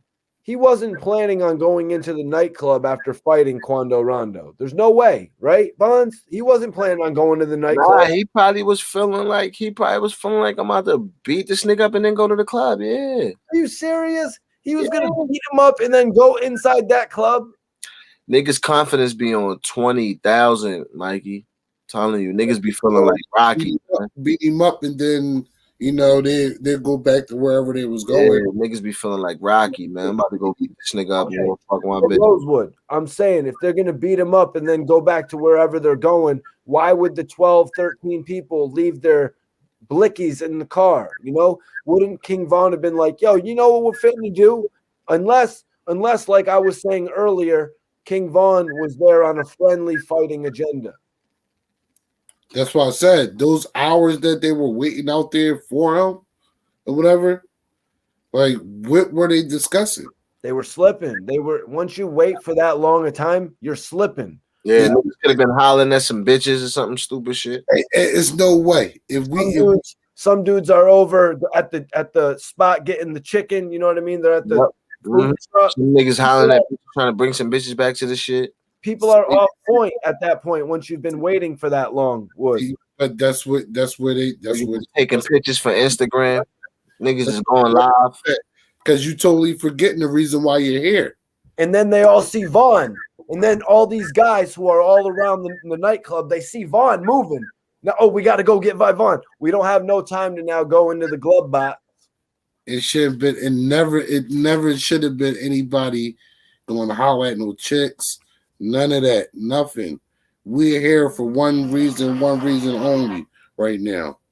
Like y'all all know we're here. Somebody should have been there to knock out Little Tim.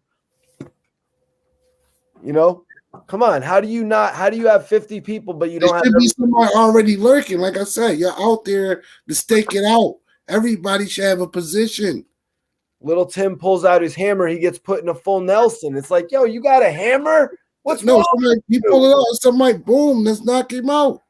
But Bonds, you see what I'm saying? Like, the dude, Little Tim pulls out the hammer, and then dude puts him in a full Nelson. Like, what are you doing? These dudes is using hands. Yeah, right. Should been on him, yeah. But yeah, what the fuck? How he got back in the car and got away after that? Yeah, they hopped in the truck, and then they backed up, and they almost left somebody. He hopped in, and then he pulled off. Oh, yep. They didn't even have an exit plan. They didn't have like nobody an exit plan. Yeah, that's crazy. Like, I can understand Quando Rondo a little Tim and them because they didn't know what that was gonna pop off. Right. That's the way Von's team was moving out there. If we're going for wreck, there's no way we're on no other type time. Yeah. We only here for wreck. Right. The party. Jim saying that he just ran up without his boys, knowing it was spur of the moment. Yeah, and that's probably why all of his boys kind of converged behind him. Like they was all doing their own thing. Like honestly, I've been in these type of environments when you're outside of a club and you're waiting for the star to get there until 3 o'clock in the morning, and you're there at 1:30. So you're literally waiting for 90 minutes. Yeah, you are going to get out of the car and go try to holler at a girl. You are going to get out of the car and see who has a blunt. You know what I mean? See what the hell, how cheap the food truck is. And you know, unless you're a soldier. What? Unless you're a soldier. Right. Hey, your ass right there, you already got your weed. You ain't thinking about a bitch. And you leave your post back in, and you're gonna go in there and do what you gotta do and get the fuck up out of there, and then you can do what you gotta do. I'm sorry, yo. I'm a soldier, man. But even after a while, I'm going to check and see. You're a movie star. I'm trying to see if they got a cheesesteak for about $7. You know no. what I mean? I don't care. You send somebody out there. You can send somebody out there. You send somebody out there. Go get the cheesesteaks and go get some bitches, man. Yeah, it's somebody for that. Everybody has the nigga for that, man. Everybody got the purpose. Store run nigga, man. Yo, 1 second, guys. Yo, bro, I timed you out because you're posting weird ass comments. You're posting weird ass comments like Mikey T. Do you know what a friend is? Like, don't be saying weird stuff like that. We're giving you the respect to actually respond to your questions. You know what I'm saying? Know what a friend is. Like, but you're asking weird shit. Like, bro, I don't mess with that. Like Bonds is here. You know what I mean? Bonds is a busy man. He's a rapper. You know what I'm saying? He does his thing, but he jumps on here. He interacts with the people. Rosewood works for a record label. Spill Entertainment, you know? Come on. Like, Stack or Starve, man. Like, all right, man. Like, come on. Because I be shouting y'all guys out, and then you ask some questions that don't need to be asked sometimes, and then you try to, like, you know, like. But anyways, let's get back to it. Miami says, I think a lot of stuff we don't know. I was really hoping Quando would let us know something. In Quando's music, he's not giving no real info about the beef. Quando and Tim was doing a video shoot earlier. So that goes into, is Tim actually out of jail? I'm not sure about that. But yeah, Quando Rondo's keeping tight-lipped about it because it's about to be a major case. Exactly. You know? Exactly. That's why he's keeping tight-lipped about it, you know? He's trying to take that approach, even though he did make a song called End of Story. Right. End of story. Now I got a question for y'all and people in the comments. Do you think when the trial starts for Tim, will they call Quando Rondo to get on the stand? Is he? Probably. Yeah, he's the main purport. Like I said earlier in the Big U thing, he is the main survivor. You know, he's the main survivor of the case. He's the one who survived that, you know. I think in the manager got shot too. Yeah, they're gonna after all the interviews that the manager did. I am mad going on there. He's definitely going up there. But I was just asking y'all and people in the comments, do they think, they'll be putting him up on the stand. Bonds, do you think that Quando Rondo will be taking the stand about this, or do you think there's going to be any way he can avoid it? As far as my knowledge, you can't avoid the subpoena. That's right. That's exactly what I was thinking. Unless somebody gonna give him the heads up, and he gonna be unavailable to receive it. So you want to know what's going to be one of the major reasons in bringing Quando on the stand? It's going to be to tell the mental state of little Tim before this event, where he was mentally before that. And honestly, you guys, I think this guy, little Tim, who got arrested in August, although he got arrested for, he had $16,000, he was up. He was up. You know what I mean? A couple of years of Quando Rondo being good, he was up. So I think that it's going to be told that little Tim was probably just going to the club to drink some Ciroc and champagne that night and have a good night. Because they was just shooting a video earlier. They were like, we were shooting a video earlier. Oh, that was earlier that day. Yeah, we worked all day into the night. We were coming to relax and chill, and they came to do us harm. They came to take away our lifestyle that we had been living, The lawyer is definitely going to be stating that. Yep.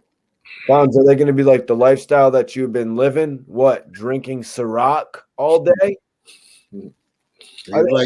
Is that something they can really say? Yeah, well, no, I mean, because they go, of course, say it's not just that working. You know what I mean?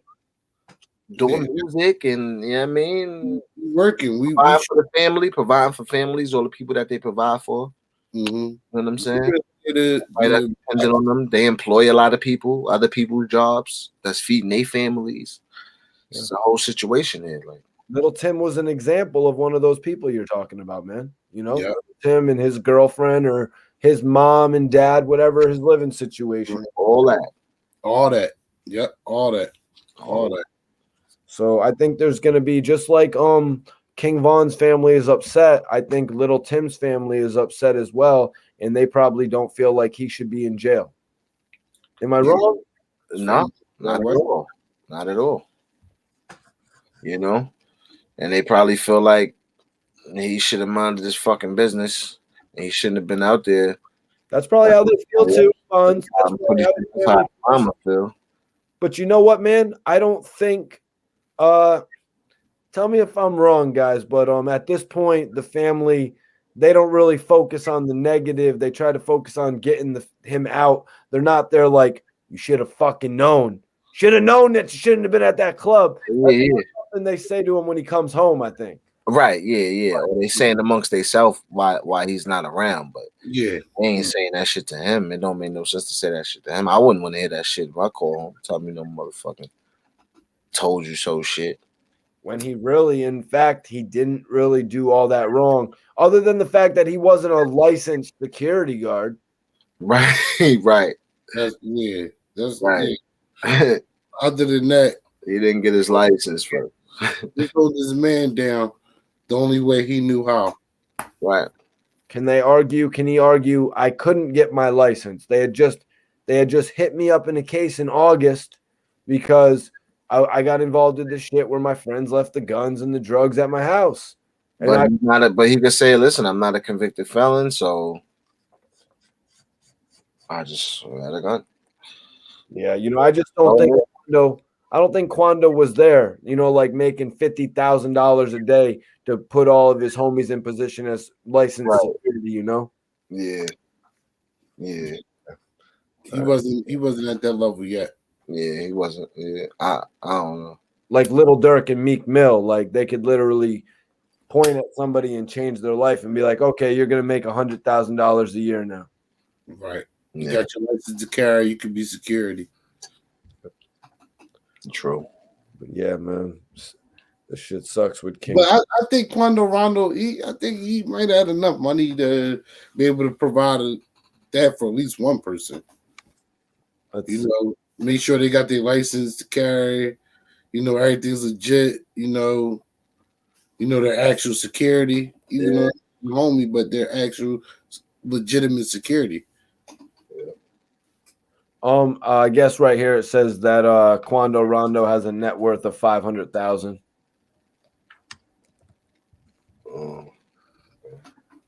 So pay one of your homies be security. NBA YoungBoy 2.5 million net worth. But yeah, Little Dirk is taking off. I wanted to ask you this question earlier. Do you think there is a potential for Little Dirk to be bigger than Little Baby? I don't think so. I don't think Dirk makes like. I mean, you know, like you got the features with Drake and shit like that. Those are big records, but by itself, I don't see Dirk making. He has gotten to the point where his personality, not his personality, but him as a personality, is very big and huge. So he's gonna do numbers off of his name automatically, and his name can get bigger. But when we talking about artists that transcend right a certain popularity, they have the name and they have the quality music to back it up as well. Those crossover records and shit like that as well.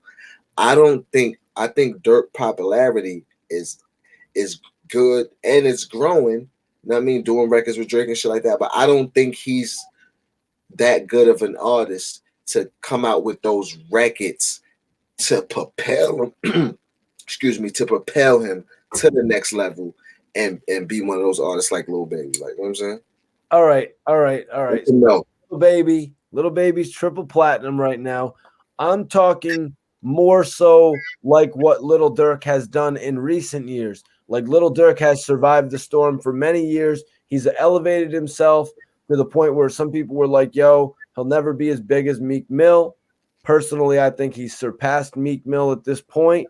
But Rosewood, what do you think in that light? Like, do you think Little Baby is going to be making music as long as Little Dirk? Will Little Dirk be making music for a longer period of time, which will eventually make him a bigger star?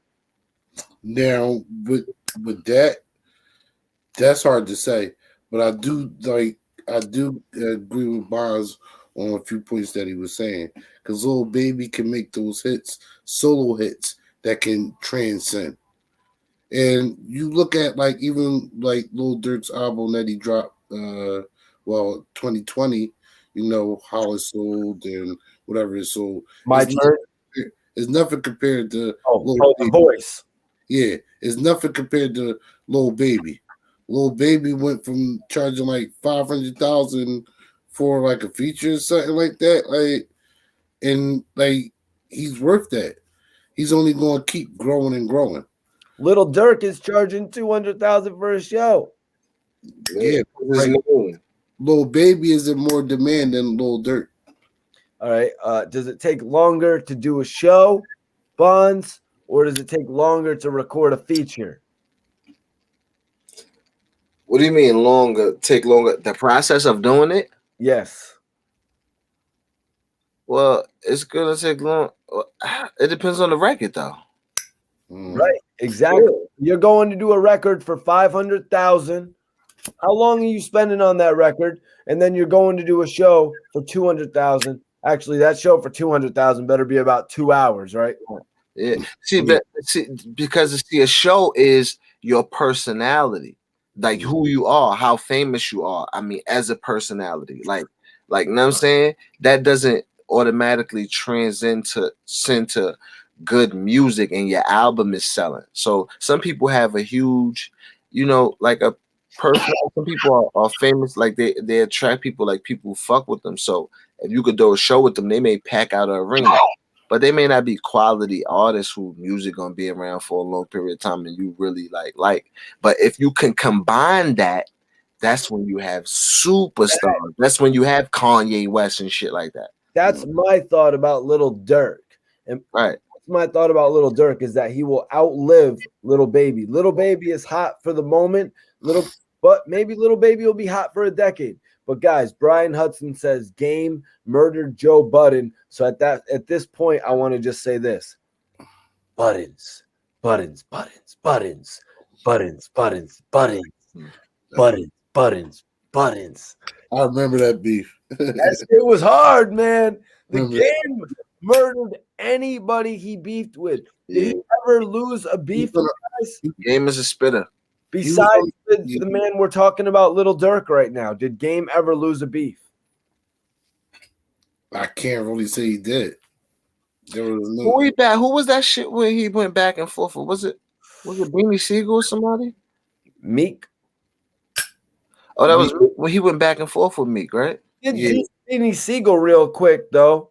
He threw it there, but it was really coming at Meek. And he did the video where he was in Philly, you know, in front of, I think he was in front of like Max's or something like that. And Right. then Beanie came out. He did a little. He made a song and did more some antics. He was on Instagram saying he in Philly. Meek, where you at? I'm down South Philly, Right. Stadium, getting a cheesesteak and all that. Yeah, he went and got a cheesesteak. Oh, that shit was hard, man. That shit was hard. That was the hardest diss. And then Meek Mill came back at him on Funk Flex's show, or was it Hot 97? He came back at him on one of the shows where he dissed him and shit like that. But Meek didn't really come back at him on record. You know what I mean? For some reason, you know, you would think Meek Mill would have the hottest diss records, but he really doesn't. He had an opportunity to. He's a much better artist. He doesn't need it. But still, he had an opportunity to. He had opportunity with Game. He had an opportunity with Drake. Well, Game murdered everybody that he battled besides the guy we're talking about right now, Little Dirk, who actually went when Little Dirk, Bonds, you know about this, right? When Little Dirk heard that Game was in a nightclub and Little Dirk was out there doing his California nightclub run, he went to the same nightclub as the Game and actually talked to him like, yo, what's good? Is there a problem? Let's talk this shit out right now like men. Yep. And they talked shit out.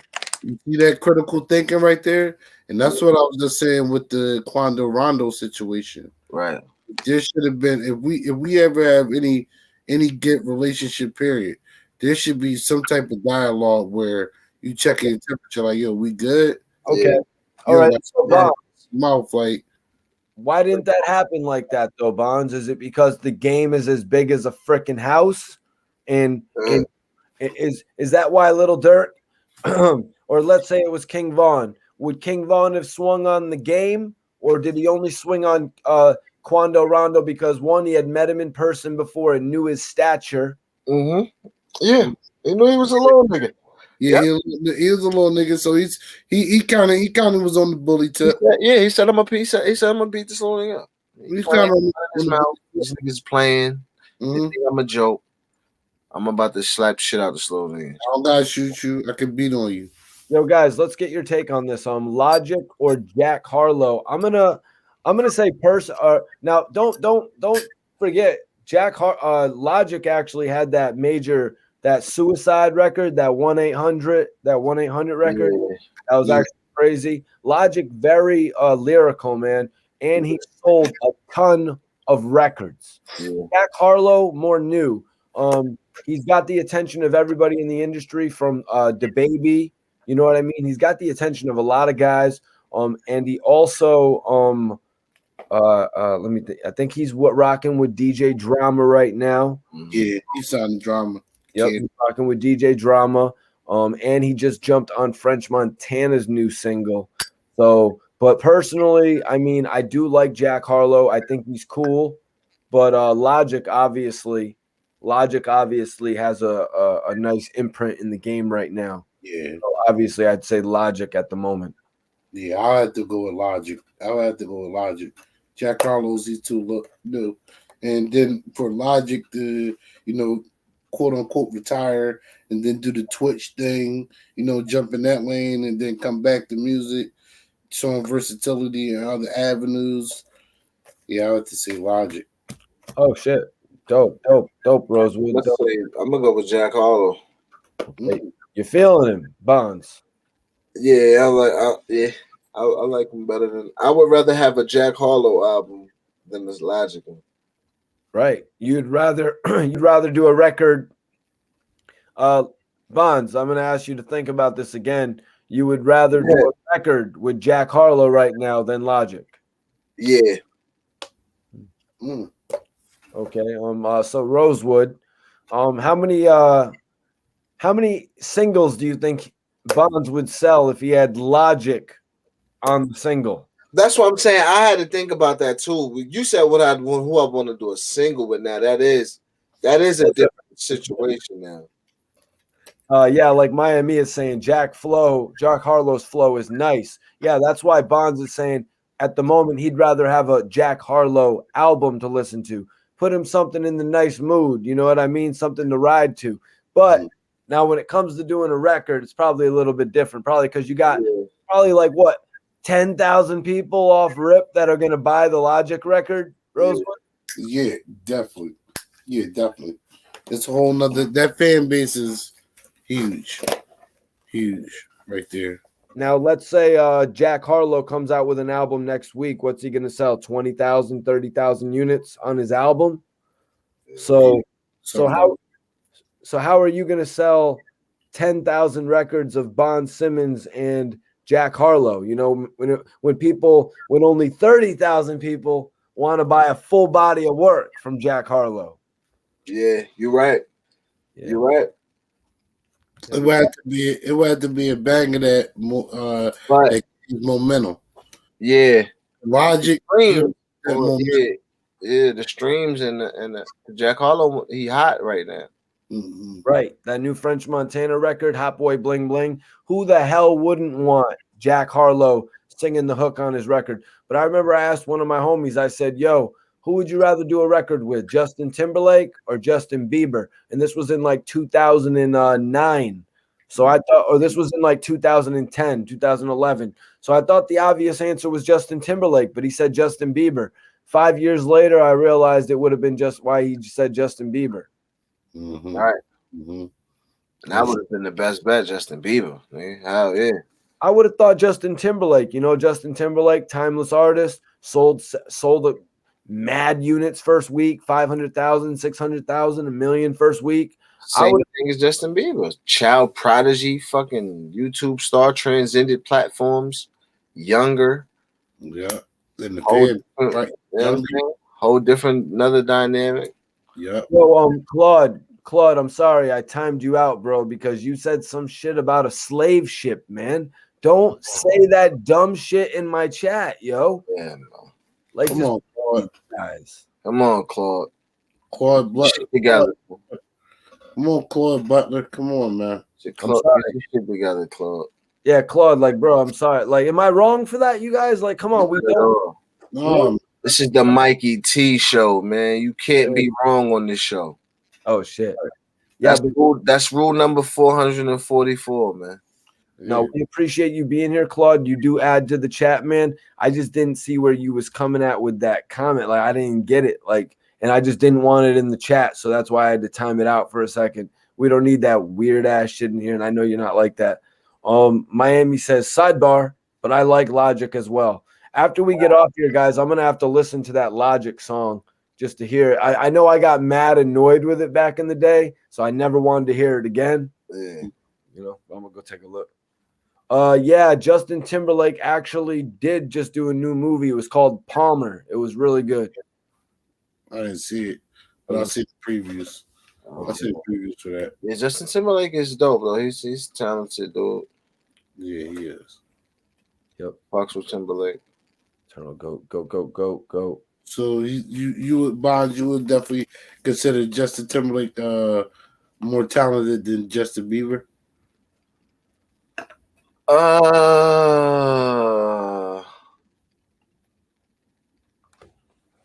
I don't know. Who writes their own songs? Do both of them? Do any of them write their own songs? I would hope. I would hope they. Hold on one second. I would say Justin Bieber writes his own shit. Probably. I would say Justin Timberlake because he did acting. He did some acting things. Yeah, it says Justin Bieber writes some of his songs. Justin Bieber writes some of his songs, and Justin Timberlake writes his own songs. He has writing credits on all 5 of the albums he has produced thus far. But man, when it comes to writing these songs, sometimes it's a collaborative effort, man, with multiple people. Bonds. You can't really take too much away from Justin Bieber for that. Yeah, no. But you could just, you can measure up their songs and be like, who's a better writer or who writes better songs. Well, Who has better songs? You I'm think? just saying, James Brown probably even had some people give him lines here and there. Am I Yeah. or am I mad off? What's wrong with that? No. What's wrong with that? Okay, you guys, real quick, I was trying to ask a couple of my friends this earlier. Who was better, James Brown or Lionel Richie? James Brown. See, you can't say that because that's two different vibes. It is. James Brown and Lionel Richie was a whole different vibe. That's like saying who's better. Two different vibes. Yeah, James Brown was energy song. I mean, soul shit. Like Richie was more smooth. Like, you know what I'm saying? It was a little bit smoother. Okay. You know what I'm saying? Yeah, I understand that. It's two different eras. Yeah. James Brown. Yeah, I said James Brown too, but I see what Bob's saying. It's two different eras. You have to get some sleep on Lionel Richie though. Two different genres, you mean, Rosewood? Oh yeah, two different genres. Well, yeah. Different genres, yeah. Because I saw the scene in the James Brown movie where I don't know if this was actually true to life, but apparently Lionel Richie was performing and then he got off the stage and James Brown actually took the stage. He's like, yo, we're going to take 10. And then the band members in James Brown's band was like, hey, when are we going to perform like that? And James Brown was like, right now. And then James Brown and they all took the stage. And then Lionel Richie was watching it and he was like amazed. And he was like, what's your name? And basically Lionel Richie was working at a milkshake spot, a malt shop. And they basically went and had a conversation. And to me, it looked like Lionel Richie could see the amazing talent in James Brown. Right. Yeah. That's dope. Yeah. That's dope. Yep. Miami agrees with you. Right. It can't be compared, Brown versus Richie. Is there actually a Lionel Richie movie yet? Or not that I know of. Okay, because the James Brown movie was amazing. Yeah, she was dope. Yeah, that was dope. Yeah, Chadwick played him, right? Yeah. Yeah, rest in peace, Chadwick, man. R.P. Chadwick. R.P. Chadwick, bro. Do I really have to go and watch Black Panther now? His performance in Black Panther couldn't have been as amazing as this other movies that we're talking about because it's a superhero movie, right? Nah, but yeah, but it's dope. It's not like a kiddie super. It's still dope though, man. It's what I'm saying. And he definitely did his thing, bro. They about to do a part 2 without him. Bro. Hear that Mike, one of the actor who played the villain from the first one, resigned. Yeah, that dude. Yeah. Michael B. Jordan. Huh? Michael B. Jordan. Yeah, Michael B. Jordan. And they did end Black Panther with the birth of his son, right? Oh, what? Yeah, didn't they? I believe. I got to go back and watch it again. Yeah, I want to watch it. I'm gonna watch that again. But if they did, you know what I mean? If they did, I mean, that would obviously, why not just pick it up 20 years later? You know what I mean? Yeah, because they have a whole lot in the works from from Black Panther 2 to I believe like a TV series coming on one of the streaming sites. So they have a lot for Black Panther installed. Yes. Some of these action hero movies don't catch me, like the Aquaman. You know? Yeah. I don't really be in them shits either. Some of these don't catch me, man. Like that's why it was a struggle for me to. I wanted to watch it with Michael B. Jordan. I didn't know much about Chadwick. Chadwick at the time. I knew about Michael B. Jordan. Honestly, guys, I thought Michael B. Jordan was playing the Black Panther because he's right. Yeah, he's the most famous dude. Yeah. Why wouldn't he have played the Black Panther coming off Creed? Would it have not fit? I think Chadwick was the better fit. Chadwick did it though. Yeah, I can't. Yeah. Because I would believe Michael B. Jordan still tried out for the role. Yeah, probably right. Mm-hmm. He had a different look in that too, with those small dreads. I really was not liking it. Like, that was the costume designers idea. You know, can't all be perfect, but it was definitely a great. It was definitely a great movie. Yeah, no, it was a huge success. Yeah. I'm gonna have to go watch it back just because I've been so into his performances and everything that he's done. He was also in 21 Bridges. I don't know if you guys saw that. Yeah. No, I saw that. That was good. That was amazing. Yeah, that was good. You guys, was it ridiculous that that dude paid them $1 million in 20s? $1 million in 20s. Do you remember in that movie when they brought him? They blew, 21 Bridges. yeah, 21 Bridges. They paid him $1 million in 20s for like 35 kilos. Yeah, that's why I seen that shit when it first came out. Yeah, Yeah. That's why that shit was heavy as hell. Too much money. Too much money. Yeah, too much money. Yeah. The weight. Yeah, they would have been able to get away if it was hundreds. Nah, no, because how much money was it? No, it wasn't gonna get away. Even 100s, that shit would have been too many bills. All right, so yeah, split it up in little bags. Split it up in more people, more bags. Remember they're driving, right? So they're driving, and then they go through that light, and they get they get ticketed. Is that what ruined everything for them? Yeah. Yeah, because they was on they're on the radar there. They're definitely really on the radar there. That dumbass should have just stopped at the light real quick. It would have only cost them a minute and a half. Yep. Yeah, that's it. If that, like, yep. Because that's when Chadwick came in and he's like, "Yo, close all the bridges. Close all the bridges off." Yeah, because you got that. Now y'all can't get out. They're like, "Yo, there's 21 bridges. Close all the bridges." Right. If you just would have waited, then you would have been crossing the bridge. That movie was amazing, though, man. But they definitely shouldn't have left town with the coke, right? Should they have left town with the coke or no? Because they ended up selling 50 keys for $1 million. I would have left that. Yeah. I got my money. I would have left that. So they had to go get the money. Yeah. Because why not just leave with the coke and then come back in a week? That's a possibility, but in the movies they can't make it. They can't make it too right.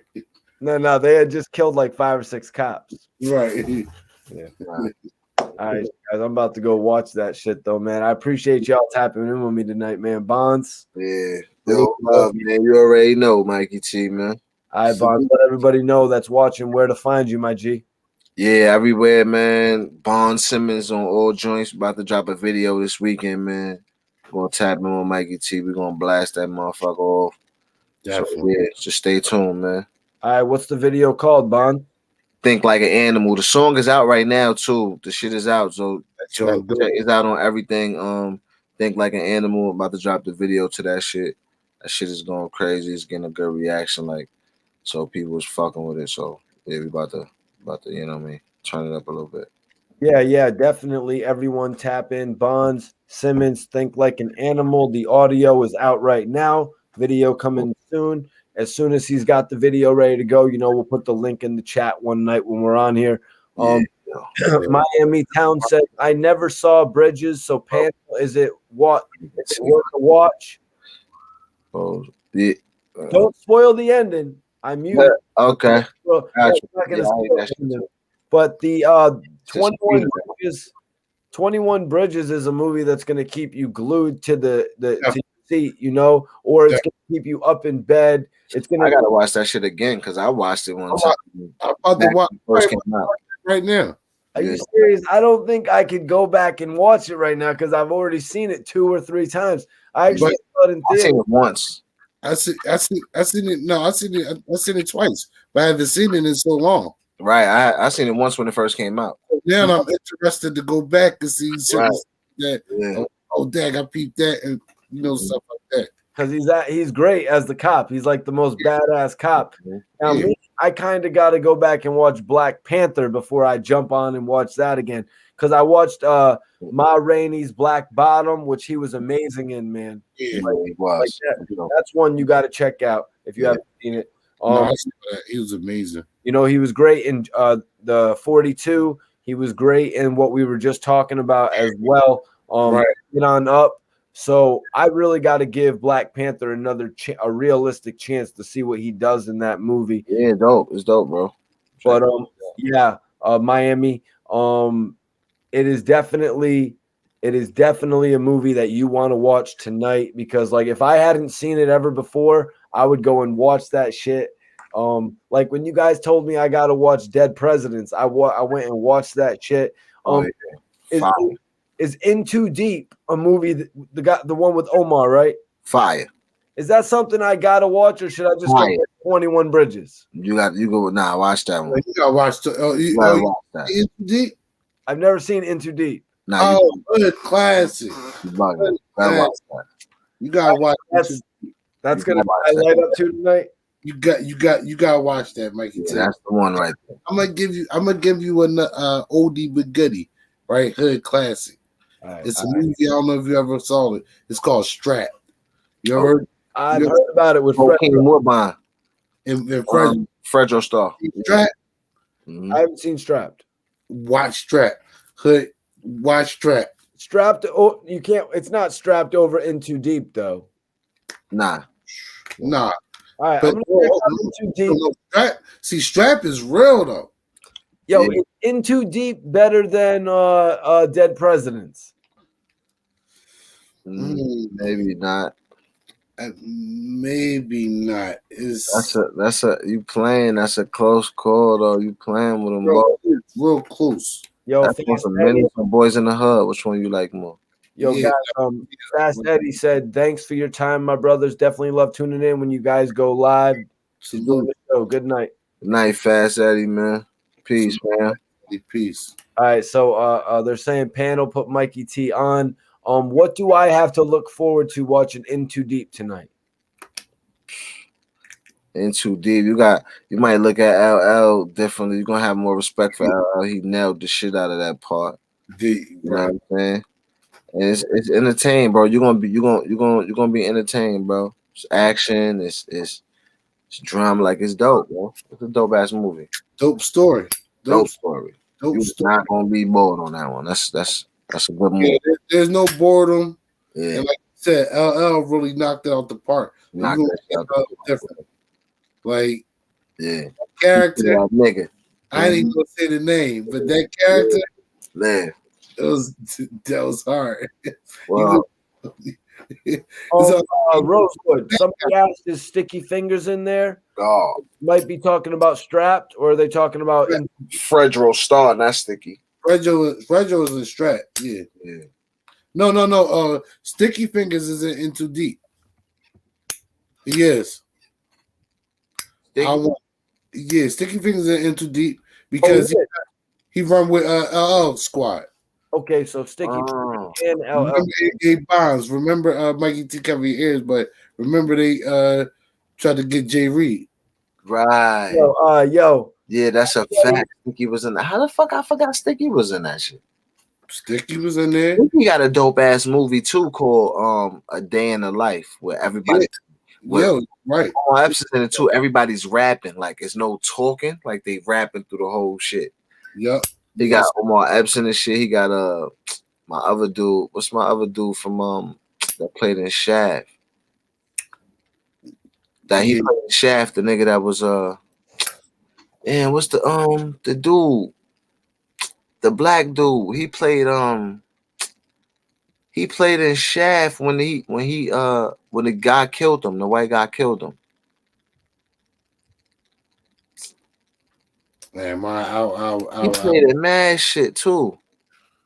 I'll have to see that. You be knowing those white dudes' names that be playing the villain. No, he's a black dude. No, you talking about that he got killed. I want to see that Sticky Fingers movie again. I only seen that once. Yo, Bonds, tell me what movie you're talking about real quick and who you're looking for. It was the Shaft. He was in the Shaft cast. Okay, what was the character? He's talking about Sticky Fingers movie. What was the name of the movie? He was in Sticky. A Day in the Life was Sticky Fingers movie. A Day in the Life. Yo, all right, I got it right here. It was in 2009, huh? Makai Pfeiffer. Okay, Makai Pfeiffer. You know who Makai Pfeiffer is? Everybody, yeah, we know who Makai Pfeiffer is. Yeah, Makai Pfeiffer was in the shit. And I don't see him. it's no talking in the shit. Everybody in it is rapping. Oh yeah. I remember that movie. Yeah. Yeah. I don't. Was that a? Yeah, I see Makai Pfeiffer right there on the thing. Yep. Yeah. And There was them niggas is it was rapping. a rap movie. Yeah. Omar Epps, Sticky Yeah. Fingers, Makai Pfeiffer, Yeah. and a couple other people. Yeah, that shit. You ever seen Clockers, Mikey T? Nah, I haven't seen Clockers. That's what I should have said. That's what I should have said for Makai Pfeiffer. Come on, Mikey T. What's Clockers about? Hood classic with Makai Pfeiffer. Clockers, hustlers, clockers, Retro. clockers. Yo. What? Rose. Now he saw New Jersey Drive though. Yeah, I saw New Jersey Drive. That was my favorite. But you gotta see Clockers. Does Clockers really stand up to New Jersey Drive, man? It's like that. It's like the same shit. What? Oh shit! It's like around the same time. I think it's some of the same cast in there too, and all that shit. Yeah. Wow. Like I said, Sticky Fingers and Fredro in that movie. Yeah. Yo, Rosewood. Rosewood, we'll get right back to it. Let everybody know. I got it pinned in the chat right now. Let everybody know where they can follow you. For everybody who doesn't know, let everybody know what Spill Entertainment is. You know, it's an offset brand that's put together with Razor from OBH. A lot of you guys watching probably know Razor from OBH, but Rosewood, I'll let you explain, bro. You already know it's Spill Entertainment, your boy Rosewood. You know, Spill basically we specialize artist development, management, and promotion. You know, Spill Music Group is my man Razor OBH. You know, that's his label, and Spill Entertainment is the management group, a part of that. You know, we that's out here in Philly working with all artists, any artist really. You know, that's linking people with who they need to link with and give you the tools to perfect your craft and get you out there. So you can definitely hit me up at Spill ENT on Instagram. Yeah. Shout out to my man Bond Simmons, man. Check Bonds out, man. Yo, guys, Miami said, I hope I'm pronouncing that right as well. We appreciate you for tapping in tonight. She says, good live this evening. I usually just lurk. I thought I would be out of place commenting in the chat being a female, but your panel showed me love. Thank you. Thanks for the love, man. Much love. Much love. Much love, Queen. Yo, definitely appreciate you tapping in. You know what I mean? Much love to you too, Mikey T, for sure, man. Salute to you, Mikey T. Yeah, salute to you, Mikey T. Salute to you, Miami, for tuning in tonight. You know, adding a different perspective to the show. You know what I mean? Actually bringing good questions, respectable questions as well. Appreciate you for tuning in. Rosewood, man, appreciate you for tapping in tonight. Bond Simmons, we're always working great. You know what I mean? It was a dope show. Bond, some new music out right now. Everyone can all go check out. But I want everybody to follow Spill Entertainment right now. Did I interrupt you, man? Were you saying a couple more things about Spill before we get out of here tonight, Rosewood? No. I cleared it up. Anybody hit me up on Spill ENT, you know, you can definitely check out what's going on really in the city of Philadelphia on the rap scene. So what are you saying, man? They can send you, people in this chat right now can send you their music and shit, and you'll check it out? Or hell yeah. We so definitely got producers. If we got producers in right here, you can get some of their music to Razor or different artists on the Spill label. Yep, you definitely producers and definitely artists. You know, features, whatever you're trying to do. We all about, you know, creating a great sound and a great vibe over at Spill ENT. You know, so the artists can feel good and they can really work on their craft. So when you put it out, it's professional and it looks good, it sounds good, and it feels good for the fans. What about like videographers? What about video directors? You know what I mean? People like that. No, that too, because we're trying to offer opportunity to everybody in the field. You do anything, even if you do art, even if you paint, you artwork.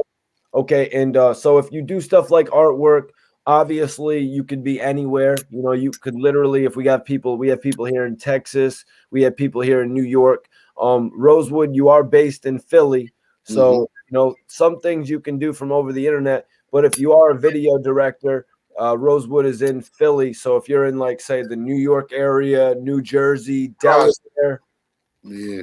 any of these areas, how far are you from Maryland, man? Maryland is only hour and a half away. Okay, so even if you're in Maryland, I know some people are tapped in from Maryland. If you're a music video director that wants an opportunity, you guys can go out to Philly as well and do some shit, man.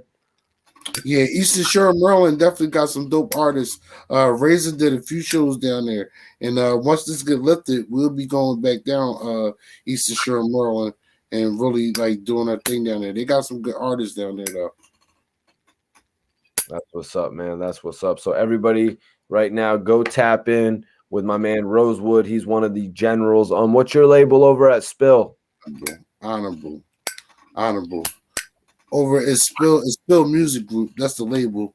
Right. What are you one of the producers, one of the executive producers at the label?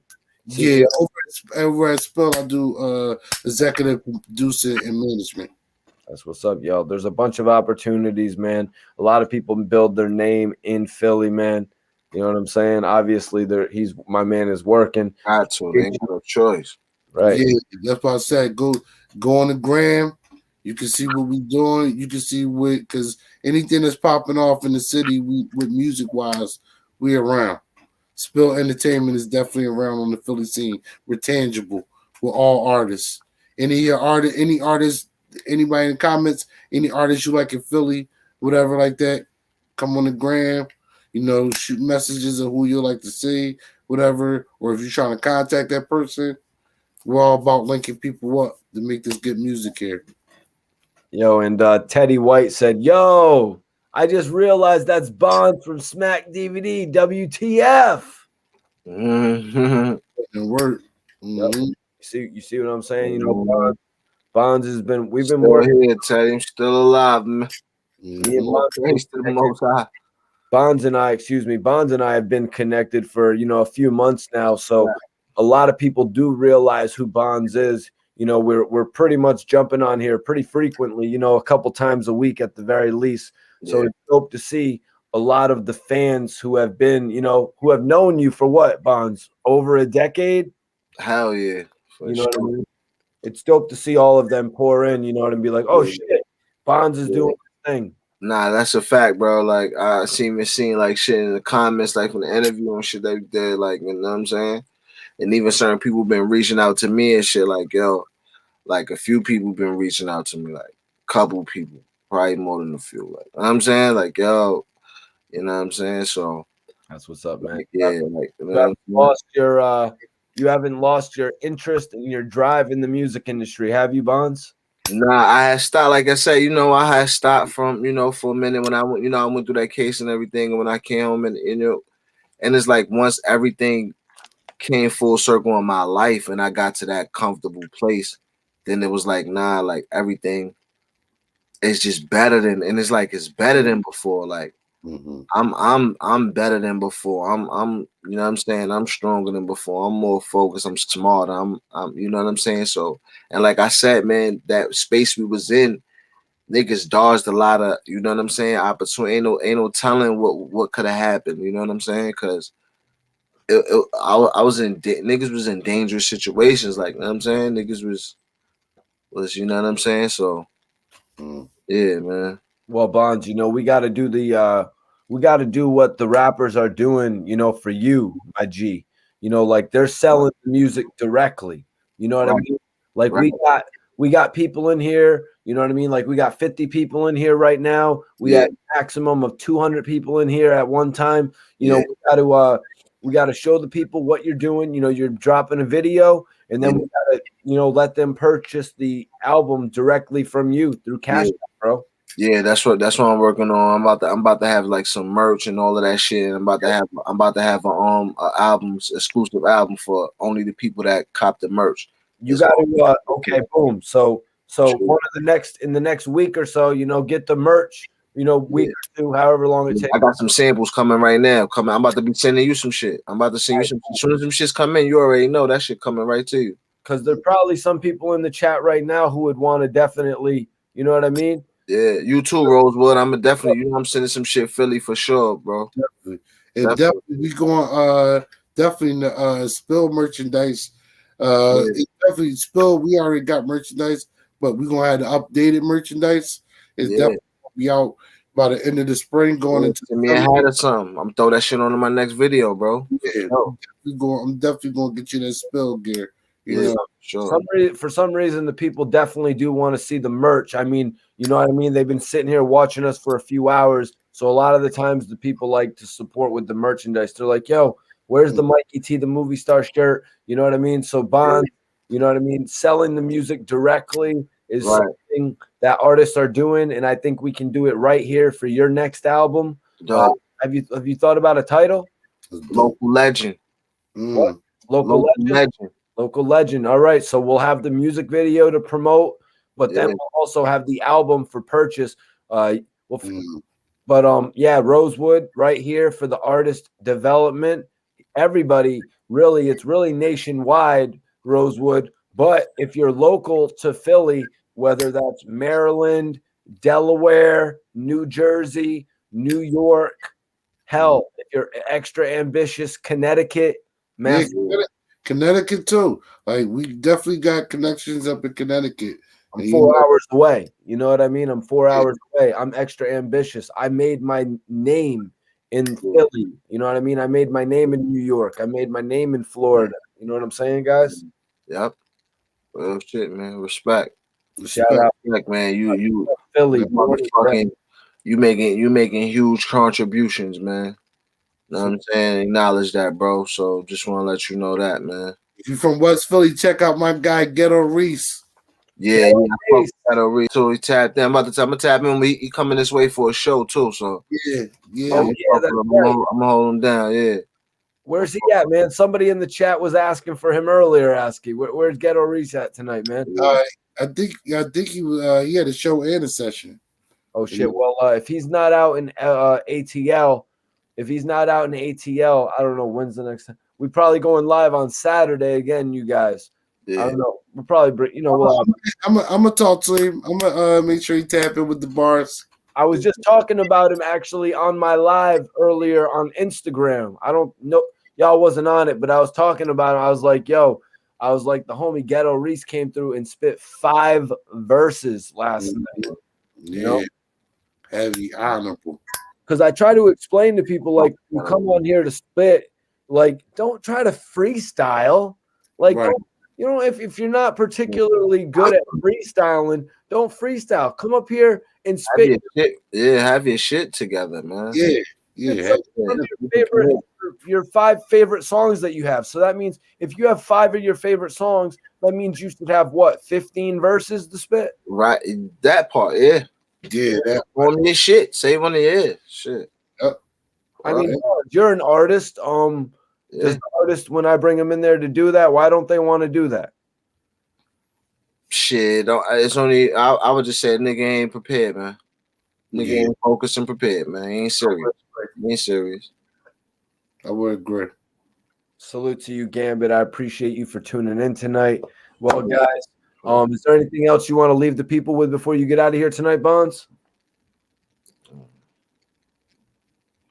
It's like some bars or some shit? No. I mean, is there just anything you want just make sure y'all tap in, man. Like Mikey T said, man, all that shit is gonna come to fruition, man. The merch, the music, the local legend shit, like all these singles that we putting out, these videos that's coming out, like stay connected, man. Like, follow, see you in the comments and shit, follow. I follow back, like, you know what I'm saying? So let's stay connected. You know what I'm saying? Let's all stay connected. You know what I'm saying? Everybody on here right now who's on Instagram, if you guys are on the gram, follow Bond Simmons. And right now, you could most likely get a follow back. You know what I'm saying? Yeah. He ain't doing nothing right now. He's about to get off. That's a fact. He's about to get off this shit. He's about to end his night. So if he sees 5 or 6 people follow him off of this video, he's probably going to follow you guys back. So what I'm saying, this is the opportune moment. But, Bonds is going to be back on here live with us for the foreseeable future. So that's another reason you might as well follow him, just so you could stay in tune with him on a regular basis. Mm-hmm. Know what to be prepared for and shit like that. Because Bonds is, like he said, what is the new single called, Bonds? Think Like an Animal. That's right. Think Like an Animal. He has a music video coming for it, but he's also got. I'm waiting for the video, man. Oh, yeah. Dope visual for that joint. Right. Yeah. You hear Rosewood. Appreciate you, bro. You hear Rosewood because he's tapped in. Bond Simmons actually's got the single, the actual audio release for Think Like an Animal in preparation for the video release, guys, just like an artist should have ready. It's all about presentation. So go check it out right now. Yeah. Go check that shit out right now. You can see it on his page. Just follow him. He's going to follow you guys back as well. Eternal Goat 95 said, "What's your YouTube channel, Bonds?" Bond Simmons. Everything is Bond Simmons. Yeah, just type it in Bond Simmons, BONDS SIMMONS. Yep. Tap in with Bonds. But I'm pretty sure, Bonds, when they go to your Instagram page, there's a clickable link on your Instagram bio. Yeah. That'll bring them right to your YouTube page. Yep. All right, cool. Yep. Sure will. You can type in is Mr. See What I'm Saying on that's my handle on Instagram, but it's still Bond Simmons too. So if you type Bond Simmons on Instagram, my shit gonna come right up. Eternal Goat 95 said local legend. Gonna check that out. Yup. Okay. Yeah. We're gonna drop that shit. Looks like we got a name. We got a name. Yep. You're gonna have to get them shirts printed up too, man. Print up 10 shirts, see how they move and shit. Yeah. Oh, yeah. Now, Bonds, really appreciate you for tapping in tonight. Appreciate you, bro. Appreciate y'all. Yo, Rosewood, love, man. Always love, Bonds. Sure. You be dropping them gems on here, man. Yeah, for sure, my nigga. Hey, man. All praise to the Most High, man. Already. Sure. Man. Shout out to everybody in the comments, man. Go to Spill ENT, man. Check out everything that's going on in the Philly scene. You already know, even if you're not a rapper, if you just want to know what's going on the Philly rap scene, period, come over to Spill ENT. Artist, producer, camera work, come over to Spill ENT. We all about doing good business over here and helping the artists out. If you go on 100%, we go on 150 for you.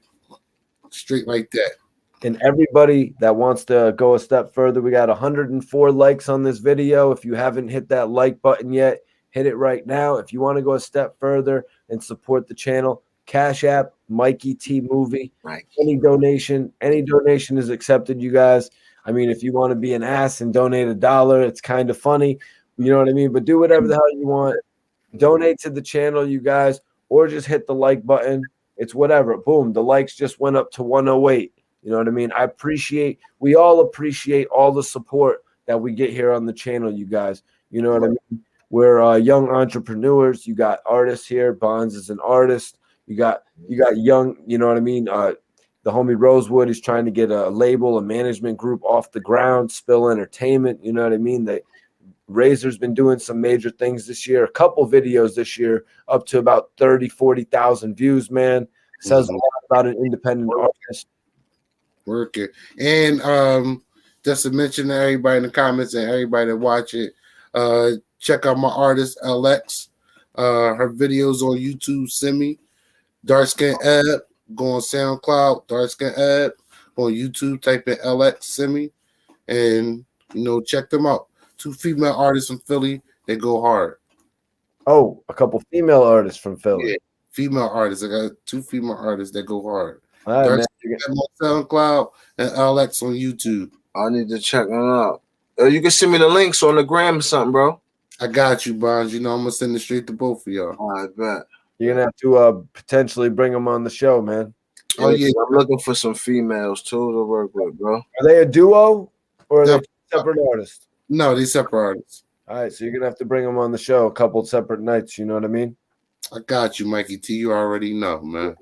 No, it's been a great show, you guys. I appreciate you all tapping in, man. Really offering some great insight. You know what I mean? Not just doing no yes answers like Bonds obviously has his own insight on what he thinks. You know what I mean? You came in, Rosewood, and you totally flipped the script on it. You know what I mean? That's what this whole thing is about. You know what I mean? It's about coming in. Feelings over here, man. There's no sugarcoating feelings on Report Card Radio, man. You know, but me personally, I feel like Quando Rondo was trying to do some things to get his name in a better light. That's what a lot of people do when they get in trouble. They try to do some charity work. Like I said, look what Kodak Black has been doing just to get in the good graces of people. It's what people normally do. Big U is just had it. He's had it with all the young generation. You know what I mean? Probably like back from guys my age that are 32 now, back when we were younger and we didn't give a damn what the OGs said because we were in our heydays. Right? We were doing our thing. And now the OGs are like, yo, man, enough. We ain't going to let you 21-year-olds do what the last 21-year-olds do to us. Yeah. Repeat the cycle, right? Yep. Yeah, exactly. Repeating the cycle. You know what I mean? You know, that's that shit. Sometimes that shit's what happened, though, man. But yeah. All right, y'all. I guess we'll call it a night on that note, though. Ready. Major salute, guys. Major salute. Saturday night? No, Friday night. My bad, y'all. Friday night. I know y'all might be tied up with some shit, but we'll be on here Friday night. Late. No, even if I'm in the studio, I'll tap. Working, If I ain't still tap in. If it ain't about no bread, I'll be right here, my dude. Facts, guys. We appreciate you all. Major shit tonight.